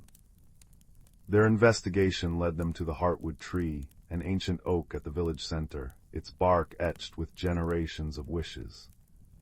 Beneath its roots lay the pixie post, a hollow where villagers left offerings of honey or shiny pebbles for good luck. That night they found the post in disarray. The usual gifts were scattered, and the air hummed with a faint, anxious buzz. Hiding behind a clover leaf was Pip, a thumb-sized pixie with moth-wing sleeves, wringing her hands. "It's the grumble stone," she piped, voice like a shaken bell. "It rolled into our nest beneath the post. It mutters such sad, heavy thoughts, and its grumbles make everything jittery." Pip led them down a root tunnel into a cavern glittering with crystal dew. There, wedged among pixie feather beds, was a smooth, gray stone, ordinary except for the low, rhythmic murmur it emitted. "No one notices, too plain," forgotten Alara knelt, her palm hovering above it. "This isn't just a stone, Finn, feel its energy." Finn placed his hand near it. A deep loneliness pulsed from it, cold as forgotten cellar air. "It's not magic," realized Finn softly. "It's unhappy. It came from the brook, maybe tumbled down in the last storm, and all the village shared warmth above made it feel left out." The solution came not through spells, but empathy. "Every heart needs to belong," said Alara. With Pip's help, they gently carried the grumble stone to the brook's sunniest bend, where dragonflies skimmed the water. Finn placed it among friendly, chattering river stones. Then, inspired, he fetched the village's polishing cloth, used by everyone to buff the wishing bell, and gave the stone a gentle rub. As the cloth passed over it, the stone's murmur softened into a contented sigh. Shiny, warm home. The next morning, Willow Hollow awoke to restored peace. Teapots whistled familiar tunes, rakes stood quietly, and bread baked golden brown. But something new graced the brook's edge. The stone, now gleaming like quartz, sat amidst its kin, radiating a soft, happy hum that harmonized with the water's song. Villagers, noticing its newfound glow, began leaving smooth pebbles beside it, a tiny, welcoming council. That evening, Finn joined Alara by her crackling hearth, sipping lavender tea that tasted perfectly of lavender. "The greatest magic," she said, her firelight casting dancing shadows, "is often kindness. Even stones remember how it feels to be seen." Outside, the brook chuckled, the wind sighed through pines, and the heartwood tree stood guardian over a village where every belonging, large, small, or even stony, had found its place. And as Finn walked home beneath a sky dusted with stars, he knew the deepest mysteries were solved not with wands, but with watching eyes and a willing heart, ready to mend what was quietly broken. Sleep wrapped around him like a soft quilt, filled with the comforting certainty that in Willow Hollow all was well, and all would ever be well. Deep in the whispering woods, where trees hummed lullabies and streams giggled over polished stones, lay the village of Twinkle Hollow. Its cottages nestled inside toadstools with candy-striped roofs, and cobblestone paths glimmered with crushed stardust. Here lived Pip, a sparrow-sized boy with ears that wiggled when he was excited, and pockets always full of talking acorns. His best friend was Fig, a bashful badger who wore a waistcoat embroidered with snoozing snails and sneezed clouds of glitter when surprised. One dewy morning, Pip discovered the village's heart, the gleaming gear garden, in disarray. Giant clockwork sunflowers drooped, their petals rusted shut. The giggling gears that powered Twinkle Hollow's twilight dances lay silent, coated in sticky, purple goo. Without their nightly waltz, the fireflies couldn't weave their luminous stories across the sky, and gloom settled like a damp quilt. Fig sneezed a nervous puff of silver glitter. "Oh crumbs, the Moonberry Festival is tomorrow. Without the gears, the fireflies' ballet will be a soggy pancake." Pip's ears did a frantic jig. Fear not, Fig will find the source of this gummy gloom. Their quest began at the Sugar Spruce Library, run by Mistress Nettle, a tortoise with a monocle and a hat made of teapots. She tapped a map with her cane. The goo comes from the sorrowful swamp, dear beans, but beware, it's guarded by the moat monster, who sighs so deeply he blows his own hat off. Armed with feather dusters for tickling troubles away, and jars of Fig's sneeze glitter, guaranteed to spark giggles, they tiptoed into the swamp. Trees wept caramel tears, and the air smelled of forgotten birthdays. There sat the moat monster, a shaggy, blue-furred creature with rain clouds for eyebrows, sobbing into a puddle. Each tear splashed as sticky purple goo. "Nobody likes my lullabies," he wailed, accidentally inhaling a passing butterfly. Pip's ears wiggled merrily. "Why, we adore music. Sing for us." The moat monster hiccuped, then crooned a tune so off-key, frogs covered their ears. But Pip and Fig applauded wildly. Bravo, encore. Encouraged, the monster belted out a ballad, his tears turning clear and sweet as lemonade. The goo vanished. "You're brilliant." Fig cheered, sneezing a rainbow over the swamp. Flowers burst into bloom, singing backup. Back in Twinkle Hollow, the gears whirred to life, spinning faster than ever. Pip had a twisty idea. Let's invite the moat monster to conduct the fireflies. At the festival, under a sky dusted with peach-colored stars, the monster waved a licorice baton. Fireflies spiraled into giggling constellations, while clockwork sunflowers clanged cymbals made of cookie tins. Villagers waltzed on marshmallow clouds, and Fig sneezed a finale of diamond dust that settled over everyone like cozy pajamas. As the last note faded, Pip curled in a hammock woven from moonbeams, Fig snoring softly beside him. The moat monster, now the maestro of merriment, conducted the stars in a soft, humming lullaby. Twinkle Hollow shimmered, a promise that even the bluest sighs could become songs, and friendship was the stickiest, sweetest magic of all. And with that thought, dreams bloomed like shy violets in the heart of the night. The attic above young Ben's house smelled of dust and forgotten summers. Cobwebs draped like lace across beams thick with the memory of old trees, and sunlight, thick and golden as honey, streamed through the single round window, illuminating galaxies of swirling dust motes. Ben wasn't supposed to be up there. The ladder was rickety, his mother said, but the pull of hidden treasures was too strong. That's where he found the button box. It wasn't fancy. Just an old, slightly dented biscuit tin, its floral pattern faded. Inside, however, wasn't a jumble of ordinary buttons. These buttons shimmered. They weren't made of plastic or bone, but of smooth, cool river stones, polished wood, and something that looked suspiciously like solidified moonlight. Each one felt different beneath Ben's fingers, one warm as sun-baked earth, another cool and humming faintly, a third smooth and silent like deep water. Ben, a quiet boy who noticed things others missed, the way dandelion seeds caught the breeze, the precise pattern of frost on a window pane, felt a strange pull from a particular button. It was small, oval, carved from a piece of dark wood, and in its center was a tiny, perfect knot that seemed to swirl if you looked at it just right. He picked it up. Instantly a warmth spread through his palm, and a quiet, insistent tug pulled gently at his thoughts. It wasn't a sound, more like a feeling pointing out, beyond the attic window, towards the whispering woods at the edge of town. The woods lived up to their name.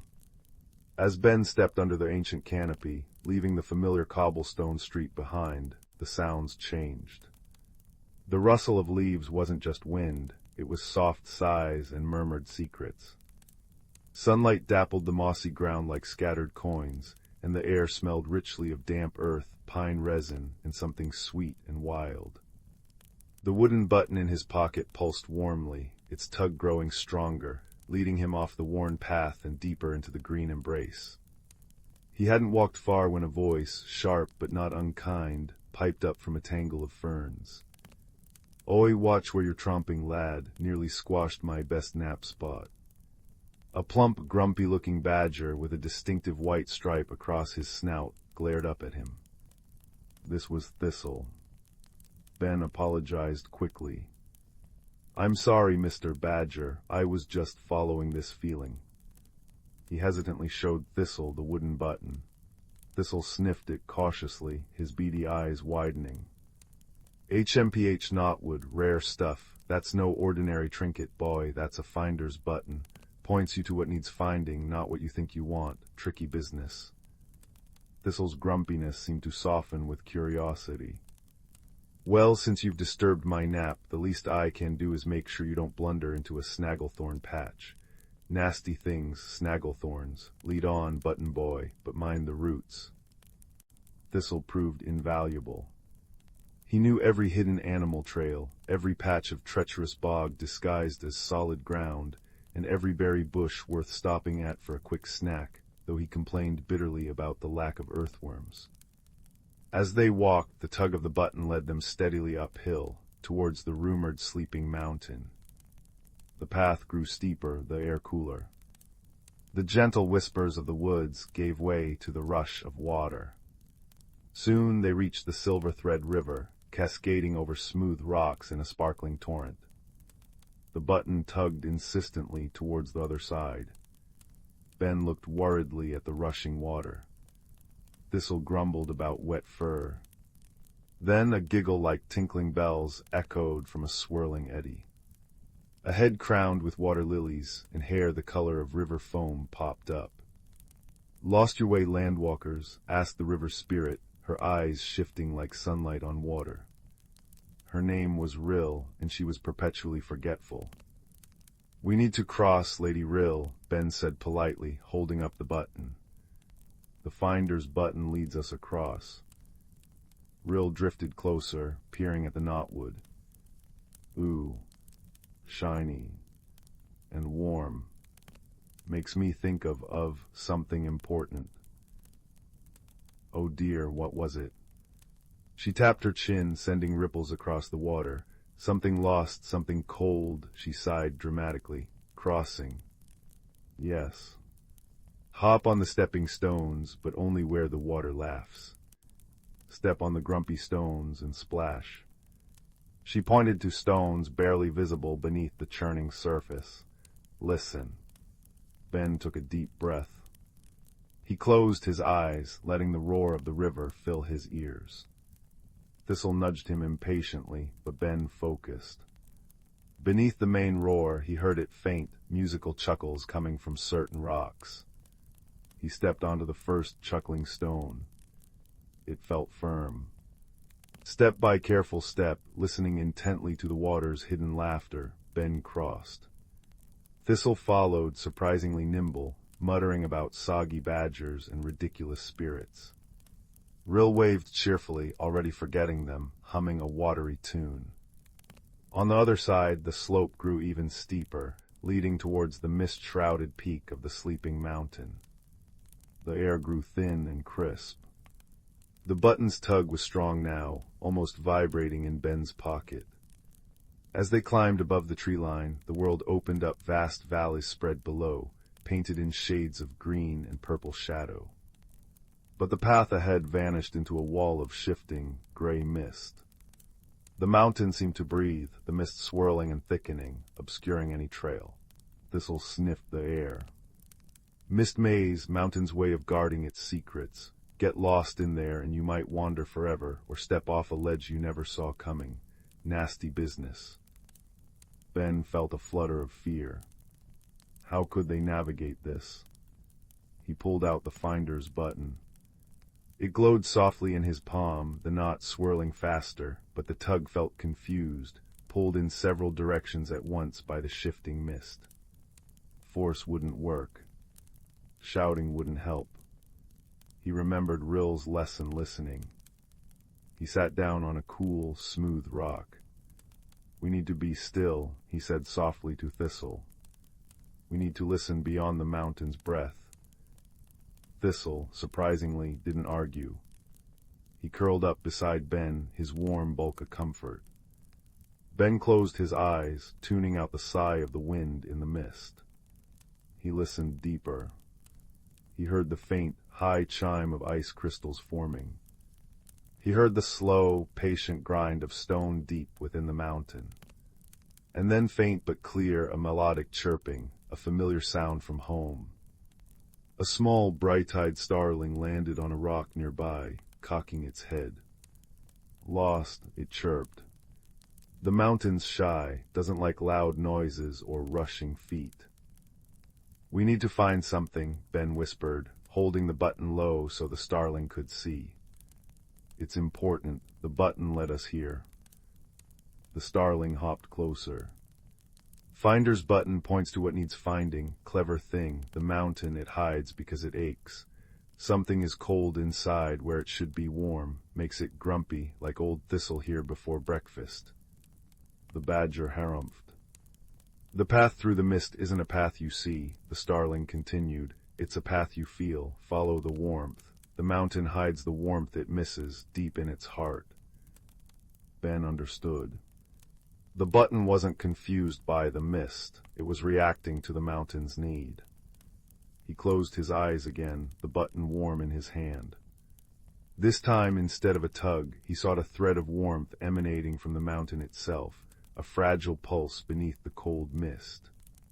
He felt it, a faint, golden thread of warmth, like a hidden heartbeat, leading into the swirling gray. "Follow me," Ben said with newfound certainty. "Follow the warmth." Step by careful step, Ben led the way, his hand outstretched, feeling for the subtle warmth radiating from the mountain's hidden heart. Thistle followed his footsteps precisely, and the starling flitted overhead, calling out encouragement. The mist swirled and billowed, sometimes thinning to reveal dizzying drops, sometimes thickening into an impenetrable wall, but the thread of warmth remained constant, an invisible guide. It led them not upwards towards the peak, but sideways along a narrow ledge, finally dipping down into a hidden crevice. Inside was a small cave, surprisingly dry and sheltered. And there, nestled in a bed of soft, glowing moss, lay the source of the warmth, not a treasure of gold or gems, but a large, perfectly smooth river stone. But this stone pulsed with a gentle internal light, radiating a soothing, deep warmth. It was beautiful, but it looked cold.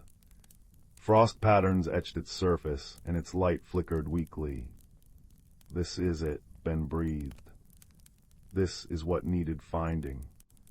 He remembered Rill's words, something lost, something cold. This was the mountain's heartstone, lost and growing cold. But how to warm it? They had no fire. Ben looked at the finder's button in his hand, still warm. He looked at Thistle, radiating his own cozy body heat. He looked at the starling, fluffing its feathers. Wisdom, not force.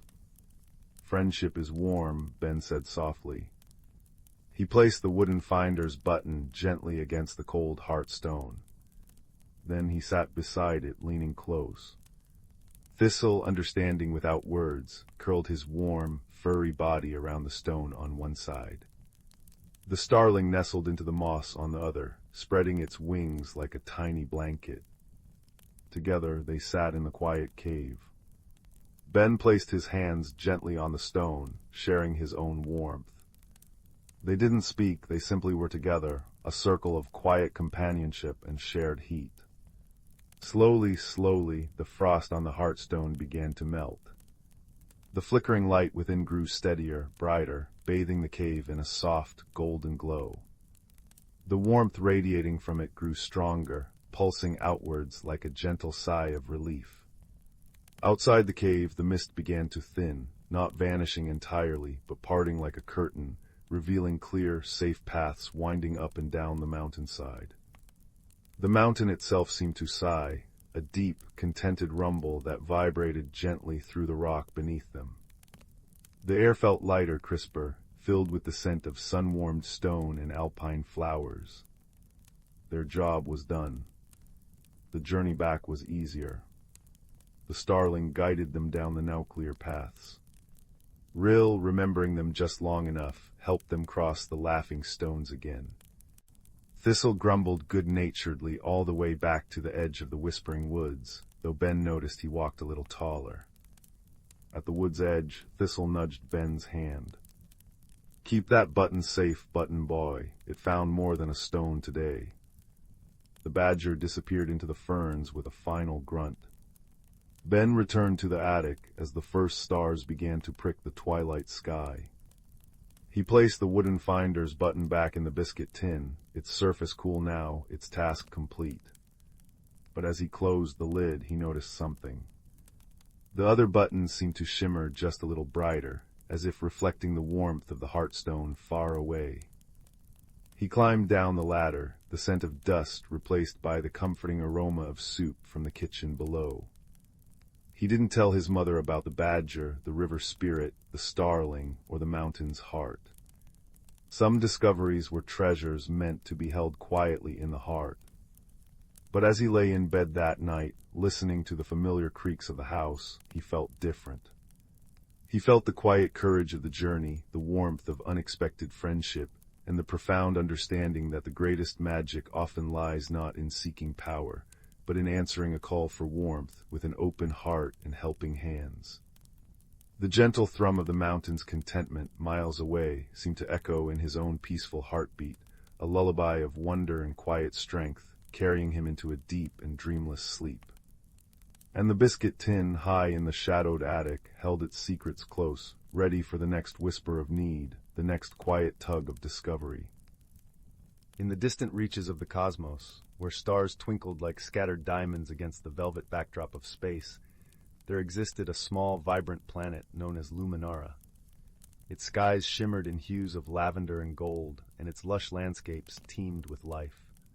Among its gentle inhabitants was Lyra, a creature of light and song, whose translucent wings caught the sun's rays and scattered rainbows across the fields as she fluttered from one blossom to the next. On a nearby planet shrouded in twilight and mystery lived Corin, a towering being of earth and stone. His world, Teros, was a place of deep valleys and echoing caverns, where the ground whispered ancient secrets. Corin's strength was matched by his gentle heart, and he wandered his land with a quiet reverence for the beauty of the stones and the life they cradled.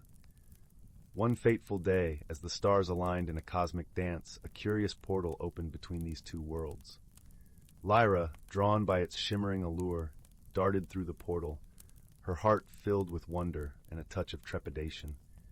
She found herself in the shadowed realm of Teros, where the air was cool and the scent of earth was rich and comforting. Corin, who had been exploring near the portal's edge, watched in awe as the delicate creature emerged. Her light was a stark contrast to the muted tones of his world, and for a moment they simply stared at one another, two beings from different worlds, brought together by the whims of the universe. Their initial attempts at communication were fraught with misunderstandings. Lyra's melodious trills and chirps seemed like mere music to Corin's ears, while his deep rumbling tones were too low for her to comprehend fully. Yet there was a spark of curiosity in both their hearts, a desire to bridge the gap between them. Over time, they learned to communicate through gestures and shared experiences. Lyra would guide Corin to the hidden nooks where flowers bloomed in the shadows, their colors vibrant even in the dim light, while Corin showed Lyra the secret paths within the caverns, where crystals glowed with an inner fire. Their bond deepened as they faced challenges together. One day, a fierce storm swept across Teros, its winds howling through the valleys, and its rains turning paths into torrents. Lyra, unused to such weather, found herself struggling against the gale. Corin, with his sturdy form, shielded her with his broad back, guiding her to the safety of a cavern where they waited for the storm to pass. In that quiet refuge, they shared warmth and stories, their differences fading as they found comfort in each other's presence.